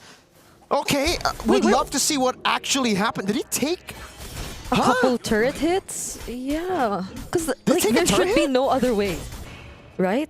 Am I mistaken? Is Esmeralda, did she just get like a crazy buff? Have the times changed? Well, 1-0. That's how we started the game. Again, this is looking pretty SRG, you know? 1-0 down, and then they go back and find a crazy team fight to turn things around in the mid game. Okay, still on track, still on track. Yeah. For the typical and signature SRG play that we're used to seeing, but it seems like Badcott is still going for it. Oh, he's dominating this lane. For some reason, there's actually a lot of action happening in the Esmeralda Uranus lane. I guess Esmeralda is good in Uranus, against Uranus. And Doryu on the Yisun Shin, now Pluto as well. They're just doing a good job at screening. I think Yums has been able to, like, he's been trying so hard to just screen, to get vision on Endoryu, but Pluto is just not having it. Tenacity and the firmness, a whole lot of tankiness, because he needs to compensate for the support emblem. Tank emblem on the other side, compensating for no support emblem with the pull yourself together and the agility right there. And it is the common bargain hunter.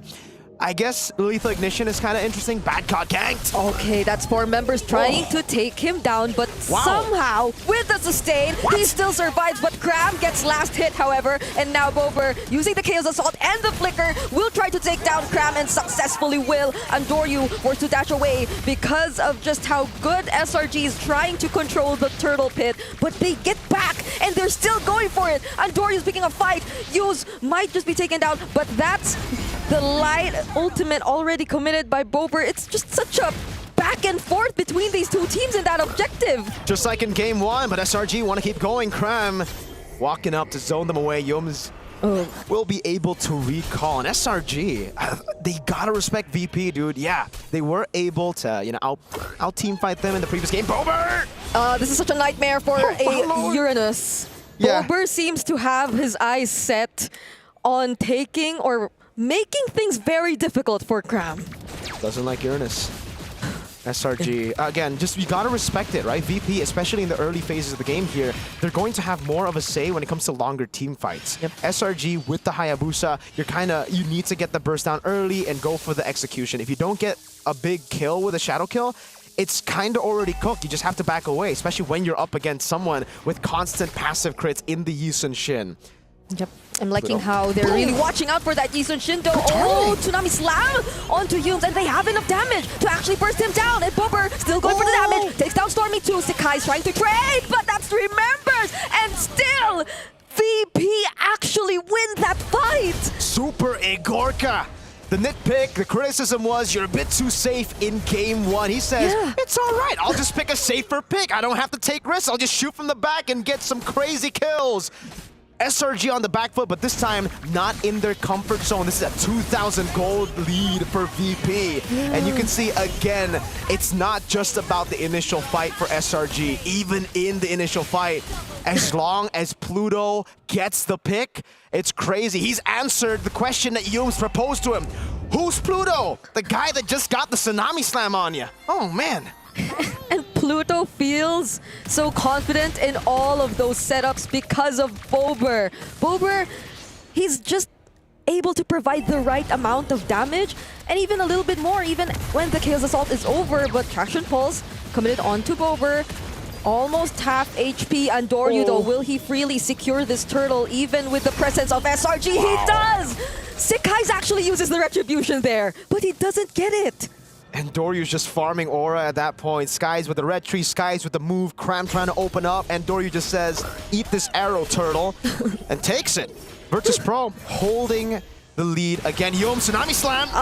There you go again. Yums is always the target, but will Sakai's actually try to take them on this time? Splits the damage for 2, but is enough to take out Pluto. So it's a 1-for-1, it's just the roamers which were taken down. But Super Igorka got a whole lot of space in the bottom lane. Now it's a turret for free to VP. as Cram tries to cut in these lanes to relieve pressure off the rest of the map, but VP are just constantly rotating.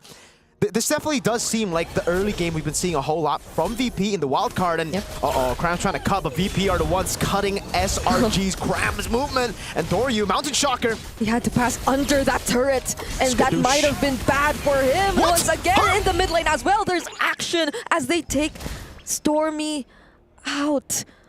Stormy and Cram. This is already a 4K gold lead for VP. Stormy had Purify, falling star moves. Guys can't even walk in his own jungle.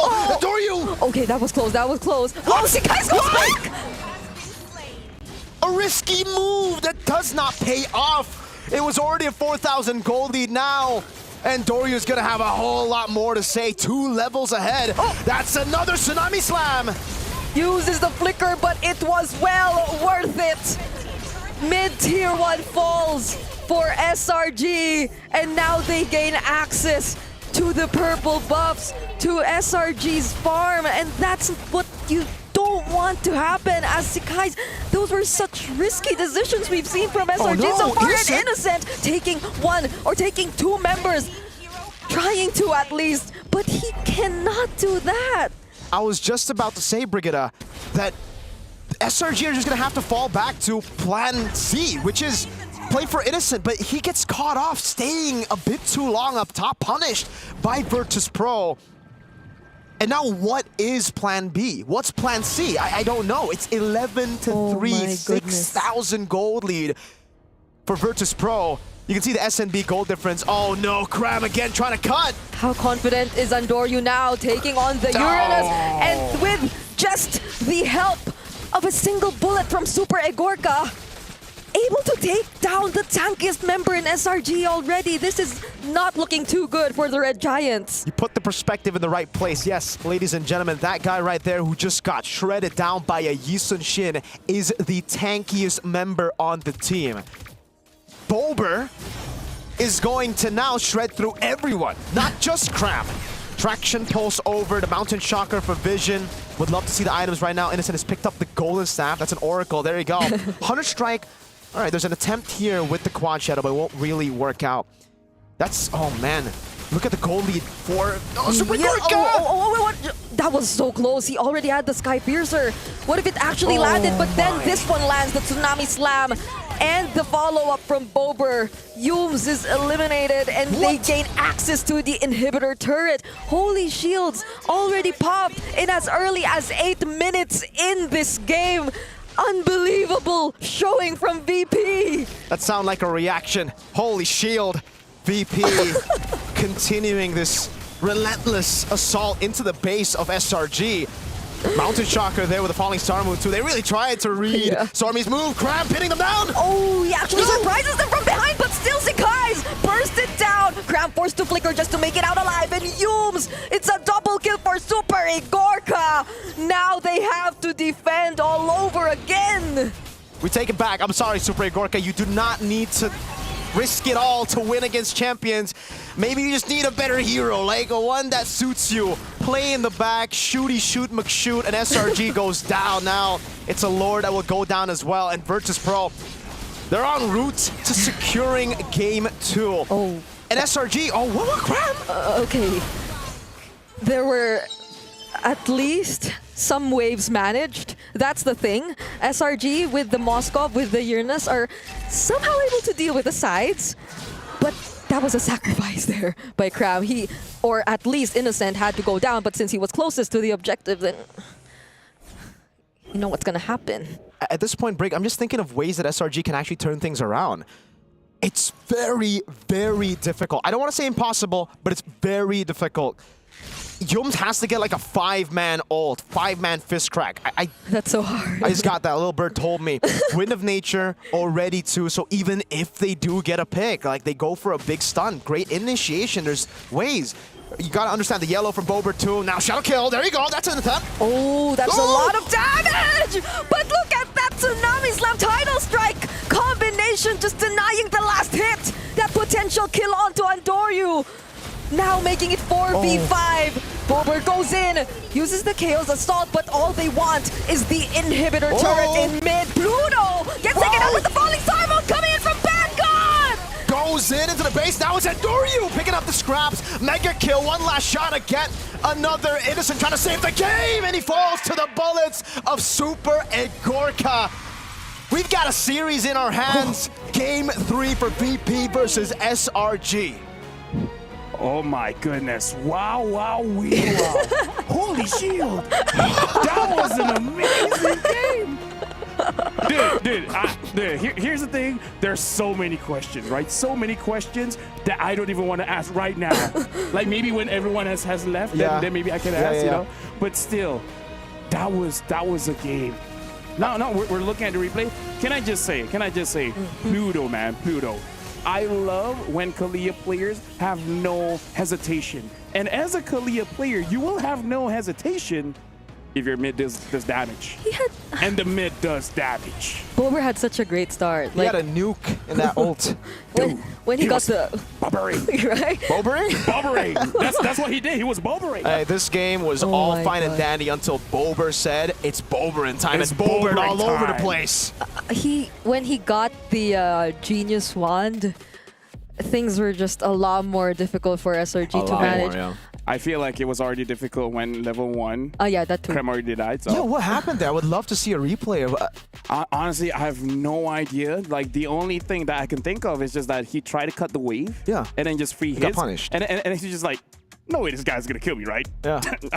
No way, right? But, and he'd be like, holy shield. Holy shield. But really though, like, was he actually under the turret that early? I mean, I don't. There's no way so. he took a turret shot, right? There's no way. So, it could...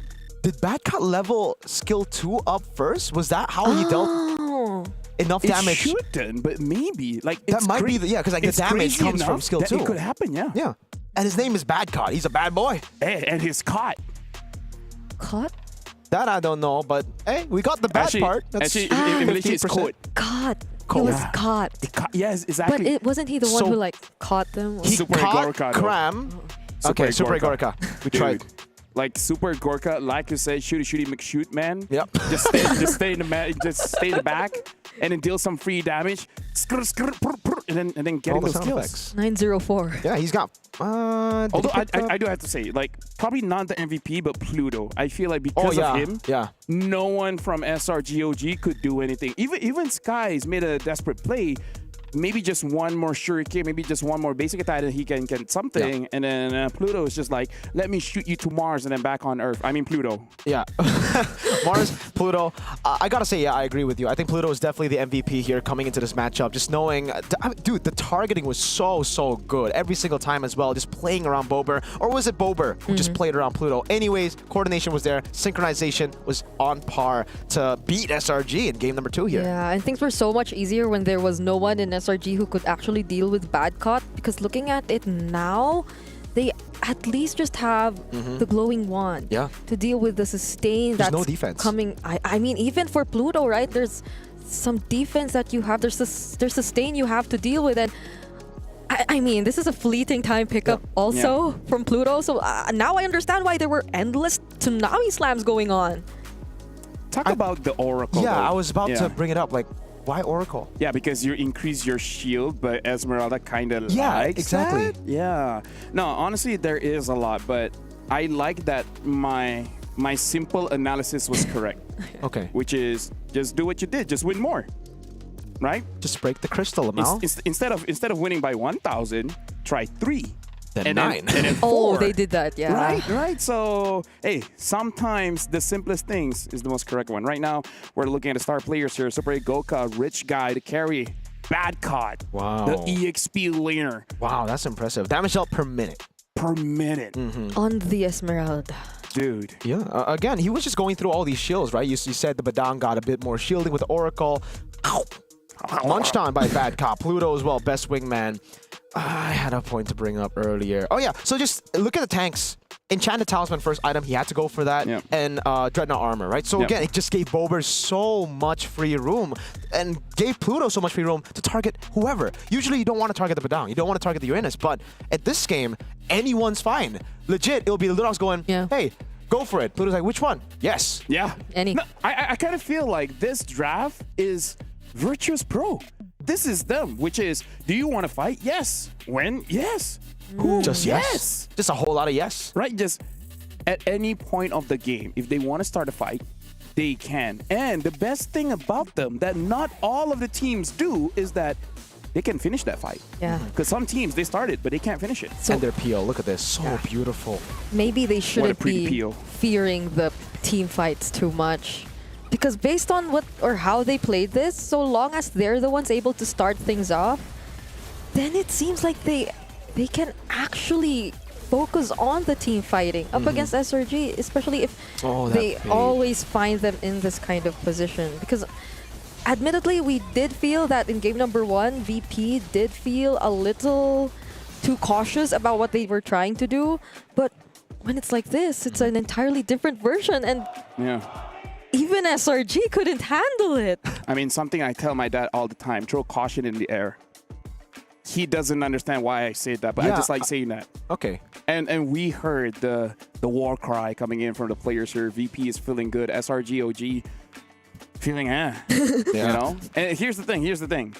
Between both teams, I would say Virtus Pro has less pressure here because now they have the momentum. Exactly. And if they win, that's huge. They're a wildcard team from a non-MPL region up against the defending MSC champions who have dominated Malaysia for 3 seasons back to back to back. So you could definitely tell who the pressure is on right now. Yeah, I mean, Pluto did say it, that if they ever get through the group stage, that'll mean so much for them, because that means they'd have to at least deal with some of the biggest threats. And if they do that in as early as their first match, then that's a massive statement which will put SRG in danger of defending their crown because they only have a single life remaining moving forward. I don't like day 1. We already have to shift our tier rankings.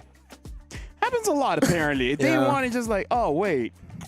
Give me a sec. Give me a sec. You go here, you go down here, you know, just gonna give you new coordinates for you to go to. But now, this is match point. VP wins this one. It's gonna be the biggest upset for today. I gotta say, Onyx just now, even we were nervous after game number 1, but I feel like this is nervouser. Nervouser, especially for you, you know, as... No, I'm nonchalant. No, okay. I'm nonchalant. So he's nonchalant. I'll just pretend I didn't see him reacting. Oh, yeah. The entire game. Dude, the entire game, I was like... Huh. Oh. That was me, the entire game. That's accurate, you know? Yeah, but anyways, now, what do SRG do, right? Because we already brought this topic up. Play better. There you go. See, sometimes the simplest thing, just play better. Just play better. Maybe don't die level 1. Okay. Crazy. You want to shout it out to Cram? Hey. I don't know if you can. They're just behind us, so, you know. Like, technically we can. But don't.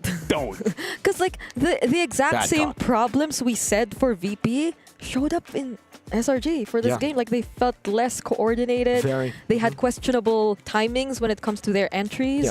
So maybe it's really just the simple things that they need to consider now, you know? Like, I think for me, it comes down to the draft again, right? It comes down to, like, what were they planning for? They banned out the CC, which leads me to believe at least that they were going for utility jungle, that they were going for a bit more tankiness in the team. They picked up the Badang, so I was like, all right, they're going for a Fredrin here maybe, and then they end up going Hayabusa, which means, so the setup earlier and the first 3 picks just doesn't really connect with the last 2 in the end. Yeah, it doesn't match.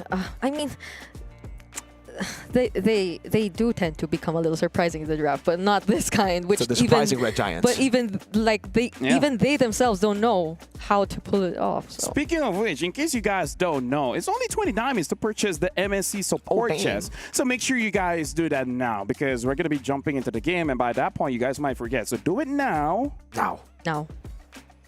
Come back in 30 seconds when we're up and rolling. So now we'll wait. It's okay. But we won't wait that long. So now we got to talk about this, right? I mean, like, yes, play better because in my eyes, the only way that you lose that 1v1 is if you disrespect them, right? Yeah. Because I don't think he would do that in, say, against MPL regions where he's like, okay, I'm definitely going to be punished, so I'm just going to be playing it a little bit safer. The moment I see this is a bad trade, I'm not going to go in because the thing about people actually going is that they want to get level 2 very fast because most of the EXP laners, they need level 2 for a dash. Yeah. So I kind of feel like that's the thing where the Esmeralda understood that he had no way to leave. He can just, and then that's it, right? So kill him while he can just do that and can't be like that, you know? So I get it.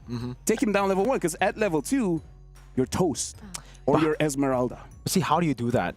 Just with the delay in the jungle, it actually creates a safety net for a lot of the laners in the mid lane and the gold lane and the XP lane. It's tougher to gank early on. You don't want to go level 2 right off a purple buff or right after first buff into a gank because that would cost you a lot, especially up against very fast clearing jungles on the other side. Yeah, I'm trying to recall what battle spell did Cram have? Purify, right? Flicker. Oh, it's Flicker. Flicker. Cram, Flicker, But he still... Yeah, Stormy that's, Purify. That's true. He had Flicker.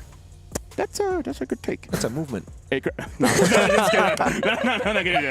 they're focusing. Maybe we'll ask Eterna to ask him. Oh, yeah. Maybe. But does Eterna do the winner? So yeah, he has to win. He has to win. He has to win I to get mean, interviewed. He will win. I don't think you He's want to say nonchalant, that, bro. he's Oh, Like, that's right. dude, That's right. You know we have That's right. You want to reiterate? Okay, let me reiterate. I love cookies. There you go. I love There you cookies go. too. I think I love cookies. we all love cookies. Do you love cookies? Yeah, she doesn't. I do. You do? But I was... Hey, Briggy Man. Briggy Man here. Briggy Man. I will transfer over. So that's that how it handshake. feels like to not get high-fived. Oh. Why do you say that like you've never? Oh, maybe she's different. Everyone wants to high five. Everybody her. wants to But high five when her. it comes to us, Yeah. Sometimes we just say things they too just crazy. Like they high five us, but we didn't receive it with our hand. Get it? It's the face. The face. They high five the face. Okay. Oh, speaking of... No. High five to the face. But now, SRGOG first pick. VP second pick, betting out the 1-1 again. And this time VP is like, yo, my Yisun Shin was nasty. So don't give it to them. Yeah, so this is back to game number 1. And again, if you want to recall game number 1, SRG were the ones to actually win it out in the draft, win it out in the game as well. VP were struggling with that draft. I'm not trying to say that the draft was bad for VP. It was just, it's not their style, clearly, after seeing game number 2. Yeah. I kind of feel like they just have to be careful of really that Kalia-Lunas combo, right? Like, the insta-kill. Even maybe consider picking up the Kalia earlier. I was waiting to see Yums actually pick up that kind of roamer. Yeah. Because in game number 1, he was Gatot. In game number 2, it was Badang, but not the kind of... game 1 was Hilda. Oh, yeah, it was Hilda.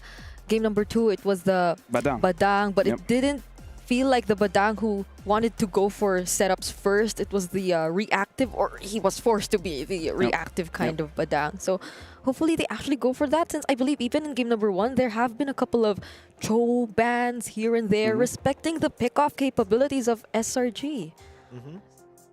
Arlen, Phoebus, and Wanwan, they're sticking to the script again. I mean, game number 1, this is exactly what they went for, but VP, I believe, have gone for a few changes. Yeah. Not the Eastern Shin ban, but the Uranus. So they're taking that away. Maybe they're like, there's no way we can do that again, right? Yeah. There's no way we get solo kill level 1. The Juice In will be another change here for VP. The first pick of game number 1 for SRG, and now it will force SRG to change. I don't mind Kalia first pick here, because Farsa's problem, yes. Yeah. Kimi is a problem, yes. Okay, if it's not Kalia, I would actually prefer more damage. I would actually prefer the Farsa here.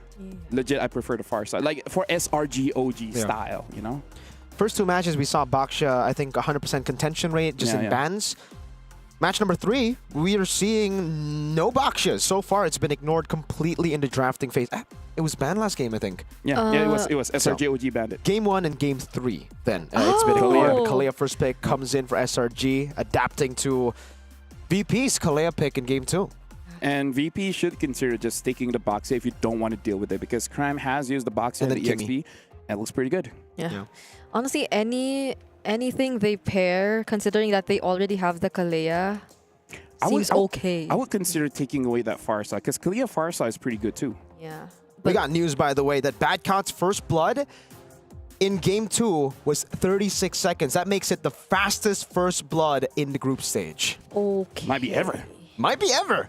Might be ever. 36 seconds. Oh, so are That's they... a Zetian and a Gatot Gacha this early. We've just had, a couple of doubters, including me myself, about the Zetian and it just not picking up wins on day 1 so far in the first 3 matches. But this is Bobber. This is Bobber. He's going to be bobbering. Yeah. All over. Bobbering the entire map. Literally with the ult.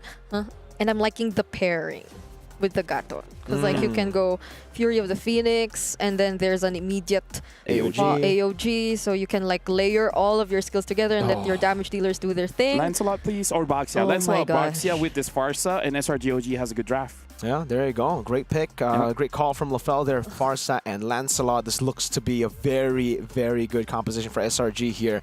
Going back to the classics, to the meta, right? Not really going for the unorthodox picks that they went for in Game 1 as VP now are in a tough spot. Do they want to go Granger? It has been great for Super Agorka. They can still play pure front to back.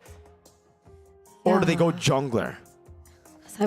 If only this wasn't the Lancelot, go. the Kimmy would have sounded great because they have so many combinations. But then even the Farsa will make things so much difficult for that. So Hey, sometimes you gotta be brave. Be like Farsha, Marsha. If I want Granger, I pick up Granger, right? If they ban out the Irithel, then we might be seeing a Granger later on. Just a heads up, maybe a good idea as well is respect the CC. Like, it may not be picked up, but just in case, you know?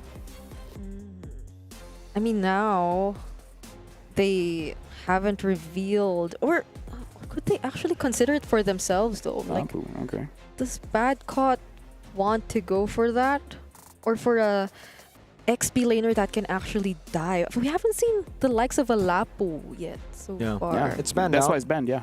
For VP. They banned it themselves. Okay. But yeah, I kind of feel like I still prefer the Gato being in Rome. And I feel like Badcott just wants a winning matchup against Cram. Might be the other reason why Cram's hero hasn't been picked up just yet. Yeah. SRG, they know even from game number 1, right? When Cram is in a winning matchup, it's pretty good. You know, the guy gets going. It's kind of okay.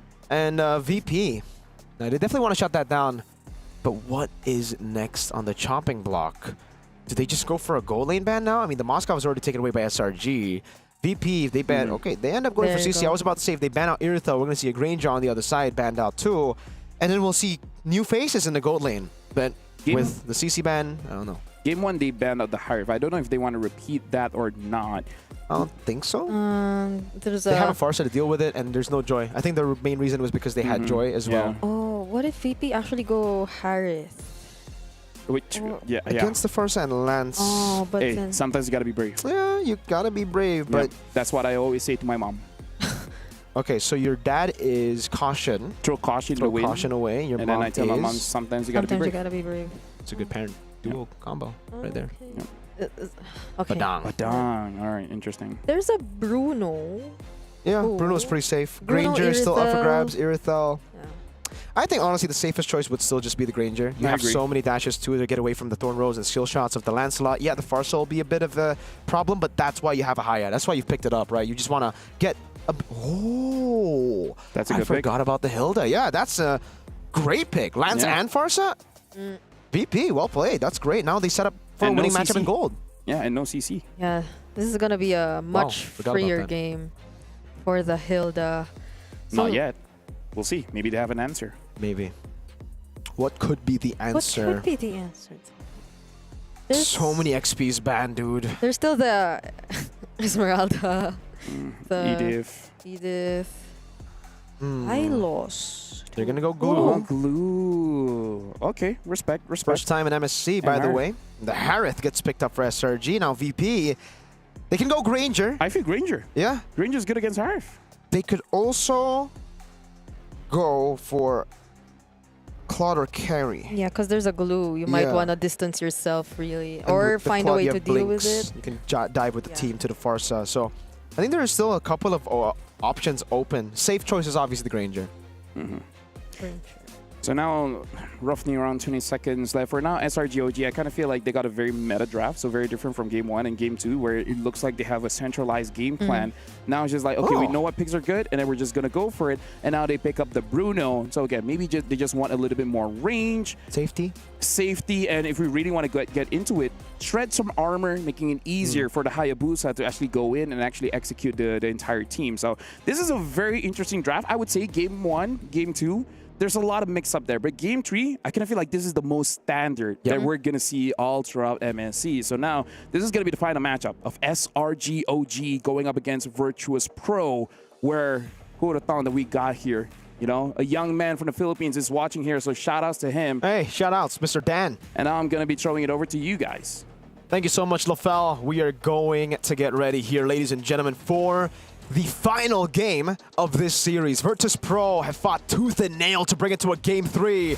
And it comes down to the land of Dawn. Natan is flying in the air to bring us into it here for our final game of the series.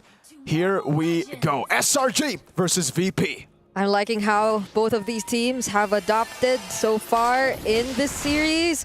The way that we're seeing VP finally go for that really team fight comp as well. I mean, even just looking at the Bruno, it does feel like this is the type of play from Super Egorka that's really gonna go for the fights against SRG.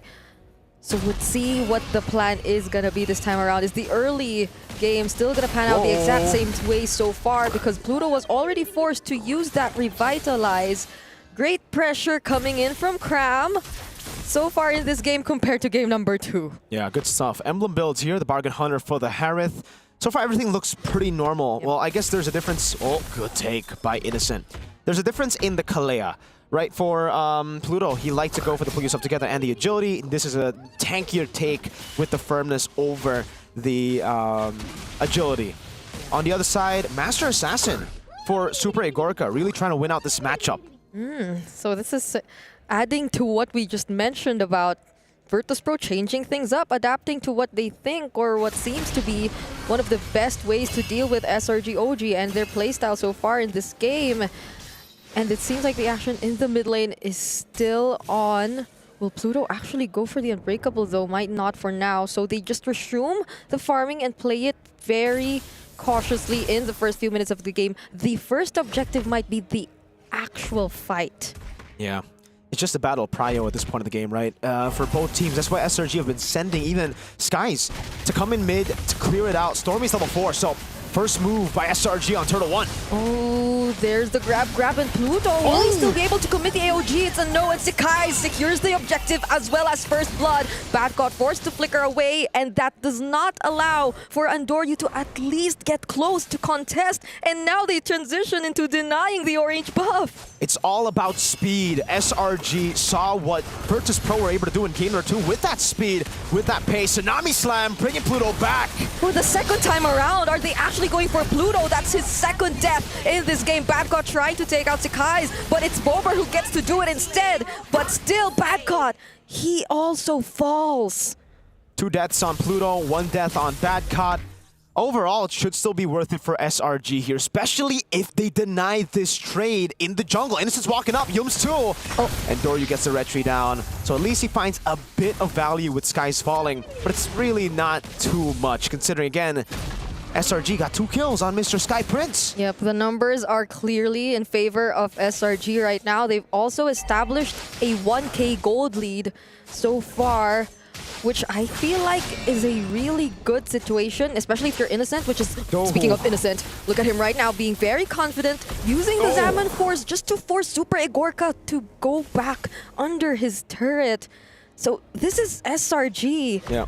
This is the team, this is the experience showing up in terms of holding on to the lead or actually trying to make it grow. This is why, personally, I wouldn't think of the Bruno against the Harith. Like, you're not really a big bully in level 1 to 3 against the Harith, and once Harith gets level 4 into a book and just a book, you get the ultimate dashes, unlimited dashes on the Chrono Dash with the Zaman Force. Yums! Oh, that's such a quick rotation from Stormy as well as Yums. A very decisive flicker and Tidal Strike as well, but the counter engage takes down Yums, but the Zaman Force, the cooldown is already gone. Now they actually try to go for Pluto, but Andoryu makes it just in time. Will he be able to cast the Yogi Shadow Kill, though? He will! And Stormy gets traded down, but the Phantom Execution! Oh my goodness, Sakai's, he got Andoryu! Very unfortunate. They split apart. It was a good flicker from Stormy to bring in to disperse the damage, but then they just dispersed again, and now Turtle 2. They don't have the jungler. They don't have their jungler. And still, Sakai's clearly will have the upper hand, the advantage in securing that objective. The pressure just, it's always in VP's side of the map. They're not letting go, especially with Cram, who's also able to rotate down bottom this early on. So they're clearly trying to go for the objectives, but at least for VP, it's a commendable way that they're able to deal and defend their turrets for now.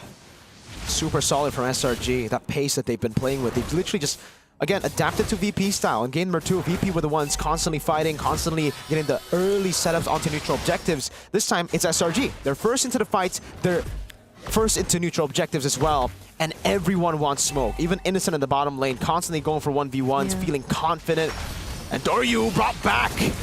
There's no way out if you're Andoryu. And I think the way we're seeing SRG play this so far is that they're not following a certain system. They don't follow a certain sequence when it comes to forcing the fights. Anyone can actually start the fight if they wanted to. It can either be Innocent if he's confident enough to use the Zaman Force, or even the Fettered Airstrike. But hold on, speaking of Innocent, he might put himself in a dangerous position. Bad Cop still catches up, but there's a Flicker and the Zaman Force to keep him alive. Stormy catches up too, which makes Virtus.pro a little hesitant. There's too much members, or too many members from SRG who caught up in that moment. And SRG get the wave up top. They get a turret too. They have some more capitalization over VP, who've just been reacting to the plays of SRG without much to say in the macro game. They're not able to trade for much here. It was a Flicker. I guess it was pretty good, right? Because you got a Flicker, and now next fight you should be able to punish Innocent if you catch him. But it's an if. SRG got an absolute. They got a structure down that will be down forever. SNB gold difference here, 1,200 gold lead for Skies. The last 2 games he's been, I would say, struggling, right? Game 1 as well, losing out to Farm against Andoryu. And game 2, we know what happened. So great to see Skies finally in the lead. I mean, for VP, I guess they don't really have a choice but to wait for their timings, to wait for Super Igorka. But now they might actually try to contest for this objective. AOG already committed. Actually knocks up a couple members from SRG OG, but they immediately take down Stormy, but Pluto gets punished as well. Yums tries to escape, but he will not succeed. And look at the damage coming in from Super Igorka and Badcon, who decides to dive under the turret just to get that kill, allowing Andoryu to finally get a turtle for his team. Pluto! Last-ditch effort. Most of the times you see a Gato Kacha AOG back. He was mounted, he was bound to die, and he decided to AOG forward. He even caught Stormy off guard. He popped in the Feather Airstrike thinking that the AOG will be defensive, or thinking that would at least be like a slam forward to cancel out the AOG. Miscom by SRG. Great punish by VP. The team fight capabilities right now. And yeah, the Flicker wasn't used. Not by Stormy. Yeah, but the team fight capabilities of VP, they're becoming scary at this point. They've already somehow caught up. There's still a 1k gold lead for SRG, but this could have been way bigger if only they're able to keep the momentum in their hands. And as you've mentioned, even the leads between their junglers, somehow, someway, they're slowly catching up. 1,500 gold lead. That big lead that SRG have built up in the early stage of the game towards this point is gone. And VP, look at see the confidence in Andoryu. A Sky Piercer for the Hayabusa. Correct me if I'm wrong, but I don't remember seeing this even in the wildcard. Oh man, another pick. Super Igorka gets it 2-0-2, and it was Cram who got caught. There was a different intention, I feel, for SRG. They had plans to do something up top, but majority of the members of VP, they weren't there. They were in the mid lane, they were in the bottom lane, and Pluto droning out Sekai's and gets to AOG out of it? So they did so much to zone, but luckily SRG, they get to hold on that tier 2. The lead is completely gone, and Doryu is still stolen away the purple buff. Skies is still a level ahead, and that could be an angle that SRG decide to use to contest for the neutral objective. Your Lord spawning in the game at the 9th minute mark as Doryu constantly farms up, trying to get even in level up against Skies. But VP know they've got a winning angle here. They have to play for Super Igorka yet again on a safe pick that's just previously shoot. This is balling away, Cram. Oh, Pluto's already down half. But So is Cram though. Oh, they find Sakai. They go for the Tsunami Slam onto Bober. What a beautiful target for SRG OG. Innocent also using the Zaman Force. Might just be able to get another kill, but the AOG immunes him for a while, but not for long. Okay, Shadow Kill also committed as well by Andorio, and that might not be enough anymore for Virtus Pro to keep going with this fight. Super Egorka chased by 4. Andorio tries to go in, but he doesn't have the Ogi Shadow Kill anymore, but still finds Stormy. Tries to get away, but it won't be enough. That's still 4 members of SRG OG. The recovery from the Selangor Red Giants. OG Esports now straight to the Lord. 10 minutes in, 2,000 gold lead back. So they're back where they're left off. Not completely, but they're on the way there. Virtus Pro, Bober, way too aggressive, standing up front, not respecting the concealed potential of Yums, and he got caught. He got caught hard. Everyone wasn't really able to recover from that position. Everybody was just throwing in skills, even Endoryu. He walked up with the quad shadow, got the shadow kill in, but he was stunned right as he went for the quad shadow. So it ended up being a very awkward shadow kill that got, I think most of the damage was actually on the Lord. So very unfortunate for VP, for SRG. Back to plan A, going with the snowball, utilizing the Lord, 4,600. There you go. That's where they left off. VP need to be a little more careful about when or where they position themselves, especially for heroes like Bober, because he wasn't able to even use the Fury of the Phoenix anymore to scout the other members of SRG OG, but Andorio with that single combo and the Feathered Air Strike, he gets deleted on the Hayabusa. Even with the quad shadows, there's no way out. And the Holy Shields, once again, they are already down. But this is the punish from VP. They find Innocent. Sekai's, though, still a massive threat. So they focus on taking down the Lord for now. But Sekai's, he just won't stop. He will have to stop, though, now with the Holy Defense already taking down the Lord. Virtus Pro, what a crazy engage yet again by Pluto. He saw an angle for Innocent, went for the taunt, got the AOG. Now the airstrike used up. Pluto holding the line down. Bad God was only trying to zone to get some space, but he cannot do it alone anymore. Will Andorio try to go for it again this time? Ogi Shadow Kill, but it splits between 3 members. Sekai's also looking for another kill. Fortunately, there's a flicker for Bober, and now they disengage. But not for Andorio. He still might want to go for it because the Fury of the Phoenix is committed. But the iframes, the Thord Rose, that was a close call for Sekai's. And now, Stormy fights Super Igorka. That's why you want Stormy on a carry pick, a flicker forward to punish an overextending Purify Super Igorka. Great moves by SRG, and yes, the reaction time locked in completely. Even though Skies was far away from what could have been a threat, he was locked in. He knew that was coming.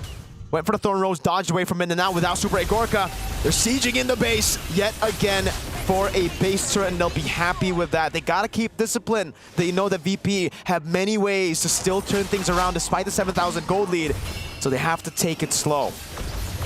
The Feathered Airstrike is such a problem at this point for a VP. I mean, they have the Hayabusa, but now that Stormy's always protected by the other members of SRG, or at least beside another member of SRG, makes things so hard for Andorio to find the right pickoff. And I feel like that's one of the biggest things that they have to figure out now that they're forced to defend for majority of the game.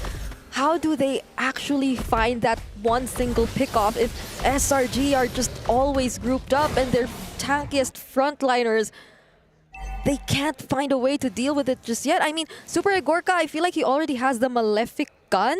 Yeah. So somehow there's a little bit more of range to it. But if you're forced to disengage just from joining the fights for a while, then how could you maximize the passive of the Bruno at this point? Skies walks up. We're also reaching a point where Badcot's really struggling to stay relevant. Pluto walks up. Yums and Innocent from behind knocks up too, and without even the Zaman Force, just the Thorn Rose already eliminates Stormy and Bober. Pluto trying to walk back to the base, but Badcot and Doryu, what can they do if their paths are being blocked like this? Still has the quad shadow, so we'll find a way to go back. but they're not letting up. They're chasing after him. They won't let him go back to the base. They want to end the game right here, right now. No upset, at least not here, is what they're saying. Skies walks up the puncture. Zaman force over SRG. Badcott's trying to deal with the waves, but there's still a single cart minion left. And that is it for Virtus Pro. A great showing, but the series, it falls into the hands of SRG OG. The war cries over from Selangor Red Giants OG Esports. Right as they won, it was a bunch of, hey, hey, hey, walking over. Hey, they were face to face. That's a lot of heat. Hey, that's why I miss having this kind of setup. I agree. Where the players are so close to each other. And you know why it works here, Mirko? Why? Because they both teams can talk and they don't understand each other. So that's why it works. And then once it's done, take off the headset and be like, hey.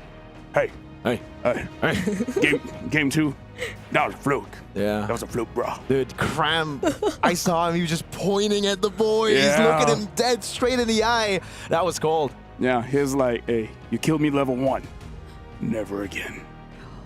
Never again. That's all you get. That's all you get. That's all you get. Now we're looking at the highlights here and talk about a change of tempo, right? And this is what we look like when we start to see SRGOG start drafting standard. Yeah.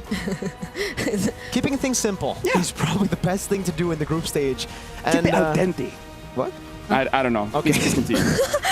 I mean, this is what we were trying to say before going back to game number 3, right? It's probably the simplest things. Yep. And I feel like VP, they did attempt to simplify their approach.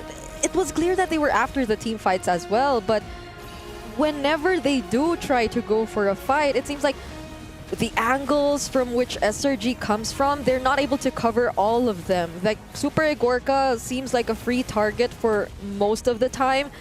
And even Bober, he has questionable positionings every now and then. So I feel like that contributed a lot to how these team fights fared out for VP and SRG. Yep, thank you very much. But now, honestly, looking at the highlights, it's all great, it's all good. But behind me, I already see Eterna as well as Sakai standing by. So we're going to throw it over to see what Sakai has to say about this game.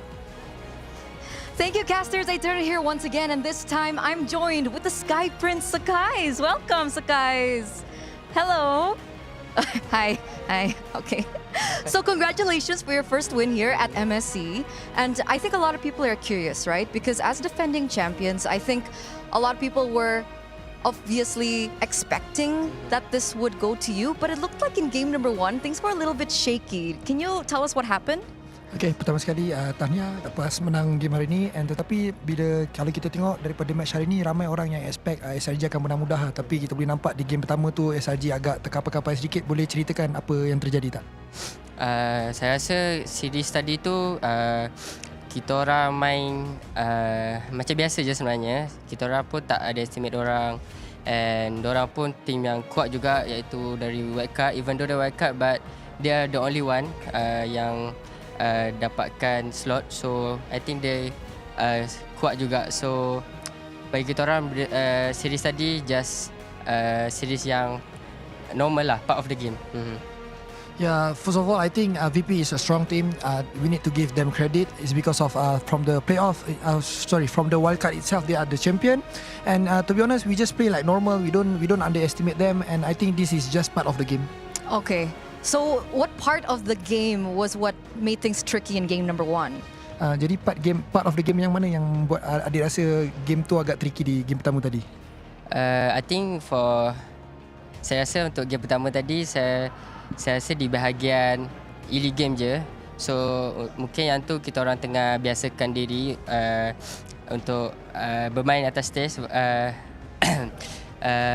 untuk season ni. I mean It's okay, calm down. So untuk game kedua tu obviously tu daripada mistake kita orang lah. Yeah, I think the part of the game that been tricky for the first game is basically just like, I mean, we are trying to still to adapt with the weather, with the stage itself, and it's just a mistake on the early game.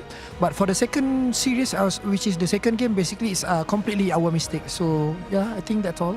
Okay. So understandably so, right? Adaptation period is definitely going to be there. Now, What about your next match? Because you guys are continuing into the upper brackets, and there's a choice here. You could either go against Corinthians or Mythic Seal. Who do you think you're going to go up against next? Okay, untuk match seterusnya ada dua pilihan, Corinthian ataupun Mythic Seal.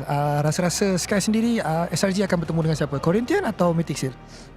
Saya rasa personally kita orang akan berjumpa dengan dari Myanmar, iaitu Mythic Seal, sebab kita orang tahu yang Myanmar region yang sangat bagus juga, kuat. So kalau nak banding dengan region Japan tadi, Brazil,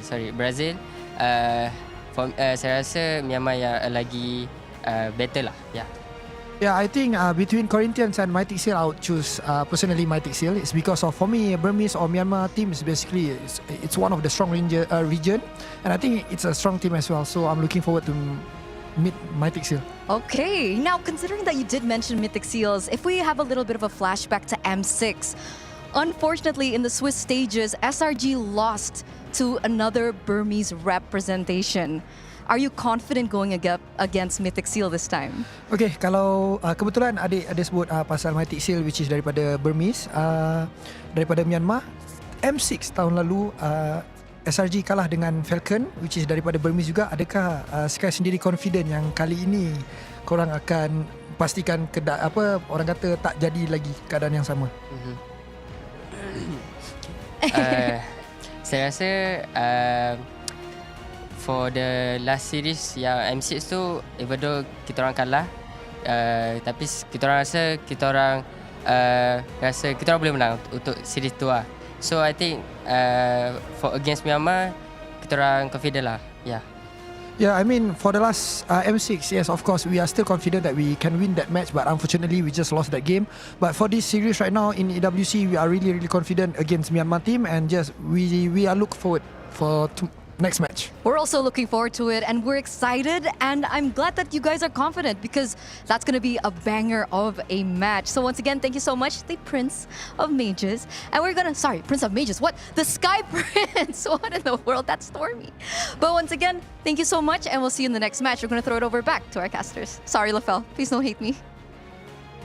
Hey, only a little bit. But shout out to Skies. He's clearly sick. You know, it's cold here and he's sweating. Yeah. Hopefully, get well soon. Hopefully you get well soon because he needs to be in perfect health for this one. Absolutely. But now we got to talk about Innocent on this Harif, because after the changes from the Stardom Scythe, now we're starting to see the Enchanted Talisman coming back in, which honestly, I like that. You know what? Adaptations. The item is bad, so now let's change it. That's why I was I don't know if you remember, but in the game when I saw the Enchanted Talisman, I was like, whoa, this is the new build. So there you go for Innocent as well. Once you get the Enchanted Talisman, it's unlimited dashes instantly, right? Like I think there was a proxy for it before. You go for the little book from the Feather of Heaven, the little sub item. Then you build the boots, and then you're done. You can actually go for it. Now, you actually go for different boots. You don't go for cooldown anymore. It kind of looks almost like a very spammy fighter kind of thing, right? Yeah. Where in terms of traditional marksmen, you just want someone to open up a situation and then you start things up.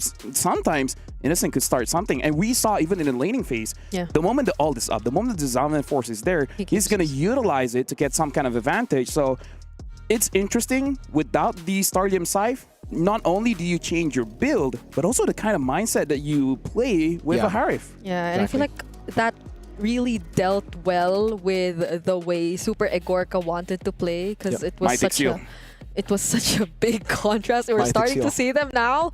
We'll also see them in-game in a bit. But yeah, that's like such a contrast between the playstyles of Innocent and Super Egorka. Super Egorka probably could learn a bit from how Innocent really decides to play the gold lane, because you see the potential and how he was able to at least manage it. But in the larger scale, there's clearly such a significant difference in the way we've seen both of these gold laners play. So the Unli Dashes, the Unli Zaman forces were there, but Unli Dashes, Sekai's, he had a lot of them too on that Lancelot.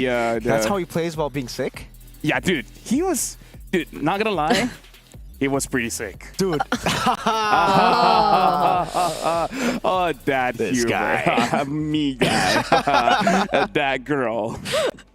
Briggy Man. But yeah, talking about it, Innocent played the goal lane kind of like an EXP. And I really like that they understand that they have to change the pace. And talking about the the interview as well. I like that they say that we did not underestimate them at all. It's all just like part that. of the game, and they understood how to play against us, and they played very, very well. And they took accountability. Yeah. Game two, we made a mistake. Like, that's on us. Absolutely. And I think that just goes to show the championship mentality, right? They know when they made a mistake, they know when they blundered, and they'll just use it, they'll answer, and they'll fix it. This also shows how crazy, how competitive it looks right now at MSC. This is looking like a banger of a tournament with so many teams being super competitive.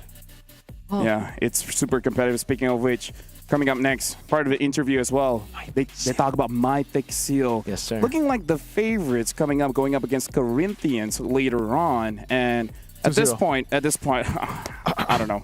Maybe we should not see anything. Maybe not, yeah. She can. Should I? The both of us should not have an opinion.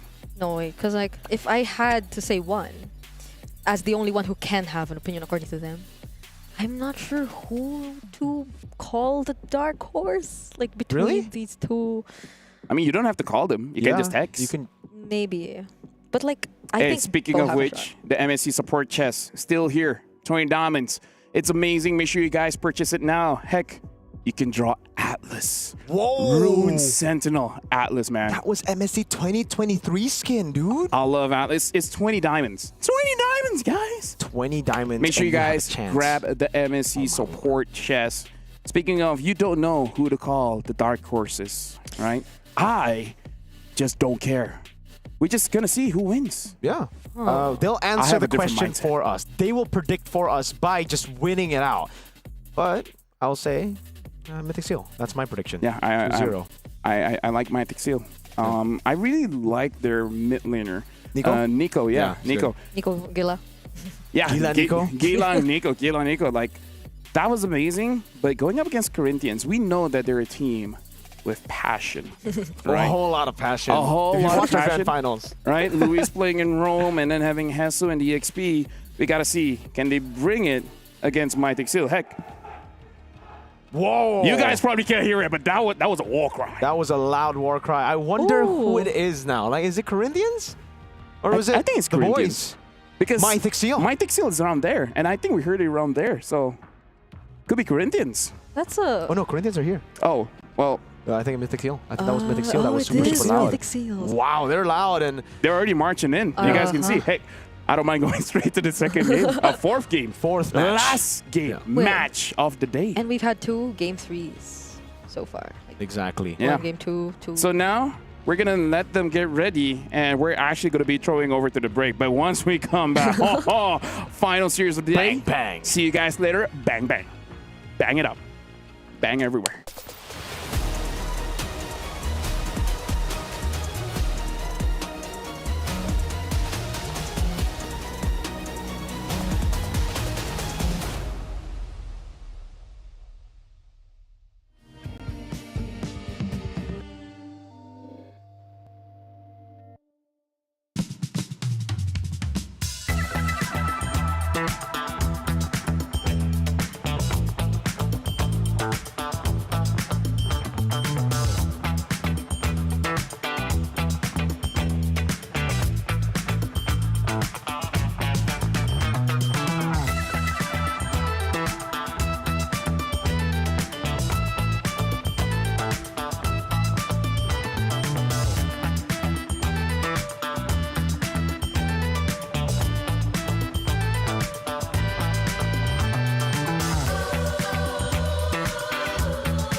Reach your impossible. Lenovo Legion.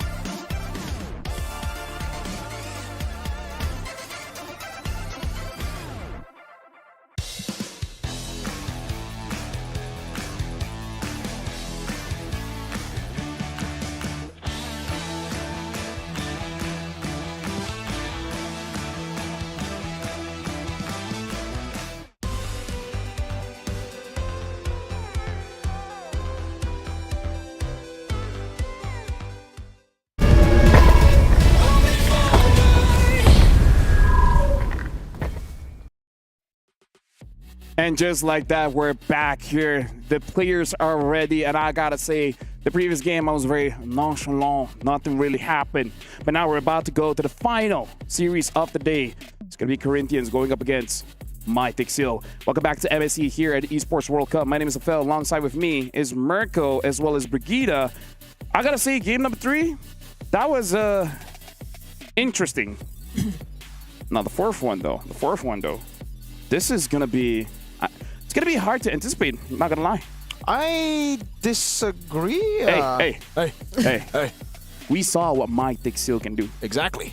Corinthians, they could change. Actually, they could change. People change. That's what my grandparents tell me when they were alive. People change. Okay, well, hey, I hope they do change because they need a whole lot of changing right now. If we're just basing it off of their own grand finals, Mythic Seal had a phenomenal grand finals that was very, very close, but mechanically it was phenomenal. Corinthians, very shaky. Here's the thing. If you were disagreeing with me, right now, we got to talk about our hot takes presented by Dr. Sulaiman Al Habib Medical Group, where, personally for me, Uranus ain't all that.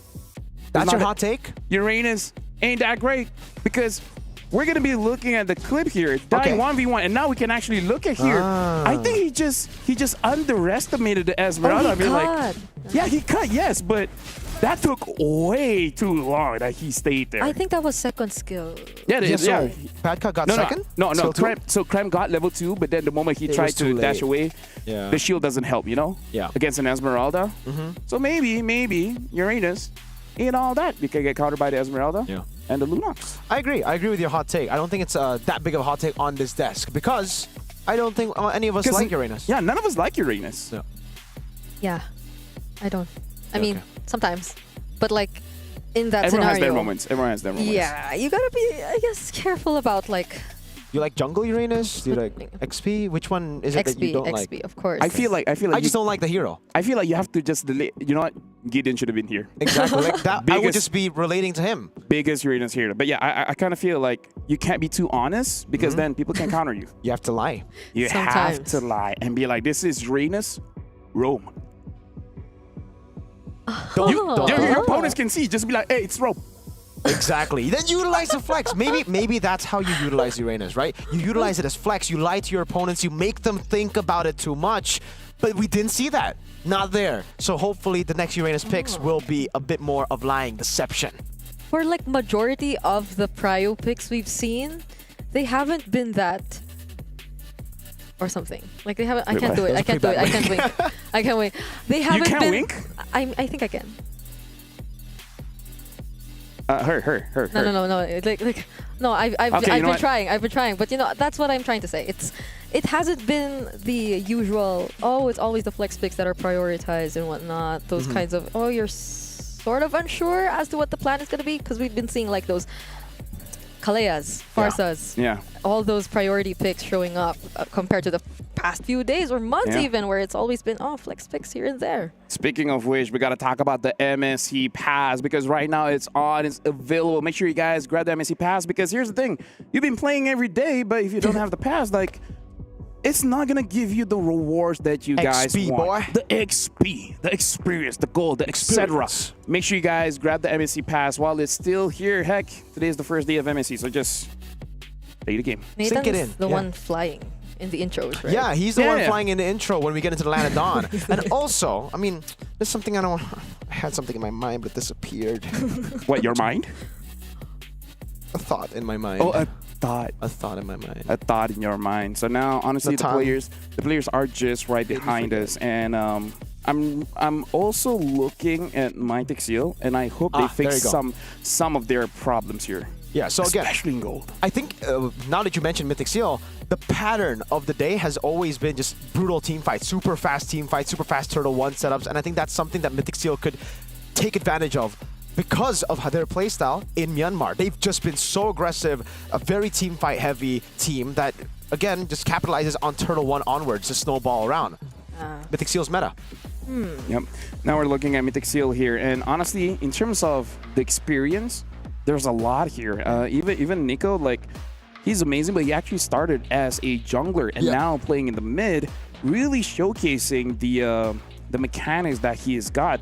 Mythic Seal, I would say, I'm comfortable to say that they are the dark horse because people respect them enough that they could do it, but at the same time, they haven't proven themselves just yet. Yeah, and I feel like what Miracle mentioned about the entire first few objectives and how they actually plan out the fights will matter a lot in how they're able to prove that, because I feel like an ongoing conversation of what may potentially again, keyword is might be a weakness, is their XP laners hero pool, because I think a lot have been expecting the more aggressive types of XP laners, but Kun is known to not necessarily go for those kinds of XP laners, which might contribute to the way they do those or pull off those first few objective fights. Yeah, I agree. He's been kind of delegated to like setup picks to enable Ken. Yeah, but I kind of feel like back in MSL Myanmar that we watched, the Medallion is an amazing pick for almost any team. And we're talking about, drafting. Ken only won really with the Joy. Yes. All right. So that's also a problem. The Joy has been receiving quite a lot of nerfs, so I want to see how he manages that in this current patch. I mean, like, Sakai's was able to get that W in game number 1 in the 3rd match of the day, so we got to see if Ken can do it, or he just has a different pick. Or maybe he can't, right? The Joy. On the topic of the Joy, I think that was also during a meta where it was kind of just really, really weird for the jungle. You only had Joy and Suyo and then Lucas. Lucas, yeah. We had those 3 picks. Now it's very, very different. I think we just got to see it for Skies. He was able to pick up the Lancelot. Hey, guess who brought up the Lancelot hybrid build in an international first? MSC 2022, it was Ken playing for Falcon Esports. So I'm expecting Ken to pick up the Lancelot and be like, yeah, this is my boy. This is my hero. And now we got to talk about the Corinthians here. Again, very, very spirited, very, very passionate, right? And they brought a lot in their own grand finals to make sure that they are, they're able to get here. Luis, though, now playing in Rome. Personally, for me, that was an interesting development. I think majority of like the comments I hear around the playstyle of Corinthians esports is that it feels like their approach is very quote-unquote solo. Like they do a lot of things on their own. Yeah. So against a team who has really great chemistry, that might be a problem, because how are they gonna challenge that if they always do things individually across the map? Well, usually I would say that the individual teams like Corinthians could actually break apart systematic ones. The thing is, stylistically, this is a bad matchup for Corinthians. Yeah, and here's the thing. This is only day number 1, and we're already bringing in a lot of action. So make sure you guys, while the tickets are still available, make sure you guys grab the tickets for MSC, because you do want to see the best that the world has to offer here in Riyadh. So while it's available, buy it, because I'm worried after day number 1, it's going to get sold out soon, because it's already amazing. We haven't seen every single team play yet. Hey, it's just 8 teams. MSC at EWC is super hot, right? Not just the weather outside, but here, oh my lord, you can see the players getting ready. You saw what SRG were able to do, You saw the little trash talks they had in the interview segment. Hey, it's hot. It's hot, but it's not dry. It's pretty dry. It is though. The games. Yeah. There you go. There you go. The games but like it's dry. Group A, so like it met or even exceeded expectations. So far, Group A exceeded or met expectations?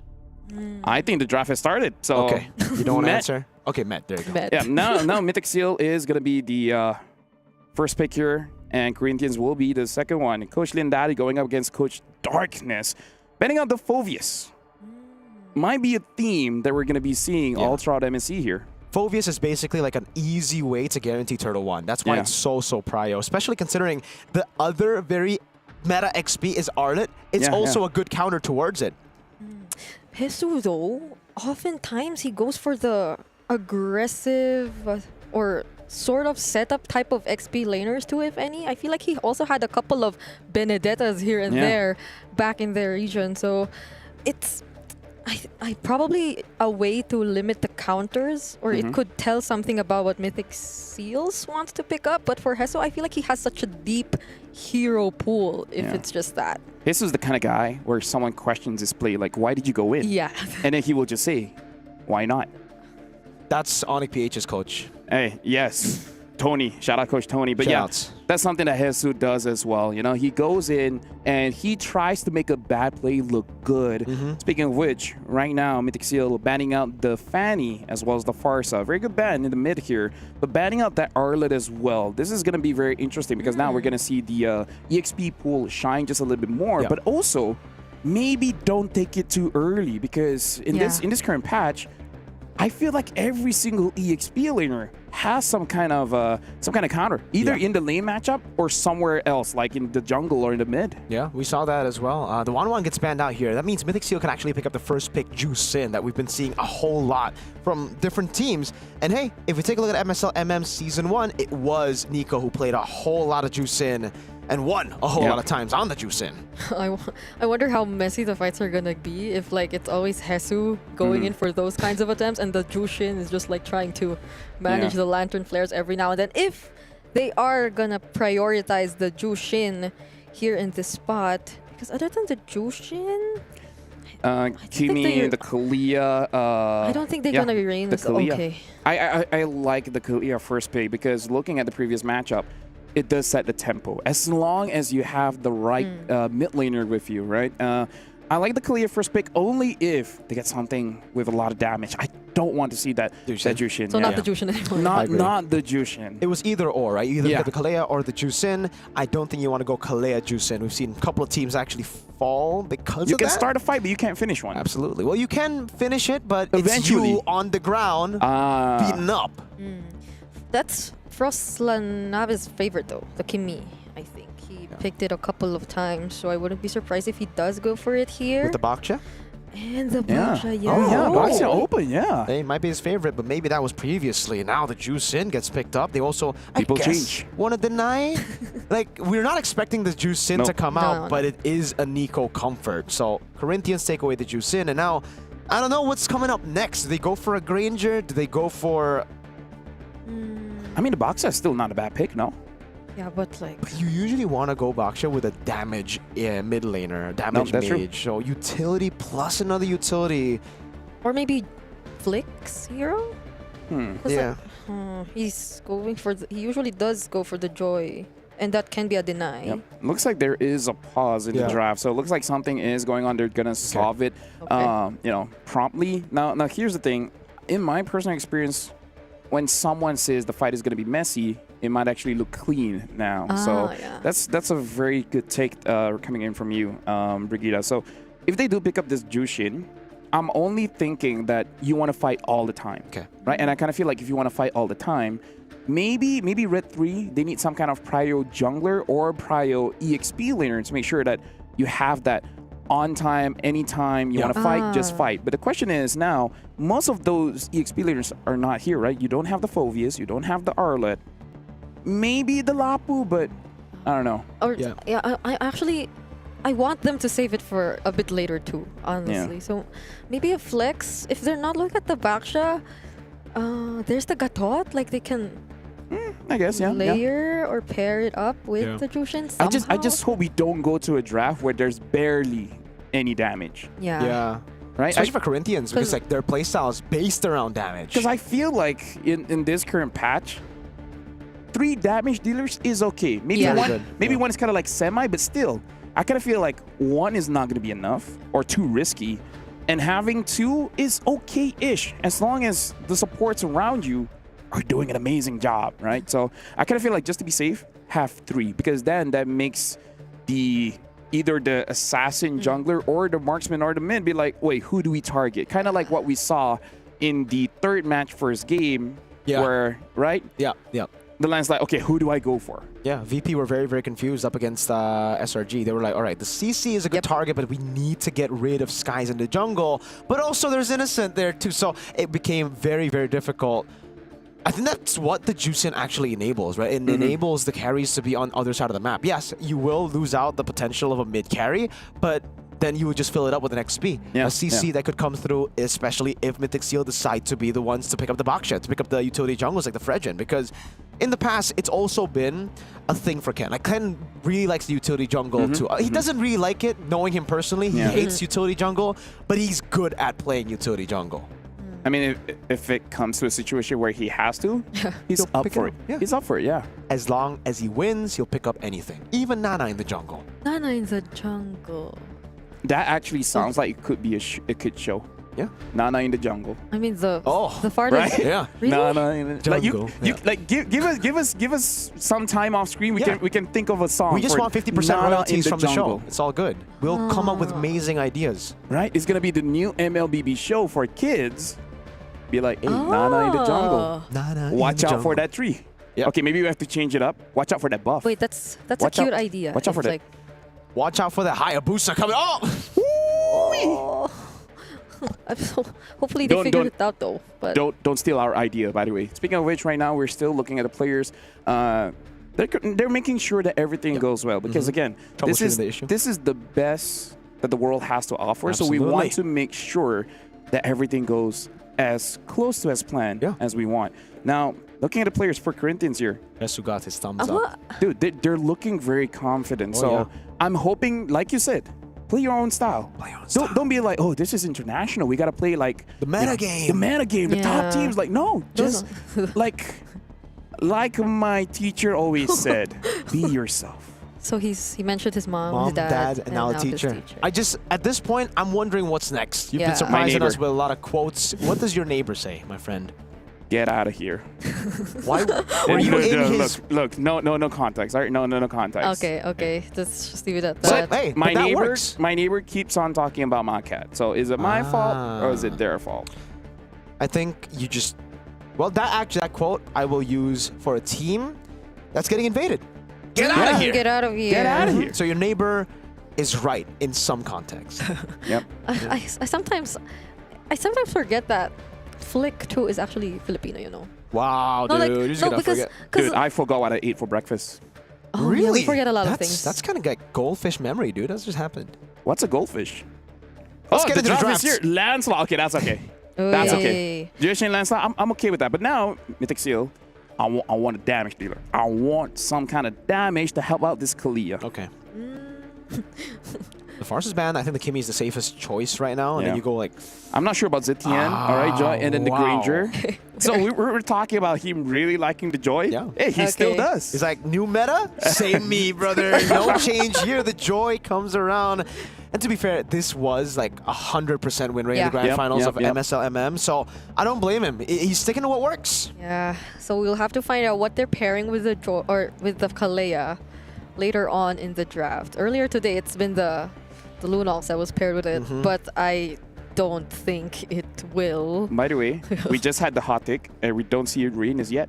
Right? Unless they pick up a Uranus here. Hot take. And then ban out the Esmeralda and the Lunox. No. Baksha. Oh, all right. Good pick. So they pick up the Lancelot, knowing that maybe Mythic Seal could actually pick it up themselves, and then they go for the Baksha here for Flex and XP and Roam. All right, solid choice. Semi denies the Kimi as well. Absolutely, yes. Semi denies the Kimi, so they don't need to ban it out now. And Mythic Seal are kind of caught in the tough spot. They have, I guess, Yves there, Lunox. We've seen it as well for Nico. But puts the mid lane in an awkward spot. Valen as well. Yeah, but he likes Valen. But what do you... So far, no big ultimates to steal, but that can change, yes. Unless, you know, like Hesu is likely to pick up a hero who will go for the big ultimates. Okay, never mind then. Yeah, they want to deny it, but also it's like, we better not face it, right? Like, if we can ban it and pick a Baksha... Let's not risk it. Let's not risk it. Let's not risk it. Okay. So that leaves like Irithel Ben? Yeah, Mythic Seal. I'm thinking Irithel. Moskov, take away some of the firepower in the gold lane so that the Granger can be enabled. Maybe even the Harith. Because like even Yeah, when we with say the that Joy. don't pick the Harith, they still do. Yeah. Or like they kind of make it work. And in this draft, I feel. Yeah. Yeah, Harith's a good call. Irithel, Harith, really good, especially here against the Joy. Whenever you pick up Joy back at home, ladies and gentlemen, just ban out the Harith if you can, because it's a really good way to beat the Joy out. I feel like for Corinthians, Irithel does really sound like a good option if it gets through the bans here for Mythic Seals. I know what they're doing. I think they're going to go Angela Irithel. I think that's what the setup is right now. So Irithel 100% should be banned here. I think so. There's for Mythic Seal. Mythic Seal should not let it go. Yeah.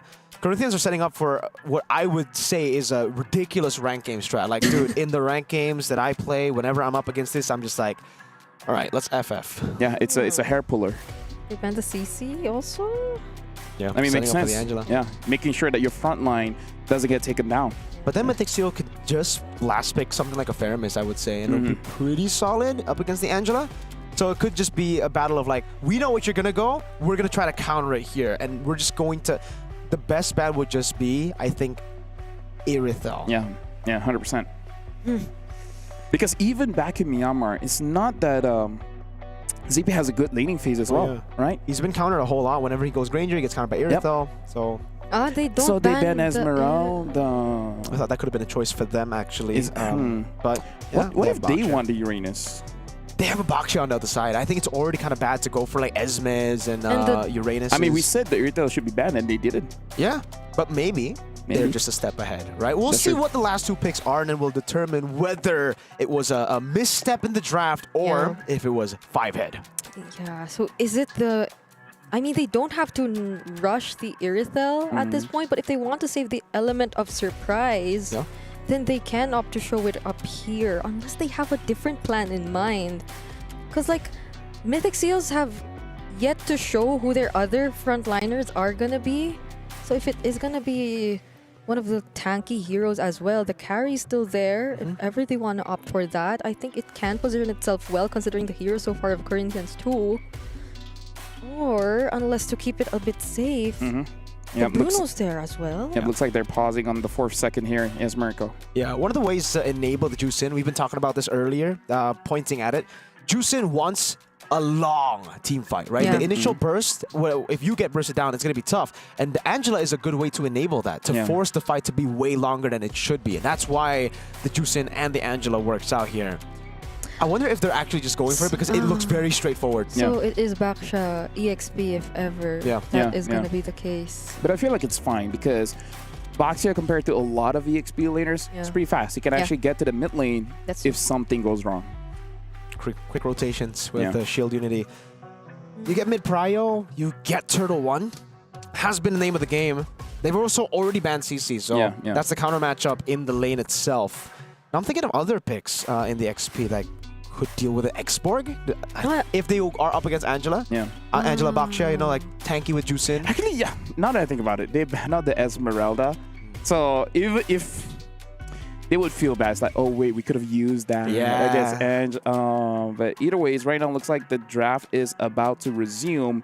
And again, in our heads, Irithel Angela. We have to see if they actually go for that route or they're going to surprise us by bringing in something else. Heck, here's a surprise, folks. The only healer we haven't seen is the Rafaela. We even see the Diggy before the Rafaela. So we saw from the MWI. Estes Florin. Yeah, since I didn't work for Wildcard, But what? Why do they okay. Okay, so they don't go for the straightforward approach. So they just want to brawl here. Yeah, it does.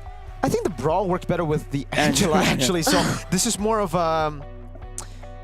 Here, my question is, you go for the set, and then Juicin just shines a lantern. Yeah. So they need explosive damage in the gold lane. And what if that happens to Mythic Seals too, if they pick a mid laner that doesn't necessarily burst? I think it's better for Mythic Seal. It's not better, but it's okay to go for mid lane utility because you already have explosive damage in jungle and gold. So you already have a combo. Yeah, so honestly, even something like, I guess the Eve would still be fine here. They pick up the Lapu Lapu just to go to the back line in case They want to shut down, and now they pick up the Selena. So a lot of damage here. And yeah, this is one of the heroes that Nico really liked during their own playoffs. Yeah. So now there's a lot of damage coming in from Mythic Seal. Heck, you can't even say 4. Yeah. So now coming in from the Corinthians, you only have 1. That's a lot of burst damage for That Mythic is Seals, even up against the explosive. lineup who has like 2 tanky heroes Yeah. already.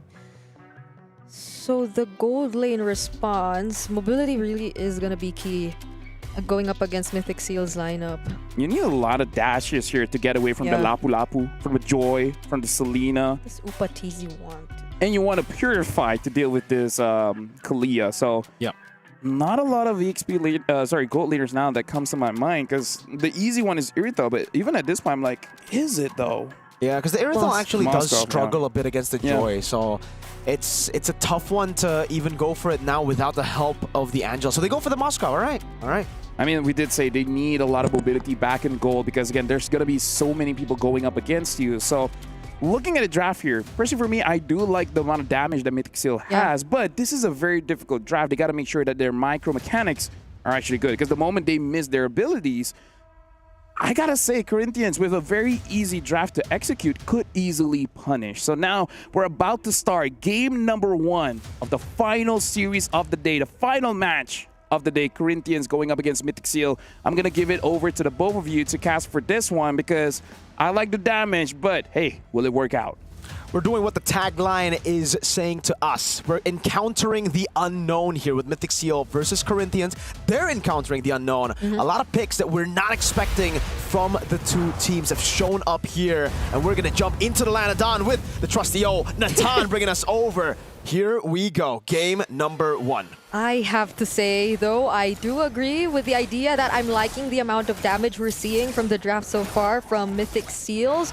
Because even way back in MWI, I believe LaFell has been saying that you cannot have too much magic damage based on how things are going in the patch or in MLBB overall. But it will be crucial for them to do just that, since I believe much of the damage they are gonna have to provide will be somewhat skill shot.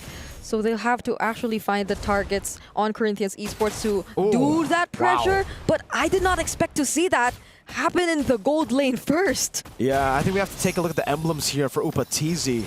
Did he not? Yeah, he went for Thrill and Master Assassin. Full damage.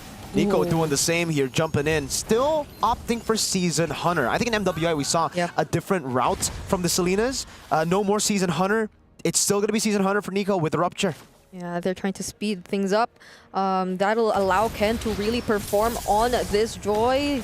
That's a lot of chain CC you could see from Mythic Seals, honestly. So Luis on the Baksha might have to be a little cautious, because as we know, the Baksha, once you actually go in and put yourself in a dangerous position, there's almost no way for you to get out unless you use the Revitalize, which could barely sustain you, especially if you have a lot of members trying to take you down. Yeah. Also, something to point out, Mythic Seal, no purifies at all. They're just all out here, right? So much more ways to evade from CC, but for Mythic Seal, it's really all about mobility and speed. Oh, Bravest Fighter committed by Kun. Also uses the Flicker to stun too, but that's pretty much it. They're not gonna force the fight any further. They're already okay. Mythic Seal's got the turtle. To the folks back at home, that's why you go Season Hunter on Selena. If you have a very fast clearing jungle, great prio and XP, and a roamer that can actually get mid prio to help you out with this on the Selena, you take turtles before your opponents can even react. Corinthians didn't know they were even doing turtle, and by the time they noticed, turtle taken by Mythic Seal. Even when they were trying to take down the purple buff, right, there were 2 Abyssal Traps which really sped up things for Ken here, which I believe allowed them to rotate a lot faster. And that's another thing, I guess. I would expect the fast rotations from Corinthians, but it seems like it's Mythic Seals doing that this time around. It seems like they're able to anticipate where the Baksha is coming from. And speaking of anticipate, they tried to lock him down. That's a beautiful Tsunami Slam committed onto Luis, allowing them to secure first blood. And Corinthians are not able to trade out anything for that. No, it was kind of awkward too. Wait a minute. Bravest Fighter by Kun. Looking for a montage play there. It wasn't even a minion clear, right? He just wanted to show Hesu who's boss in the XP lane. That was flex. That's what you get from a Lapu who is a very difficult hero to target. If you want to like hammer down on crowd control, then Lapu might not be the best option because he'll actually enjoy having a lot of people around him to also increase that passive which he currently has. But so far, it's been a very low scoring game, even though we said that Mythic Seals might really want to play this aggressively.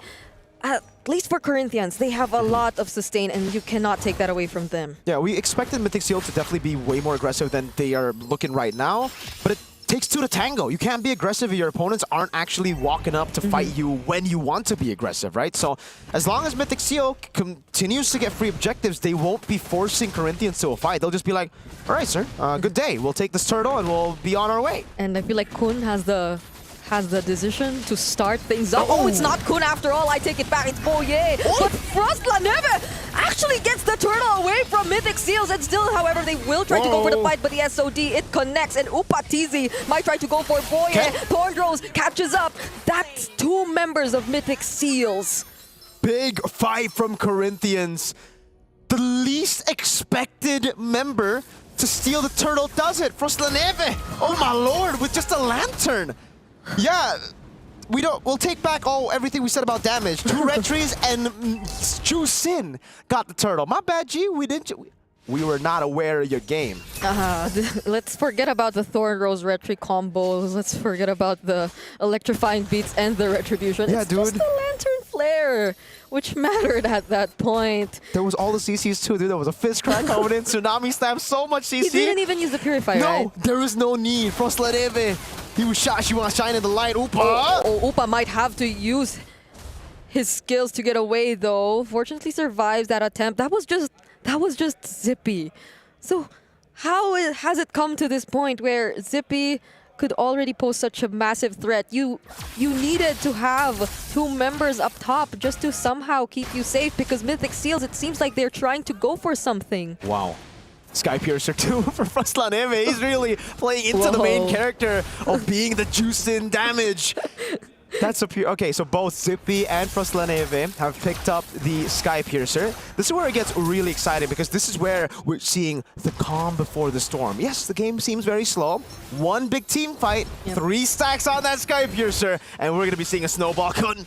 Oh, Flick will just try to dash away from this though. Are they trying to commit? Boye respects that they might have too much mobility for them to commit, and they also have an upcoming objective too, so they'll have to play it safe. So far, it's Corinthians being the ones able to position themselves first, or will they capture Ken? Oh, this is a very aggressive play from Luis and Frost La Neve for the second time around. Someone with the retribution has to get this, right? Oh, but there goes the Tsunami Slam. They committed onto Kun, a very tanky member at that. SOD will connect. They might have to reposition for a bit. Crimson Beacon also used by Frost La Neve, but it's only Luis who's already pretty low on HP. Mythic Seal, it looks like they're still able to take on this fight, except Nico. And this time around, Flick steals away or takes that turtle from Mythic Seals. Well played, Corinthians! So clean! What happened to the slugfest we saw in the grand finals of the Latam region? This is a completely different team. It was 4-3 against Influence Rage. It was them chaotic in and outside of the game. Here, they're just as clean as can be. No Sky Piercer stack for Frost La Neve, so that's the bad news. But the good news is the lead is completely gone, and Upatizi is capitalizing on these waves in the side lanes, with the Granger forced to play with the team already. Yeah, Upatizi's having such a great time. The other members of Corinthians, Fiskra already used by Hesu. But going back, the other members of Corinthians Esports are just making things so easy for Upatizi at this point. Flick, he's doing such a great job on heroes like this, like the Lancelot. Even after that one moment wherein he failed to actually get the last hit onto the turtle, but Luis still has to revitalize though. Is this going to be the right decision? They're fully aware that there are 4 members of Mythic Seals trying to approach them in the mid lane. Oh, and they actually tried to go for it! Hesu with the fist crack already can! With the electrifying beats, that's a kill over to Zippy. Sky Piercer stack picks up the gun. That certainly will be of much help for Mythic Seal. They need to crack open the front line before they can deal with the back, Frostlaneve and Upa. But Flick is getting really tanky right now, man. I feel like in that moment, Mythic Seals were the ones who stayed a bit long, but they were the more decisive ones. Yep. Like, they didn't want their, you could say, overstay to go to waste, so they at least took off a pick-off from Corinthians Esports, but still, going back, there isn't that much of a lead. Despite everything that has been happening, it's still less than 1K for Mythic Seal. It's so even on the board, right? At least when it comes to structures, it's better for Corinthians. They have a turret down below. That will play a big part into setting up for the next neutral objective. But yeah, this is, I think, the closest game we've had at minute 9. There has been only one turret take. Oh, a flicker from Nico, respecting the shield unity of Louise. But remember, this is a calm before the storm. Once those Sky Piercer stacks keep going, Tsunami Slam! Once again in the mid lane, they decide to pick a fight. Hesu will still survive this though, and Kun already commits the bravest fighter. So there have been resources already used, but Luis, he's starting to feel the damage coming in from Ken. Forced to use his ultimate. Flick, will he attempt to go for someone? We'll just try to clear the waves for now. No one's just going for the full commit. Hey, if we want to refer to something, this is tactical boxing, right? You're just playing at range, you're just feinting constantly, wasting resources from your opponent. Corinthians, they've had to burn a flicker from Hesu, Tortoise's Poissance as well from Luis. They get a free turn up top of the wave. Now it's a conceal. Luis is looking for an opening, but he gets chunked instead. Remember, no Poissance! And the bravest fighter is back. So is the Tsunami Slam to immediately take down Hesu. Luis is next. That's immediately 2 members. Phantom Execution used by Flick just to get away. And this is a clear signal for Mythic Seal. Good fight. Really decisive. They punished again. They went for the feints. They baited out some massive resources. They go for it. There is a trade, however, for Upatizi. He was able to get a tier 2 down below. And holy shield, that thing is down. Okay. They're able to somehow trade something away, but that will allow Mythic Seal to get a lot more of the important resources from Corinthians. That's a mid lane turret that they're able to take down. And for someone on a Lancelot, for Flick, on the Assassin, that is potentially going to limit the way he's able to move around, especially just looking at how Boye and Zippy are confidently able to stand up front. But that was a close call for Frostlaneve.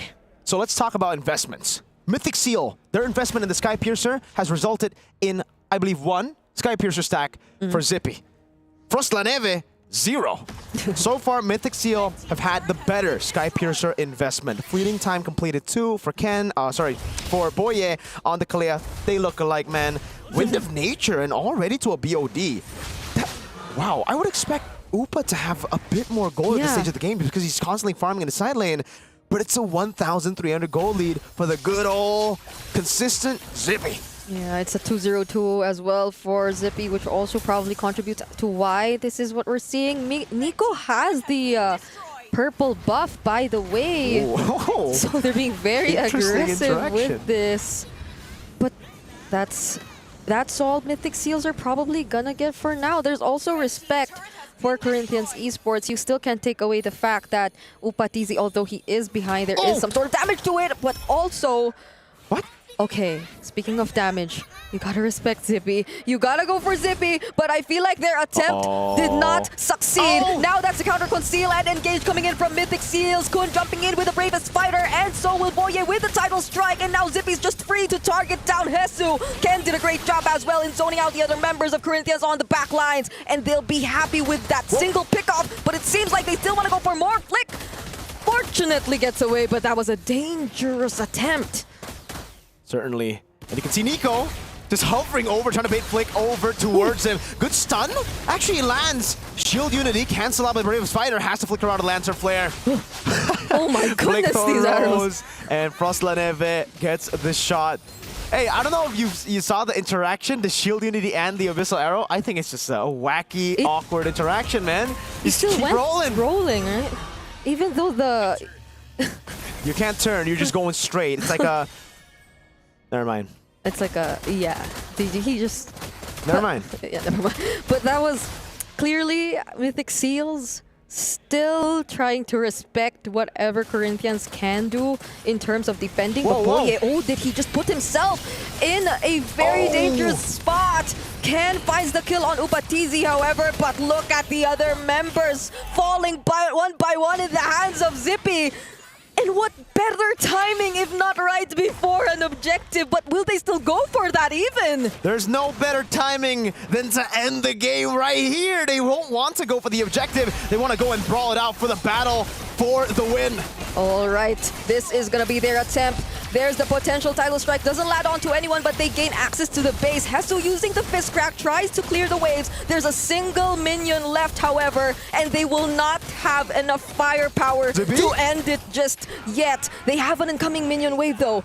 But the other members of Corinthians, they've already gotten back. Uh-oh, let's see. Mythic Seal went for a gamble to try to end the game. They're on the Lord already. SOD! It connects. Nico dashes away, but Flick from behind. Could this be a game-changing steal? Oh, the Phantom Execution gets denied, but Ken, he will fall in the hands of Corinthians Esports, and now Flick finally steals away the Lord. Frostlaneve with a double kill. Finally, the Sky Piercer in action too, and that's 3 members down for Mythic Seals. Look at the flick of the wrist. Look at the flick of the fingers. What was that flick? Getting the kill on Zippy despite the win of nature. And now they're the ones knocking at Mythic Seal's base. Phantom Execution. He actually went in. Brave enough to try and take down Boye. But they focus on the inhibitor for now. But is this going to be enough? There's the Purify for Upatizi. He has his eyes set on the base. But Boye gets to clear the minions. And now they have another incoming. SOD goes for Nico, but Ken! Walks up, looking for the Divine Beast. The base wide open. The mid waves is there as well. Flick taken down. Frostlaneve with the last shot, and Corinthians pull off a 1 straight push comeback. Oh my goodness. Oh, I mean, my lord. Like I said, Holy shield. People change. That was a wow, wee wow. And that's, my lord. That's why I say, I don't know. Either teams could be the dark horse. And let me tell you, man, this is something that I tell my friend back in Cambodia. Don't count your eggs without your calculator, because that becomes unreliable. Because Mythic Seal, they could have ended the game. They could have. They could have ended the game. They also just could have gone Lord if they didn't want to end the game. There's so many things they could have done. Oh, man. But they didn't have done. Yeah. This is why I'm not sure about the dark horse thing. Dude, I don't know what a dark horse is. I thought that was a nightmare. Get it? Because mare is horse. So, dark. Hey, that's pretty good. Hey, thank you. I 6 out of 10. I read the vocabulary. 7 out of 10. Oh, yeah, right, but so honestly, looking at a game, my personal opinion is that Mythic Seal, they start a lot, but it's really not clean. Because I kind of feel like a lot of the fights, they start without purpose, without really understanding like what's up next, what's coming up next. So it does look like they're playing mostly for their own micro mechanics. And that's what we talk about the draft. There's a lot of damage, but it's also all about mechanics. The moment you miss an ability, the moment you use it wrongly, it all starts crumbling apart, because Corinthians, their draft is much easier to execute. So the moment punish, Mythic Seal makes a mistake, like I said, punish. And here's the thing, there's a lot of room for mistakes with that kind of draft. I agree. It's a very high skill ceiling draft, and it's actually something that was foreshadowed a bit for me, because I made a video, Everything You Need to Know About MSC, and in that video I was like, Mythic Seal, explosive team fights, amazing mechanics, but they tend to get very overconfident, and sometimes, a lot of times, that's their downfall by themselves. I think I felt that the most in the way we saw limited interactions between the Selena and her other teammates for majority of the game. I know when they were trying to go for the siege that there were a couple of interesting abyssal arrows which landed every now and then, but up until that moment it felt like Nico wasn't able to really maximize the presence of the Selena in the early game. And when you're forced to defend, even in the last sequence, I believe I saw that you saw that abyssal arrow which was thrown out seemingly out of panic. Once it doesn't land to the crucial target, it's gonna be hard. At the end, he stood there taking the lantern flare, gonna dash out the moment that he's gonna get knocked out. But I'm like, you don't even have to be there in the first place. You don't have to take the damage. And by the way, you guys were talking about the Boxia. I play Boxia quite a bit. The moment the Boxia gets stunned, doesn't matter if Selena Arrow, even a high loss stun, you will just keep on moving. Keep rolling. Yeah. You just keep on rolling, act like nothing happened, because Boxia is that nonchalant kind of guy. So that's why you use Baksha. That's why I use Boxia, because I'm a nonchalant kind of guy. But yeah, in this game, really, really, really, really, they need some kind of discipline here, because yes, there's like, if you just pause the game at any point, you could have said, you could have done this, you could have done that, you could have done this, you could have done that, but instead, you wanted to flex. Even I think individually in lane, right? We saw the flex Brave Spider. We saw constantly them wanting to show their individual flair, and we did get to see it. But I think a better way to display your individual flair is by winning, just beating them out.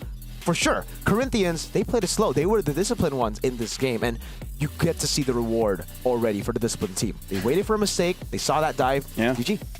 I mean, even when it felt like it was Mythic Seal who were slightly ahead, there were moments like the Lord Steal on the Jushin and all that. So it wasn't that clean of an early game as well for Mythic Seal. And so I feel like those are things they definitely have to work on, because it's decision making in the late game, which was a major highlight in how this game was lost. But even in the early game, they could have refined it a bit more. But let's talk about Flick, because I kind of feel like if it wasn't for him, they could not have that opportunity in the first place. Yeah. Flick was amazing. The Endless Battle here, this is the build that we were talking about for the Lancelot that we actually expected from Ken, but we got to see from Flick. War Axe, Endless Battle, and the Melphic Roar, plus the Purple Retribution. You saw just how lethal he could be while also being super tanky. I would say this build is a bit more lethal than the damage build when it comes to late game, because you're just there for such a long time and you rack up those stacks so easily that even the Granger with Wind of Nature couldn't handle the damage. It's true, and even more true with the purple. Yeah, because honestly, like, you already have enough damage, you know, no need to add a gun to a sword. Just make sure that you can stay there long enough to stack. Yeah, and this hurts to see that Zippy already had such a great time. A spectacular job, was way ahead even of Upa TZ in terms of gold during those moments when we thought Mythic Seal were already able to get that game, but it was a single one-way push. Yeah, we haven't seen that in a while, dude. So long. I mean, that's the thing about MSC. This is the best of the best. You're not allowed to make one mistake. Like, this is the amount of stakes that we have in this competition right here. You can do it in ranked games. It's fine. It's all good. If you lose a ranked game, you just lose 1 point. Yeah. But here, you lose in MSC. Ooh. There's a lot to lose. Yeah. Money, playing time, pride, ego. And here's the thing. The people is watching. Oh, yeah. Not just from your home country, but everywhere around the world. Right? So here's the thing. You can make those kind of mistakes in rank. It's no big deal. I've done it. You've done it. Everyone's done it. But here's the thing. This is a different stage. Absolutely. This is a different stage. Especially in MLBB, right? I think the whole perspective is you're only as good as your previous tournament. So if you lose here, if you get knocked out early, everybody's just going to be looking at this despite your run previously. Yeah, again, the number is you can't lose twice. And at least for, I don't know if that's an at least, but if you do lose today, you'll have rest tomorrow. But will that be enough time though? Looking back, it's... Yeah, Flick has been really great on this Lancelot. I think this is his highlight. Oh, look at that. Yeah, here's the thing. I like the decisiveness because they're like, okay, we go in, we get some kind of trade. Flick, do your own thing. Everyone else, deal with the front lines, right? And then we see what we can get from there. Because I really feel like that was a Hail Mary play. It's like, we're just going to risk it. If it, like, we're going to lose anyways. Yeah. Might as well take a chance. And they took the chance and they won that. It was unfortunate, really. Very, very unfortunate for Mythic Seal. Amazing from Corinthians. It was, Mythic Seal just wanted instant gratification there by going for the end, and they got punished real hard. There's really no other way to put it, dude. Yeah, there's simple. There's a different kind of reset that's needed if you lose that way. It's a mental reset. And hopefully they got to do it in that short amount of time, because I feel like we'll be heading back into the game very, very soon. Yeah. It's a very disappointing way to lose. But before that, I gotta say Corinthians look absolutely amazing. And I believe for you guys want to see how did they even get here. So let's look at the road to EWC for Corinthians. My name and my nickname is Luis, and I'm the roamer of Corinthians. To came to Riyadh, our journey was a little bit difficult because we have some problems in the start of the year. We changed 2 players, and our journey in NPL is very hard. I think our hardest moment in our journey to EWC is when we are losing 3 matches against Influence Rage in NPL Latam Finals. And we need to think about that. We need to improve our strategy, and we win the last 2 matches and we become champion. Corinthians, they're a bit of a wild card. I want to see them go far into this, considering that Latin America has always struggled in the internationals. But at the same time, it's like they're new. I don't know, it's so up in the air for them. I'm very happy to put the Brazil again in the map, and I'm very happy to represent Corinthians because it's a lovely supporters. Every time they give us energy, and we are very happy to put them in the international scenario. Every team that comes here, they have their own story. They have something to prove. And right now for Corinthians, even Remar did say, all the previous tournaments, Latin America hasn't been performing quite well. So now, even Luis, he said that I'm proud to be here for Corinthians, and he wants to be able to push hard. And right now, Mythic Seal is in their way. We're gonna see if they can actually win 2-0, or Mythic Seal understood, okay, that was our mistake. Never do that again. Yeah. I mean, for Mythic Seals, it's been a while since we saw them back on this stage too, right? I think it's been two years, more or less, of not Mythic being Seal? able to see them. Their absence has been for quite some time last one was now. M4. So there probably is still a bit of adjustment here and there, but we know that the big brother figure, Ken, he's still that reliable guy. His boy. One of his boys. There's a lot of Kens. There's a lot of Kens. There's a Super Ken, there's a Ken. There's a lot of Kens. There's a lot of Kens. There's a lot of Kens. So yeah, now I want to go back here because do you feel that the draft that that Mythic Seal brought in, was there really any trouble, or was it just them getting ahead of themselves? I think the draft is definitely like we mentioned, it was very risky. It was it requires a high skill ceiling, a lot of chance of it to actually fail, for you to just miss mechanic and lose the game. But they played it really well. I think that game was just a very good example of why Mythic Seal, when they do get overconfident, when they are put in a very crazy winning spot, they ultimately fall to themselves, their own overconfidence. So maybe they shouldn't win the mid game. So play like SRG. Play from behind. Play from behind. What do you think about that, Brigida? Like tactically losing a bit so that you can win big. Yeah. You lose. It's called hustle. You lose the battle, but you win the war. Only if they're willing to risk that much against teams like this, though. They risk it just now. They took a lot of risk in that previous game. That was a bit too much risk. That was a bit too much risk. Maybe it's true. No, not that much. Yeah. Okay. I feel like for me, though, it's more on them sort of running out of I know there were other options in the mid lane that could have been there for Nico, but I feel like the bans went in such a way that they had limited options to choose from as well. So might be one. Marco, here's the thing. We've known her for a while. Yeah.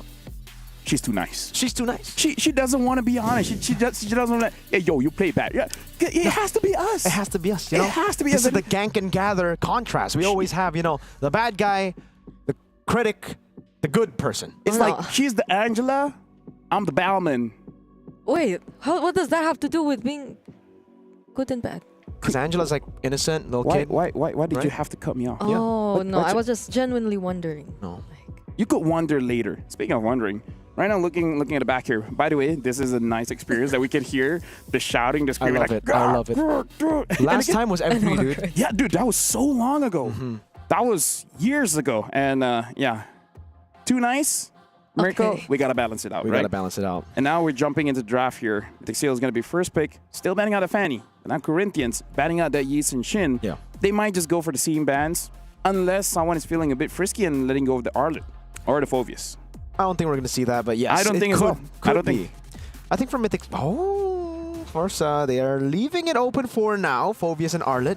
Hopefully we get to see it because it's been banned a bit too much. For some reason, when we start casting, we don't get to see these fun heroes, so I would Maybe love we to should see. be casting. Oh, man. I don't know, translating or something? Oh, that could be an option. That could be an option. Could be an option. 1-1 getting banned out, so unless those are the final 2 bans, because hey, Mythic Seal could just have a throwaway ban so that they can have either or, right? Pick up the Arler or the Phoveus. Phoveus, Jusin, even... Now, is it as prio as first pick? Now, that's the but there question, have right? been teams who like pick it Have up. they won with first pick Phoveus for first pick Arlet? Maybe not. I feel like this is the thing about EXP, is that you first pick Phoveus, you feel good, and then you see a CC, and then you're like, oh no. Yeah, and if they take it out here, that's too obvious. So like, Yeah, maybe but see, not. They might be risking it. Hey, the name of the game is if you want to win, you got to take some risks, right? So betting out the Kimi, personally for me, I wouldn't ban either Arler or Phoveus. Just let them both go and then see what we get. So the Uranus wasn't banned earlier too, right? Like it wasn't. Yeah. It was snubbed. It was snubbed. I think we can ignore the Uranus at this point of the game. I think right now, yeah, like what LaFell said about Corinthians, leave the Arlet Phoveus open and then trade. If Mythic Seal go for the Phoveus, you go for a Fredgen Arlet. Yep. Never mind. They banned the Arlet. Now here's the thing: if they don't pick up the Phoveus, they can pick it up. Yeah. Who wants Turtle 1? And if they do, and they pick the Lancelot again, that's... I feel like Kalia is still an okay first pick. Yeah. Jushin. So they pick up the Jushin. Okay. So now it's Corinthians who can go for the Phoveus plus. Phoveus plus either the gold. They could just go Phoveus Lance too, Yeah, by the way. Lance. Lance was amazing last I don't game. mind Lance, yeah. Because like I was thinking, then you'll have less to worry about if you already have the Phoveus, and if Flick performs the same way. Oh yeah. On the Lancelot. Hey, he made a game-winning play, so I'm perfectly fine with Phoveus Lance, because you know if you're not gonna, unless they want to give it over to Mythic Seal and then just pick up a CC. Yeah. Right? That's a Granger. So it's already different to what we expected, but the Lancelot comes through. Now, I would say for Mythic Seal, this is a proper game to set up for a Phoveus, right? With the amount of dashes the Lancelot has. We were talking about the unlimited dashes for Flick. Punish it with the Phoveus, but you will be punished by the CC. You can evade from it. There is a way for you to just last hit, stay alive in lane, and then Turtle 1. They might feel better about picking the Joy 2 here in this spot if they want to go for that again, because they'll have the Phoveus and they won't reveal much yet. Not unless... Because right now, they do pick up the Joy as well as the Phoveus. Now, Mirko, this is my concern, is that we talked about this before the game started, which is Zippy doesn't usually win the lane unless he's on something like a Granger, right? I remember even the game with Irithel, it honestly doesn't look all that great, and I feel like he went for something like a carry. I don't know if he will go for that. I feel like it should be a CC here, and then just ban out either the gold laners or the roams. For me, I'm thinking a different route to counter the Phoveus and the Joy. I'm thinking Gatot and Edith, but yeah, they will go for the CC, so they will go for the damage route, but this could be very greedy from them. You already have a Granger and the Lancelot who need a lot of resources early, and this is also, you're kind of forced to go for a damage mid. So that's going to be 4 very resource-heavy picks. I feel like this is not super damaging, but still okay. The Zetian is open, and if you don't want that, as long as there's no like very long-range heroes, and honestly not too bad just to pick up something like a Valentina. Like I feel like there's still options for Corinthians. Crimson Beacon? That can be an option. Although now, I'm kind of convinced about the idea that this might be a little tricky for Corinthians if it especially reaches a point wherein they don't get the best possible sequence in their fights. Although the way that they play is very aggressive, so I wouldn't be surprised if they still take on the fights with this lineup. I like that they're betting out all these catching heroes, the Cho as well as the Kalia, because we saw there were moments that maybe the Lancelot could have been punished. So I like that they take that away. And it's not just Lancelot, but the CC too, right? We got to remember that CC does get countered hard by crowd control. You need to bring Vengeance most of the time, so if there's a big pick-off hero like a Kalei or Cho, you're in some big trouble. Here, though, for Corinthians, I think the Eve is still a good pick that they can go for. I mean, right now they have a really good composition to play pure front to back. With the CC just holding ground, if he plays it in the way where it's just in front of the Granger and Eve, even with the Joy jumping in, you can just curtain collar, and then Eve and Granger will do the rest. Got that band. Eve was like one of the heroes least used by Nico, or no, not by Nico.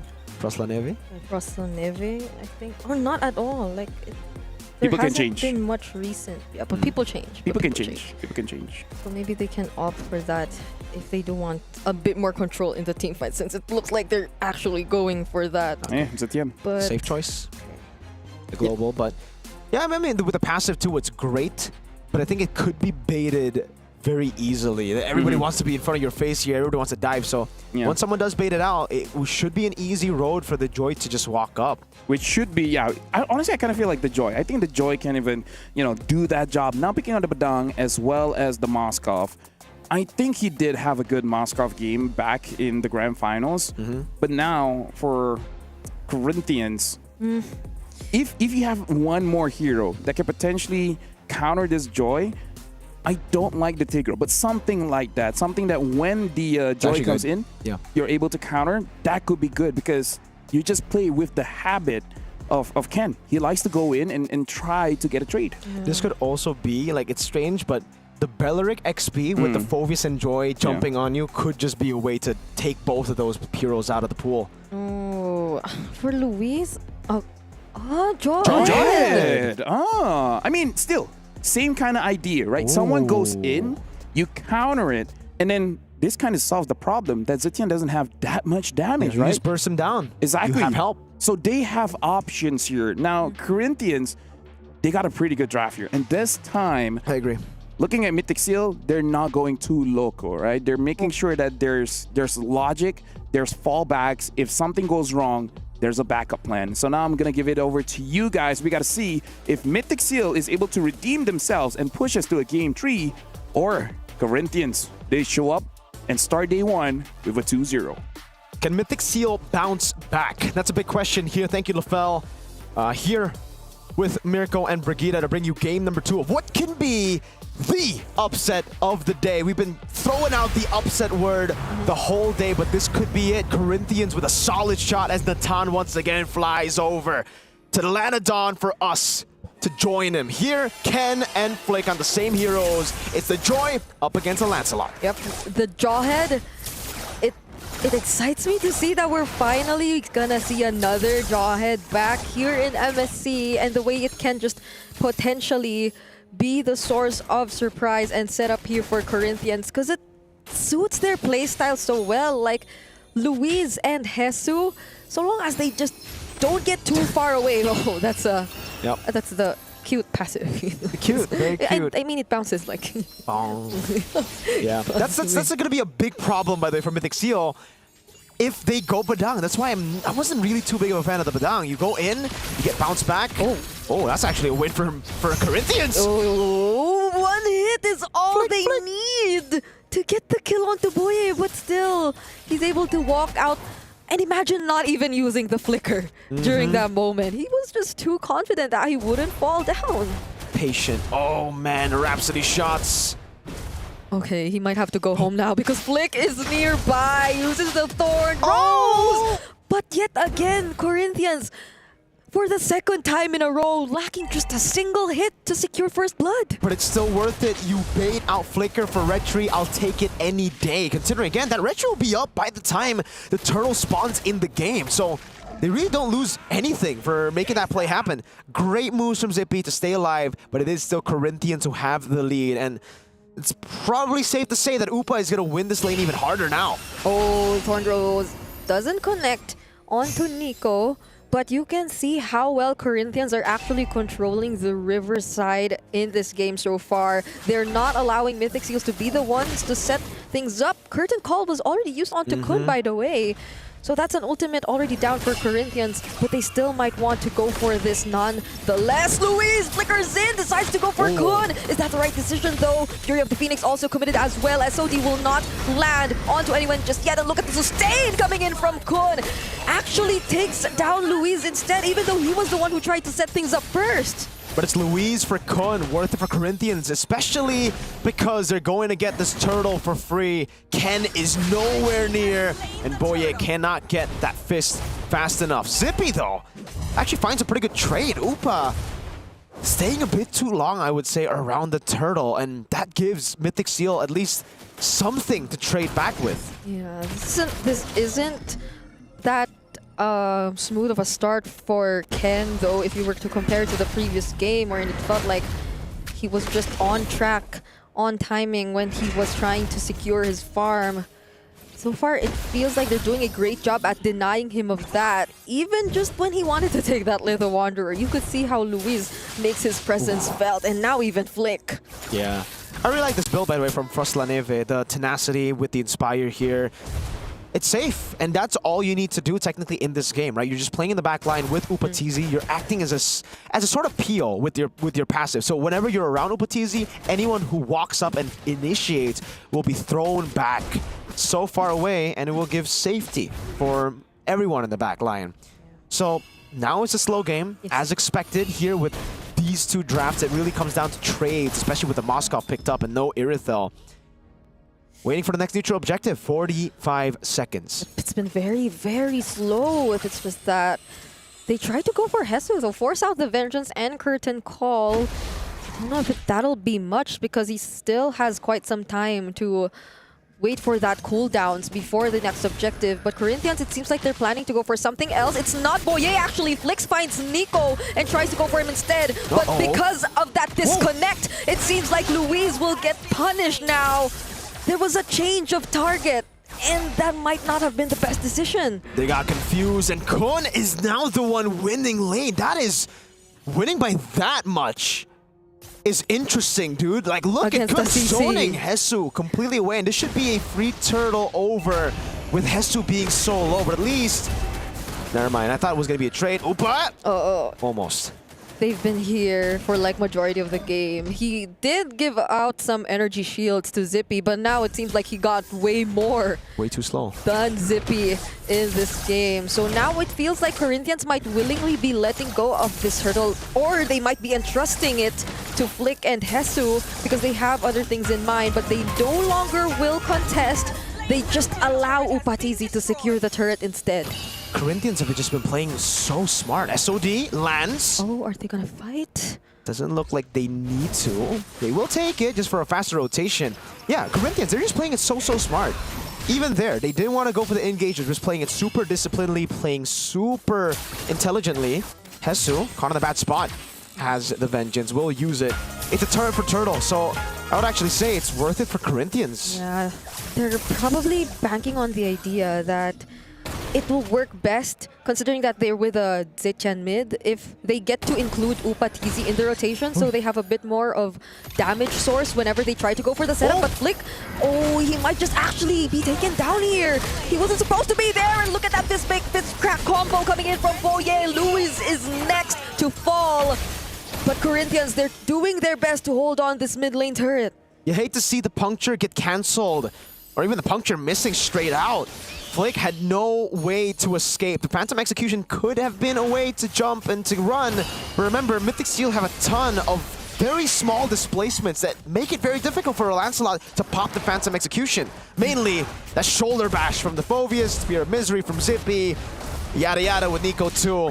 And this Phoveus is really taking control of the game right now, but I don't know if he's going to survive a 1v3. He's taking so much attention, and now they try to burst him down. Ken is nearby though, and they don't know it. Upatizi fortunately has the flicker, so he gets to survive, but that was a close call. And still, they don't get to take down Kun.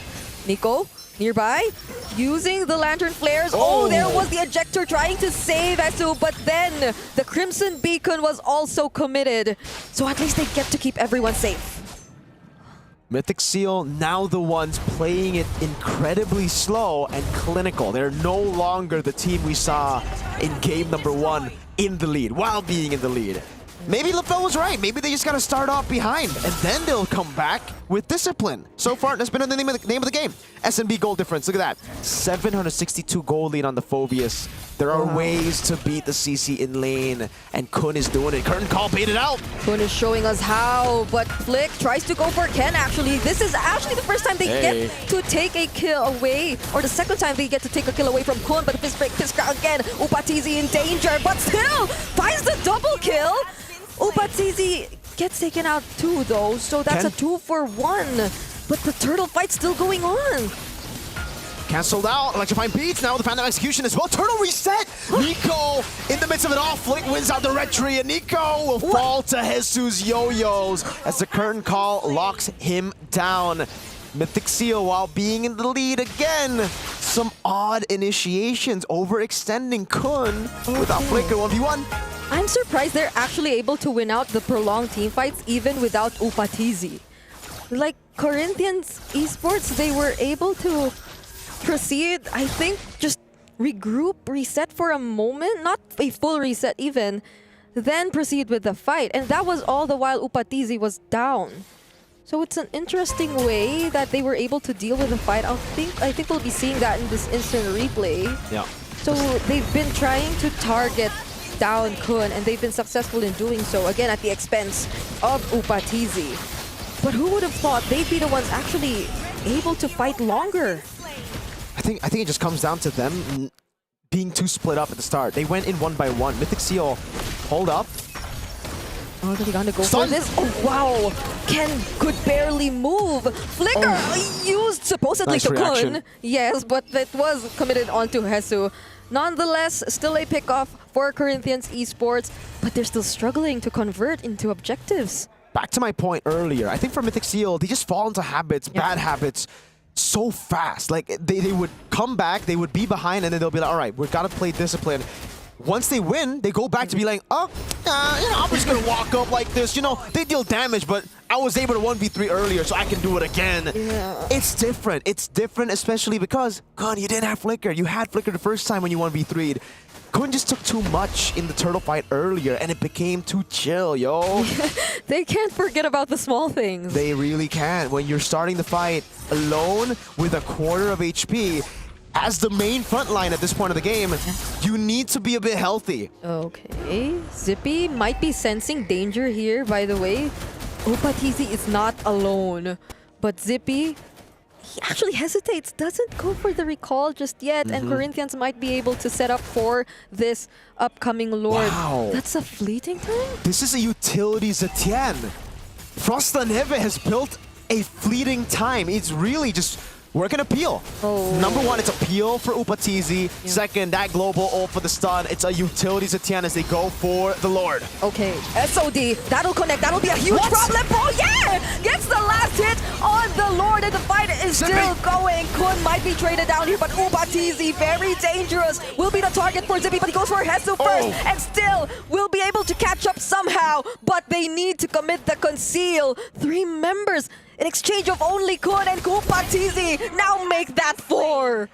Mythic Seal just need to be behind for them to win. They are behind, we're behind, and then they had a clinical fight around the Lord. Corinthians didn't know what hit them. The conceal cancel with the Dark Wave onto 2 was beautiful by Kun, and a Lantern Flare for Frost La Neve. Remember, no damage. It's utility build, so defending this is gonna be quite hard. That's why when they don't get to be or to pull off these successful setups, Corinthians Esports are definitely gonna struggle. Like, those ejector plays are gonna be very important. Those targets are gonna be very important. But now what's more important is the way they're able to defend this objective, this Lord. They already lost all of their holy shields, and that'll mean a lot for Mythic Seals, who were sort of on the seesaw for this game. It's been a roller coaster of a game here. Back and forth, damage dealt ranking. It's still, wow, Upatizi, and despite the fleeting time, still Frost La Neve. Hey, you know what? Never mind, he does deal damage. Hey, maybe fleeting time is just the way to go. Maybe that just adds into the damage because you can spam your ult a bit more, and then it leads up to more damage. Maybe that's where it's coming from. If you get to use it every now and then. Yeah. Skypiercer, though, for Upatizi, it's at an all-time low. It's not looking real good right now. Conceal does feel like a desperate one, and even they're confused. They pop a Conceal, and they're like, wait, we shouldn't be going in. 70 seconds on the Lord. There's no reason for us to Conceal. There's no information either. All the waves are synced in top, mid, and bot, but you see no one from Mythic Seal, so you have no way to guarantee that you could actually go for something near the Lord pit. Very questionable for Corinthians Esports. So it seems like Mythic Seals are still able to hold their ground and not do anything because they know that they shouldn't do anything or need not to do anything. I think if Mythic Seal sees that replay, they're just going to be like, oh, okay. Because that was one of the Conceals of all time. Now this is a Conceal. Okay. The SOD they jump on Upa! And there's the Fury of the Phoenix in an attempt to stop them in their tracks, but multiple members get stunned by Mythic Seals. Hesu and Luis, the front liners are down. They get to take out Kundo, but Zippy, what a brave attempt from the gold laner of Mythic Seals. Nearly gets taken down too. Oh man, that was so unfortunate. I don't know if Upa targeted that because I think it did, you know, because it only goes to the target that's visible.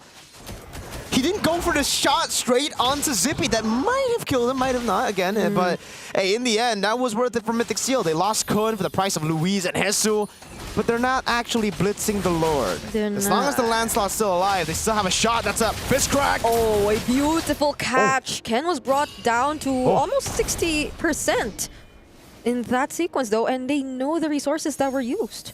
So that might mean a lot for Corinthians Esports now that they've been able to all catch up in this potential Lord fight. So is Kundo. Zippy, oh my Lord. Oh, look at the damage from Zippy. They get to receive that curtain call, however, and the Fury of the Phoenix does a great job. Oh! Corinthians Esports actually get the objective, but will they be able to make it out alive? That is going to be the question. Hesu doing his best to delay, but they lose 4 members in the process. It's only Luis standing alone. And the Lord will spawn up top. As long as Mythic Seal time it right here, it's going to spawn in, and they will not have to deal with the Lord. 15 seconds on Froslanepe. There you have it. They wait for it, and they will have the route to go for the equalizer. They went for the flicker, and they gain access to the base. It seems like Group A indeed is becoming very competitive. We're heading into another game number 3. Our third full series of the day. Hey, if you thought MSC was going to be predictable, maybe, but not the games. I gotta say, only Team Liquid got away with a 2-0 for today. But hey, you know what? We gotta balance it out because that was the game that got a pause. But either ways, I feel proud. I just throw out words of wisdom that is not supposed to be wisdom. And it becomes wisdom. Yeah, it's like you have to lose for you to win. You're a philosopher. I'm a philosophy. What? You are philosophy. I am philosophy. Now I gotta say, my heart skipped a bit when Zippy tried to go for a play up top. against Granger, thinking that he can outplay that with the Wind of Nature. Considering that, you know, Skypiercer's true damage. That was very brave. I'm not as brave as that man, but that man's pretty brave. But he's performing very well because in the previous championship, not doing that great, but hey, in this one, very disciplined, dealing a lot of damage. This was the one, right? Yeah, taking a lot of risk, but hey, they're not even going to show it. They felt nervous about that attempt too. But now I feel we see why the Phobius is also always banned. Like, speaking of which, we're going to talk about it during the itemization just a little bit more, but Phobius against the CC, Phobius wins that matchup until CC gets that War Axe. Then it becomes different. So I like the way that Kun played the lane, understanding I have a timer. So I got to make sure that I'm stopping you in your tracks, not allowing to roam around the map, creating pressure, influence, anything else. And that way, the Phobius does win the matchup. And then once the CC has that War Axe, It's not your job anymore, right? It's not the job of the Phobius. Everyone else can start taking turns dealing with the CC. I think level 1 to 4, that's when the CC actually also wins as well. Before the War Axe, that was level 1 to 4. And then after that, level 5 to like 6, before the War Axe, and that's Phobius winning it out. And then we come back to a CC win with the War Axe. So there are multiple windows where the Phobius wins, where the CC wins, and it comes down to you just understanding that power spike, when it opens, when it closes against your opponent. It for majority of the time, I think the camera panned to the EXP lane. There's a lot of brawls. And showed Hesu kind of struggling on the Made CC. a lot of mistakes as well. Yeah, so like curtain call for... For who? Yeah. For one, I mean, For understandable for one if you want to shred Very down. trigger happy. Yeah, but the turtle's coming up. It would have been great if you had that, later on, So I think this wasn't the Hesu we are familiar with, like the Hesu we saw here, because people would say that he kind of stabilized the team in terms of decision making, but if he was the one in that game who went for the questionable things, then Yep. She's too nice. She's way too nice, man. You're way too nice. Yeah, just say, Mythic Seal, you're better when you're behind. Just say it. And then as CCP, you can you do went better. for utilities at 10. Yeah, like Hesu, don't make a mistake. Yeah, Just say that. Don't ult Okay. randomly. Hesu should avoid mistakes. But going back here as well, see the difference when Nico was on the Selena and now on the Jushin. Very different heroes. Oh yeah. Looking much better now. Not a lot of recalling, not a lot of ego Hey, challenging. don't say that yet, because that's last true. time he was on Zusin, he was That's winning, true. and then he started recalling, and then the game turned around, and then he almost lost and didn't qualify to MSC. But he ultimately did, so yeah. Eh, you know what I tell myself? Shut up, man. So yeah, go ahead. we choose our words from this point onwards. But yeah, I think we were also talking about Zippy earlier before this game, and Zippy. he actually did show up, except that one point where it was They're nearly discussing there, by the way. kind of dangerous. just there. So we see they're... Wait, why aren't they backstage? They like us better. They want to hear our analysis. Absolutely. Yes, they want to That's know my what boy. That's Ken, bro. They want to know what we think. Speaking of what we think, right now we're looking at all the players here. Ubatizi still did a lot of damage, but Zippy, very high goal per minute, 875. Luis took a lot of damage. I kind of feel like for Corinthians, it's micro. Like that's my personal opinion, because especially with Hesu, like we've seen different CC players today, even during MWI and even in the wild card. And I really feel like he just made bad decisions where I agree. You shouldn't be playing for yourself. Yeah. You should be playing for your team. Yes. Right? Peel. Just play with the peel, right? We'll move back with the Zetian and the Granger. So that's where the individual playstyle might Yes. backfire. Yeah. We saw it in action in game number 2, because it felt like they were doing individual, very decisions that need or didn't even consult others. The other word is selfish. Yeah. Oh. Selfless, selfish. That sounds harsh, but maybe that's how you should. He was selfish. She's too nice. She even wait. I gotta think about it. Is this too harsh? Maybe he. But in all seriousness, also if we bring it back to game number 1, that's why Corinthians was able to actually pull off the comeback. It's because they just had a lot of individual picks, and so did Mythic Seal. Mythic Seal just played into the game of Corinthians. You brought it up. They're very individualistic for Corinthians, and that's why the landslide really worked out. Now that Mythic Seal are playing much more like a team, at least when they're behind, they have ways to displace. There you go. Yeah. The displace the landslide to make it not as free for Flick. Yeah, Flick as well. You guys were talking about it, but missing some punctures, getting shoulder bash.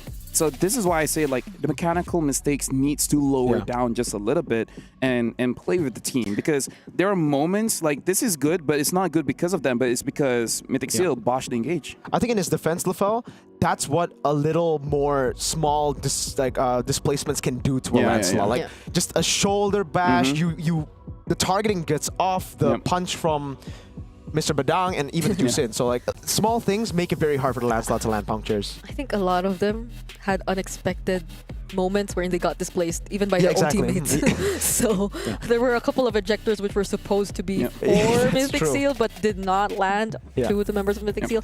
And that's another thing, I think. Luis wasn't able to play the Jawhead. It was last pick. But it felt like it struggled the most. I mean, that's the thing with Lancelot, right? Your enemies are your enemies. Yeah. And even your friends are enemies. Because you want to use the minions. Yeah, and then they clear it. And then they clear it. And it's like, well, I guess I got to go back to the buff. But now, we're going to be looking at the road to EWC. But this time, for Mythic Seal.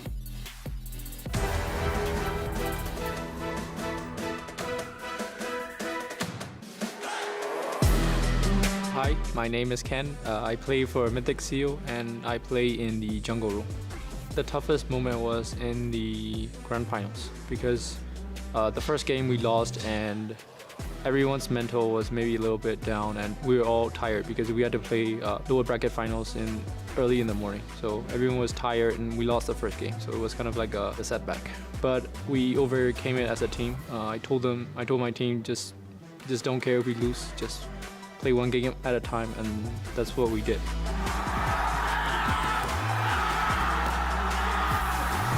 Ken finally, after being so loyal to Mythic Seal for so long, going over that hurdle, there was a moment where people thought, oh, it'll be Yangon Galacticos, most likely, but now they were able to eke it out and they made it. Sippy Cutie finds the kill! The base is wide open! After 3 heartbreaking runs, Mythic Seal have broken through the doors of destiny! They finally rise to the international stage at MSC x EWC. I just learned not to be afraid of losing anyone. I've had to grow a lot over the past year or so. And now, since I'm the leader and I'm the oldest in my team, I have to be an example to my teammates. But I'm really happy to be back, and I hope that I can really prove something here.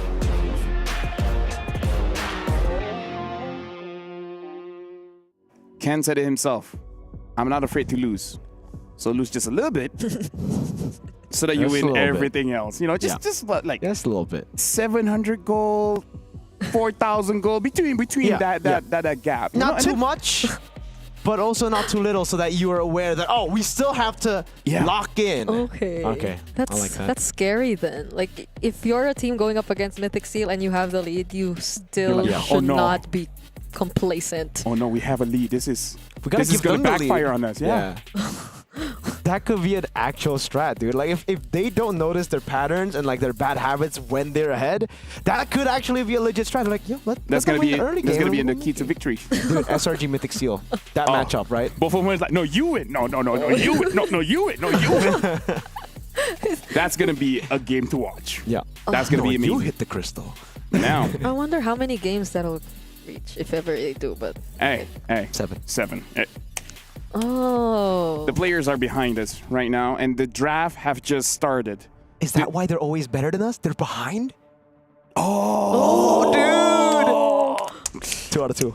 All right, now why just 2 out of 2? Okay, Mythic Seal, first pick again, and Corinthians, second pick. So at this point, Mirko, I'm actually with you in the sense that CC is an option, but also the Edith as well as the Gatot, right? Like, looking at the plays just now, I kind of feel like Hesu needs a hero that plays for his team. Yeah. Right? Yeah.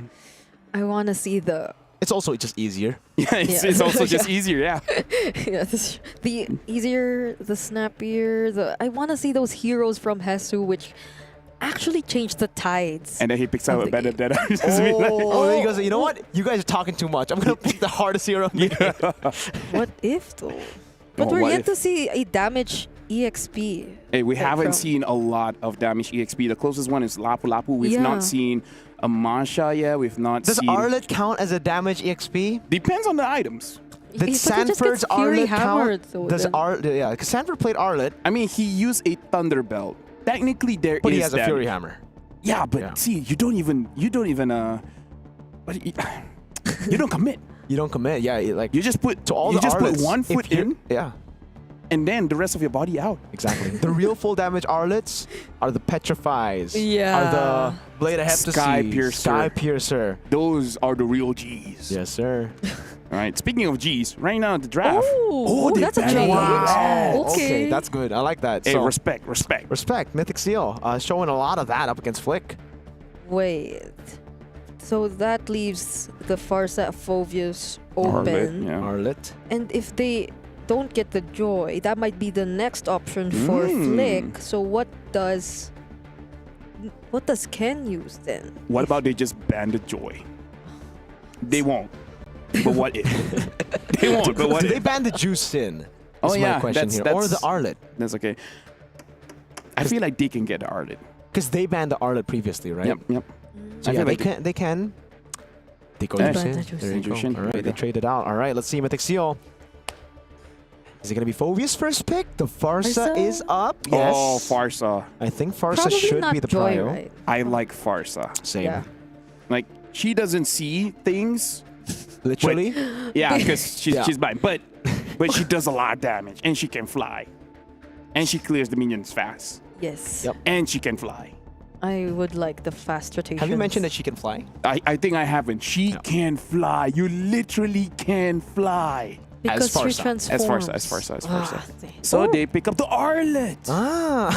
After all that from LaFell, I think they probably heard you, dude. They were like, dude, this guy's talking a whole lot about flying. I don't want to do that. I want to just, play my spear. Picks up the Arlet. All right. My bad, G. My bad. But this is honestly... So they pick up the Farsa. No. The thing is, if you haven't heard... Wait, I'm sorry, LaFell. I'm sorry to shut you down here.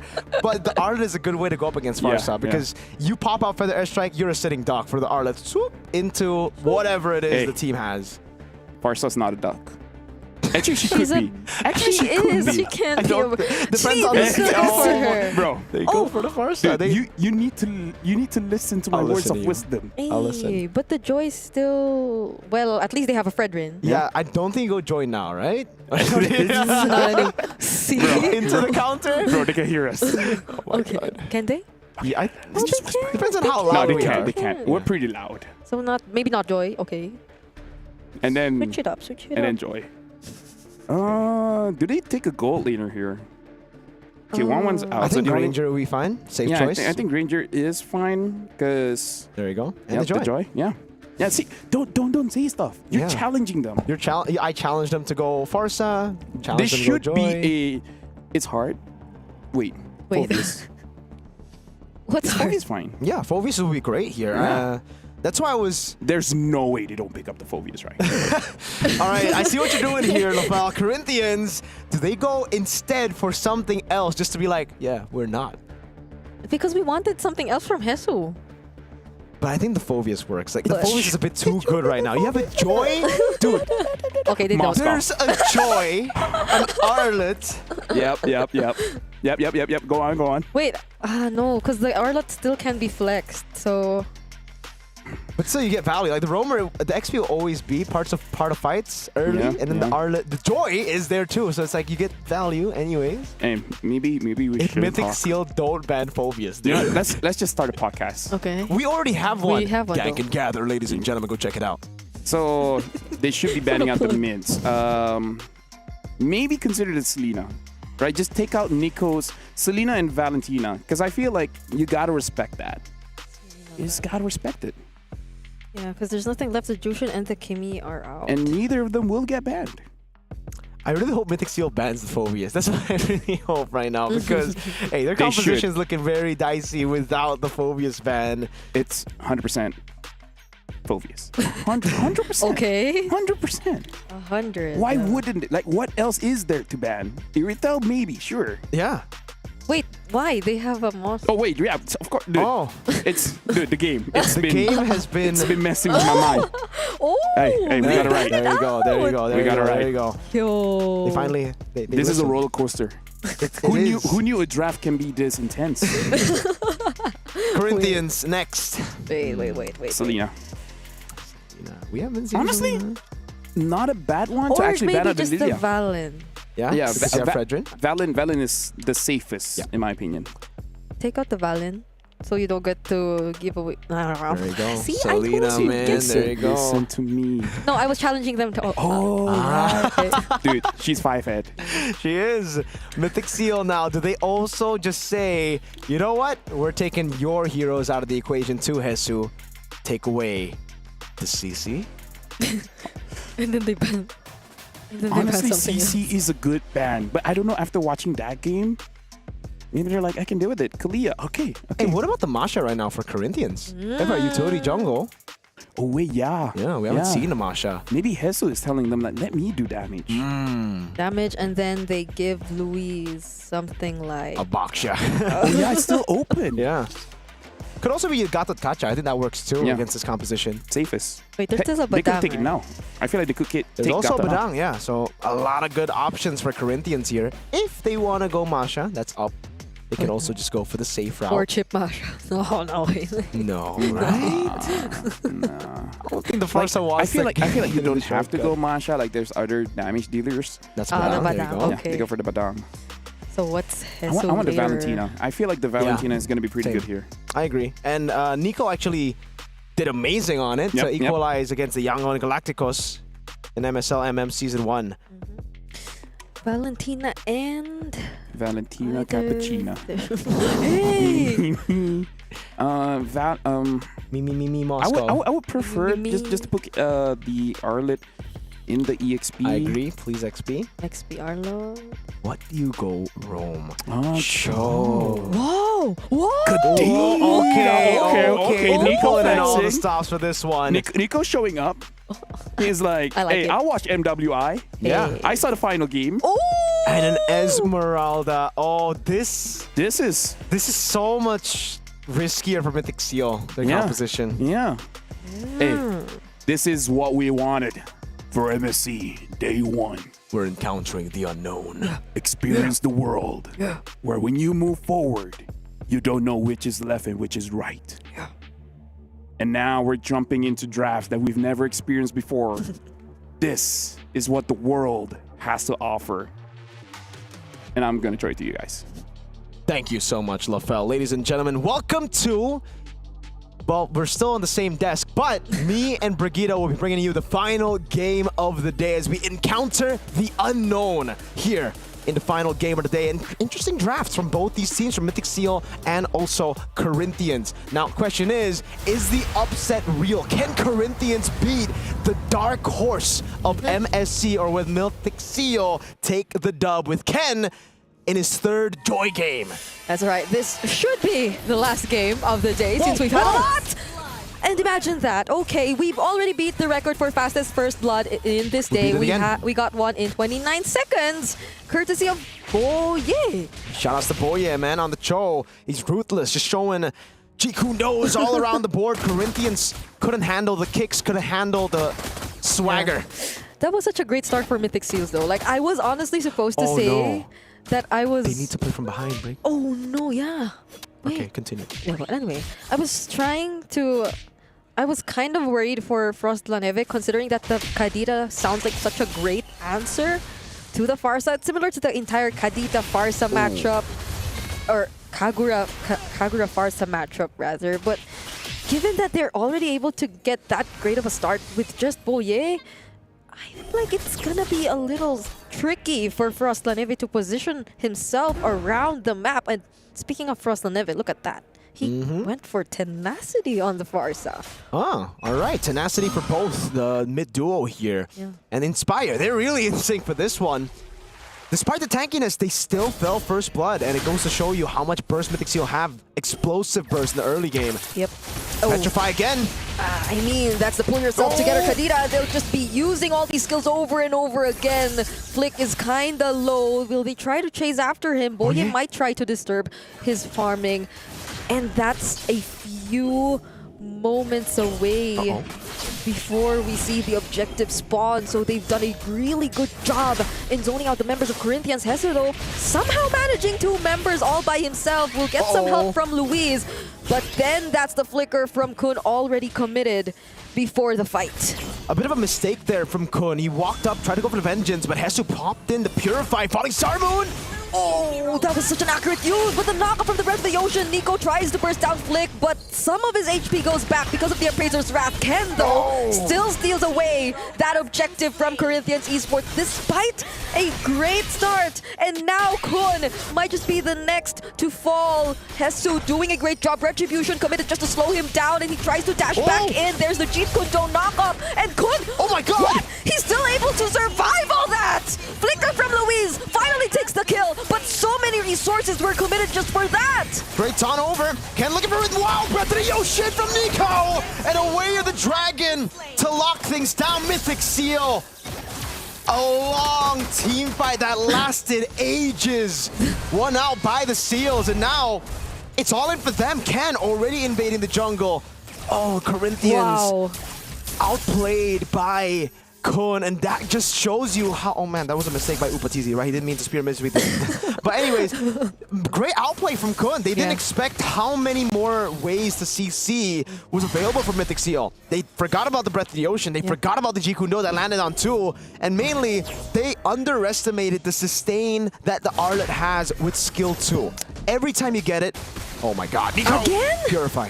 Okay, I mean, again, that's the pull yourself together Kadita. So Nico will just be constantly hunting down targets for Corinthians Esports, and I agree. I mean, that entire sequence which took place earlier was because Mythic Seals was somehow behind. So that's why they were trying to invade deep into their jungle, but they find a way to turn things around. Took Corinthians Esports long enough to stay in that fight. So somehow Mythic Seal clearly have regained the lead in this game. Not their key to victory, but that's when you know they're starting to make things work. Yeah, they're not behind, but it's all right. You know, it doesn't have to always be them being behind. I think the last 2 games have taught them. Way the Dragon with a flicker, combo with the rest of the ocean as well. Wow. That immediately deletes Luis before he gets to do anything or even looks for a setup. There's the dashers coming in from Ken. SOD lands as well. Upatizi goes in! And beautiful energy eruption used here by Flick. But then the response, the Breath of the Ocean coming in from Nico once again. It just denies so much from the attempts of Corinthians Esports. It's as if you try to commit to the fight, but then you just suddenly get knocked up. These fights have been so long, dude. And Mythic Seal, fortunately for them, have been winning it out. Nico now again, Breath of the Ocean. Does he have the rough waves? Doesn't. But that was already close. Like, I mean, if he had the rough waves, though. I need to sneeze. I need to sneeze. Oh, another one. Now he has rough waves. Oh, okay. Okay. Is it going to be a turret? Zippy? At least Upatizi. Oh, he's thinking turret. Okay, he gets it. No, he can't defend it. And he might not even survive. That was a close call. Zippy is playing a very brave gold lane for the past 2 games. Like, he's been very confident in his decisions. Flick might go in. Oh, double man knock up from the Jeet Kune Do. SOD also lands. There's the better airstrike, but it won't be doing much. Flick is the first one to get taken down. Ken tries to reach for Frost on Evan, but it's the double kill instead for Zippy, granting them free control over this turtle once again. Mythic Seal are feeling it in game number 3, styling all over the board. The Fredrin counter hasn't really been a way to stop Ken. Yeah. Well, in a way, yes, in KDA, but when it comes to damage, Ken's still dealing it. He's still getting 3 sacks, electrifying beats in, and mainly it's because of the setup. Mainly it's because of how much CC Mythic Seal have. Arla's just jumping all around the place. Nico's jumping in with water. Yep. Corinthians don't know what to build now. This, you see the Kadita just standing in front of you. It's so annoying because you know that you can't really attempt to go for this hero, this pickoff. There's still the Petrify, there's still the knockup from the Breath of the Ocean. She can just literally swim away from danger, and she's becoming such a huge problem for Corinthians, who I believe their early would revolve around the way they're able to utilize the Farsa. But Frostland Ever has been struggling to some extent, even forced to use the Purify every now and then, so they're not able to. Oh, okay, that was close. Okay, fortunately didn't catch up. But now the question remains, Corinthians Esports, they're significantly behind Mythic Seal, and there hasn't been a successful attempt from Luis. It's always Boye or Nico starting things up. And you can really see how the Farsa are struggling in this game, right? Like, it's just so difficult for you to get an angle where you're free to deal damage with Feather Airstrike. At most, you throw out 2, and then you're forced to cancel. You're forced to walk back just because of this guy, or maybe the other guy who knows Kung Fu, or the one with music, or the one with a big spear. And Kun, that guy with a spear, is walking up. Ken, again, man, 3 whole levels ahead of the Fredrin. Boy, yeah.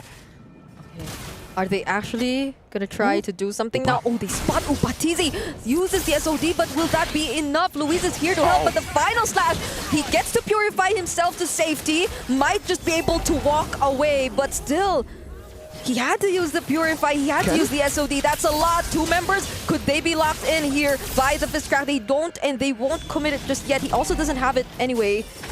So a lot of utilities burned by both sides right before the objective. Boye is still trying to look for it though. But they might be a little more cautious. Never mind. Kun goes for the final slash, but there's no follow-up. But it's still worth it, I would say, for Mythic Seal because they baited out so many big ultimates. No Feather Airstrike, no Falling Star Moon, no Fist Crack, right? Turtle spawn in the game, but they don't want it. Mythic Seal are just going to wait and possibly, yeah, go for a fast Lord here. This is a 2-turtle game, ladies and gentlemen. Mythic Seal have started the Lord. Earlier. And this could be the beginning of the end for Corinthians if Mythic Seal do get it. Upatizi, I feel like he wants to at least try to manage the wave, but they have limited information. Ken and Boye could have actually tried to do something. Oh, now they know where the other members are, though. Nico tries to go in, but gets denied by Luis. A beautiful way to shut him down, so they at least get a pick-off away from Mythic Seal. A bit too greedy by Nico. Walks up, but he doesn't want to utilize the rough waves. Thought he had enough time to actually use it. But in the end, he got chain CC'd. Boye looking for an angle, and Upatizi is really not letting Mythic Seal breathe, not letting them play this slow-paced game. He's constantly punishing as Mythic Seal continue to hesitate on what to do.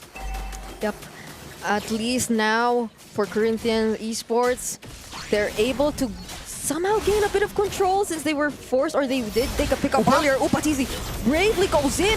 Oh, but it seems like that wasn't the right decision because it was Flick who was taken down. Frostaneve uses the better airstrike but gets cancelled by Kun. And it's a free objective going into the hands of Mythic Seal. The Arlet canceling out the Farsa there, just without Final Slash. We expected maybe Final Slash could be the way to do it. No, he just vengeance is over to Luis. Gets the stun. Frost Eve, no chance to purify out of that one. Roam Boots coming around already too. That's a Sea Halberd for the 4th item, so even more penetration to get through these tanky front lines of Corinthians. Oh, another way of the Dragon though. Do they have enough burst damage? That's Hesu, which they caught. Enough to bring him down to low HP. But again, I feel like Mythic Seal, they're okay with this. They still have a Lord coming up top and they'll get this chance, this opportunity to clean up the remaining towers of Corinthians Esports. Slowly but surely sieging down the turrets in the side. We'll be walking with the Lord now. So far, they've managed the waves really, really well, by the way. Now they're going to build up. Another big one is the Lord actually charges up top, and Flick is sent all alone. Yeah, he has to respect this. Ken is fully stacked up. Doesn't want to use electrifying beats. Should just be a holy defense here. Yep. Breath of the Ocean, such a big problem. They don't want to let go of their holy shields, but unfortunately will have to. They have no choice but to sacrifice these resources because Mythic Seals are playing this very aggressively. There's no guarantee on whether when Boye will try to go for the flicker setup or when Nico will actually try to at least petrify a single target, which then can be layered as well. But Ken, will he go in? There's the taunt from the Energy Eruption. Frost La Neve already using the Feathered Airstrike. Might be a go signal for Mythic Seal.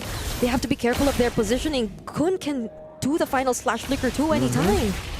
Could be. Boye looking for an angle as well. They're constantly sieging, but their only like way to siege right now is through the range of Zippy, and I don't think that's enough. Corinthians have Moscow, Farsa. That's really, really good defense, so Mythic Seal are going to have to wait for the next neutral objective, Lord. That's still going to be enhanced. We won't have evolved up until 18.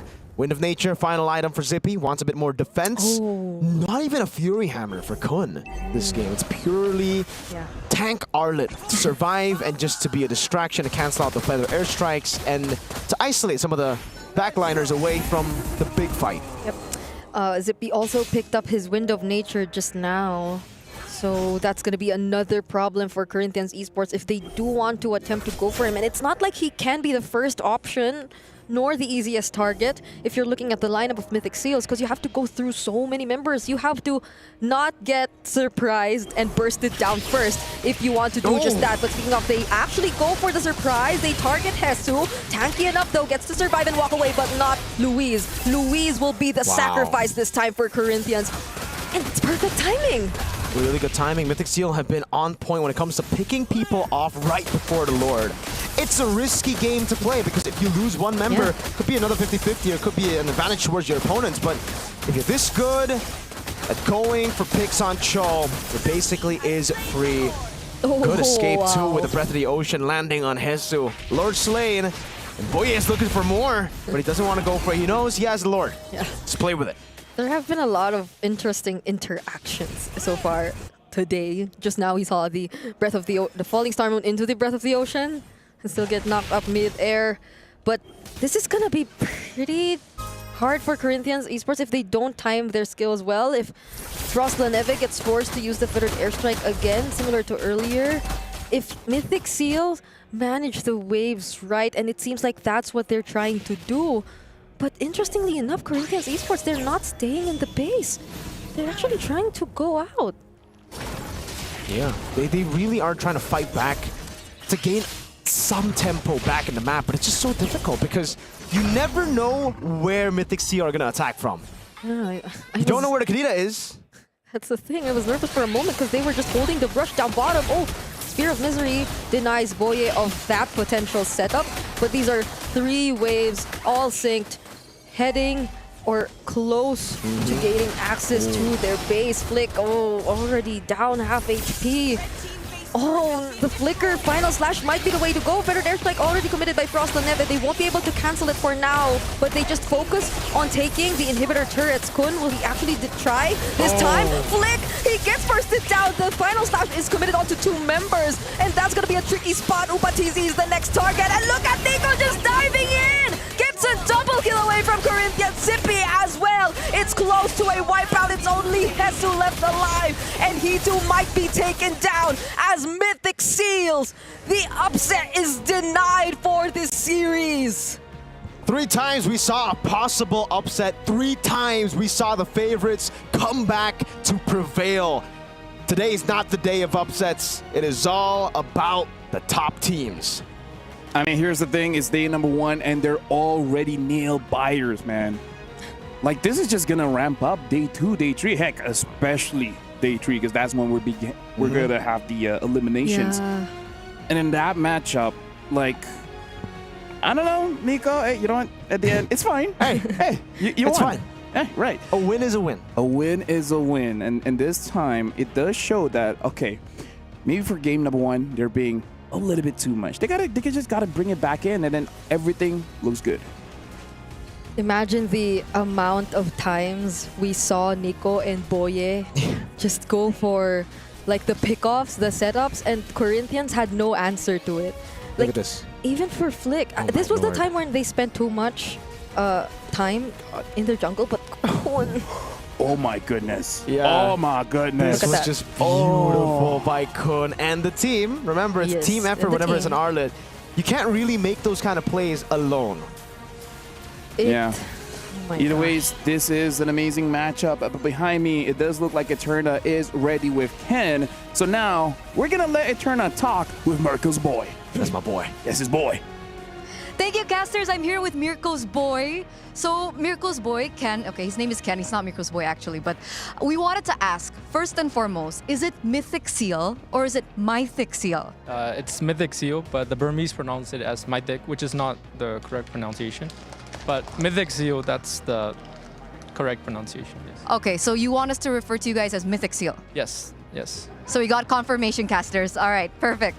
So it's been a hot minute since we've last seen you. How are you? How does it feel to be back on the international stage? I feel very happy, especially coming here with a lot of my teammates because they're all very young and some of them, this is their first international experience. So I'm happy to take the charge for them. That's what I really wanted to ask, because I think a lot of people are considering you to be particularly the big brother of the team. Yeah. So how has that been? It's been a pretty fun experience because most of my teammates, they're all like 2, 3, 4 years younger than me. So they all really look up to me, and like it's really nice being in the leader role. I'm happy. That's so sweet. That's so sweet. Game number 1 was kind of a weird game. I think the casters were talking about it a little bit. So as the big brother of your team, what did you say to them to bounce back for game number 2 and 3? We just told each other it's okay. We made a mistake and it's fine. We won't do the mistake again. It's just we got a little bit overhyped in game 1. Like we killed like all 3 of them, and then we were just like we got a bit overhyped. And next game we just focused on our objectives, and I think that was the key. Yeah, because this is the first game we got a bit hyped. Yeah, that's all. Okay, so overhyped. So it's not that they're good playing from behind, boys. I'm looking at you, Lafel. I'm looking at you, Mirko. All right. A lot of people are considering your team, Mythic Seals, to be the dark horse. Do you have any messages to the challengers coming into MSC? Just good luck, have fun, and we have a lot more in store. So let's give the audience a very exciting match. All right. Before we let you go, we did get a little bit of an interview with Sakai's earlier on, and he mentioned, flashbacks to M6. It was SRG that was defeated by a Burmese representative, the fact that it happened in the Swiss stages. And I was asking him, do you feel confident going up against Mythic Seal? Because they were also predicting that you would be the one to move forward in the upper brackets. What do you have to say about that? I think it'll be a very fun matchup, exciting matchup for sure. And yeah, that's all I can say. It'll be a really fun match. So yeah, you guys, everyone tune in. No messages for Sakai's? All right. Just good luck, have fun.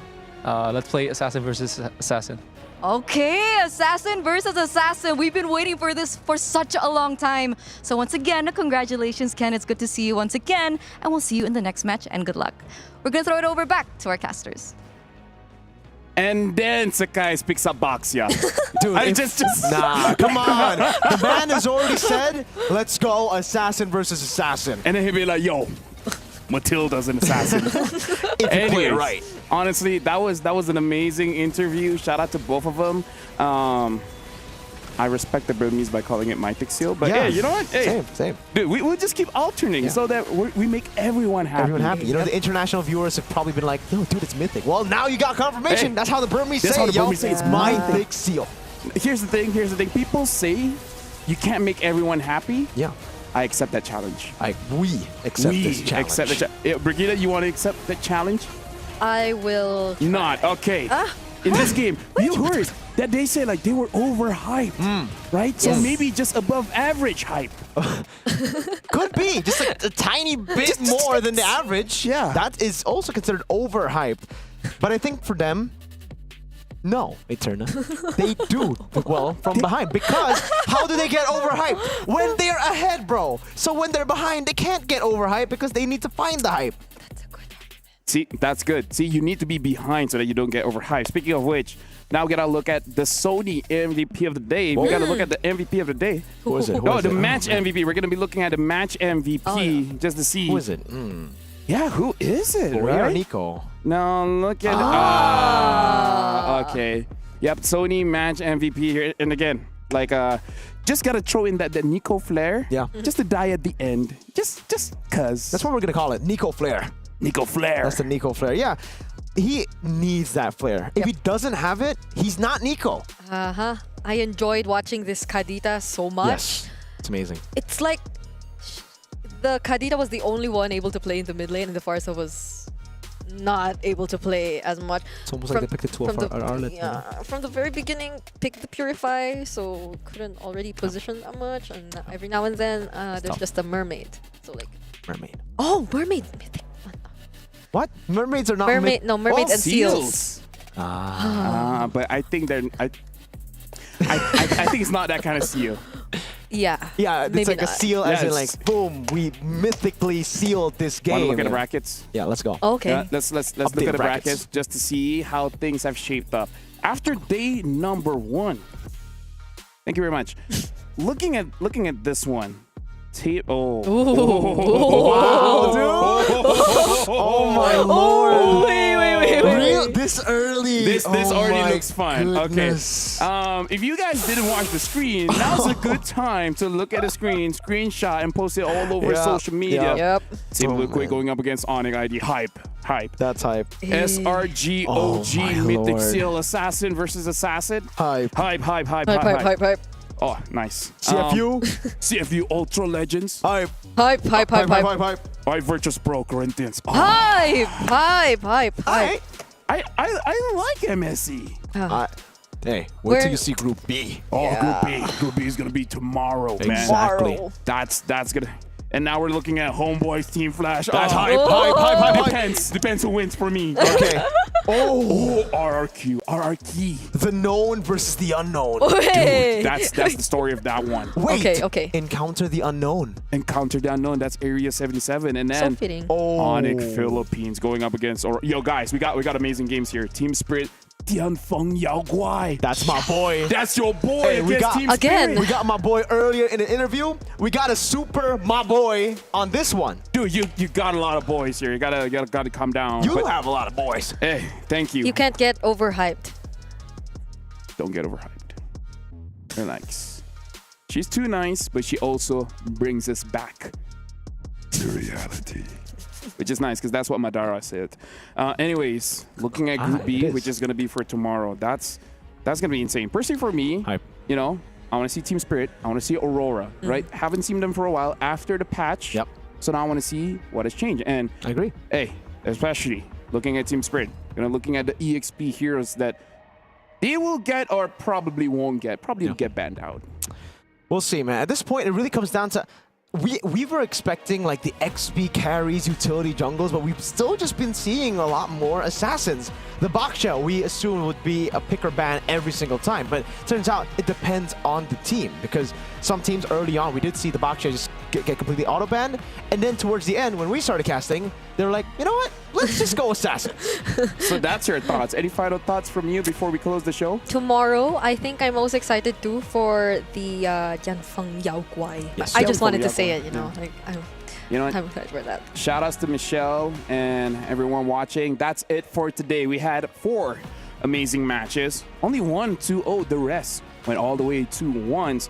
So far, no big upset just yet. But hey, that could change tomorrow. My name is Ophel. This is Mirko, and that is Brigida, and we're ending the day.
Thank you.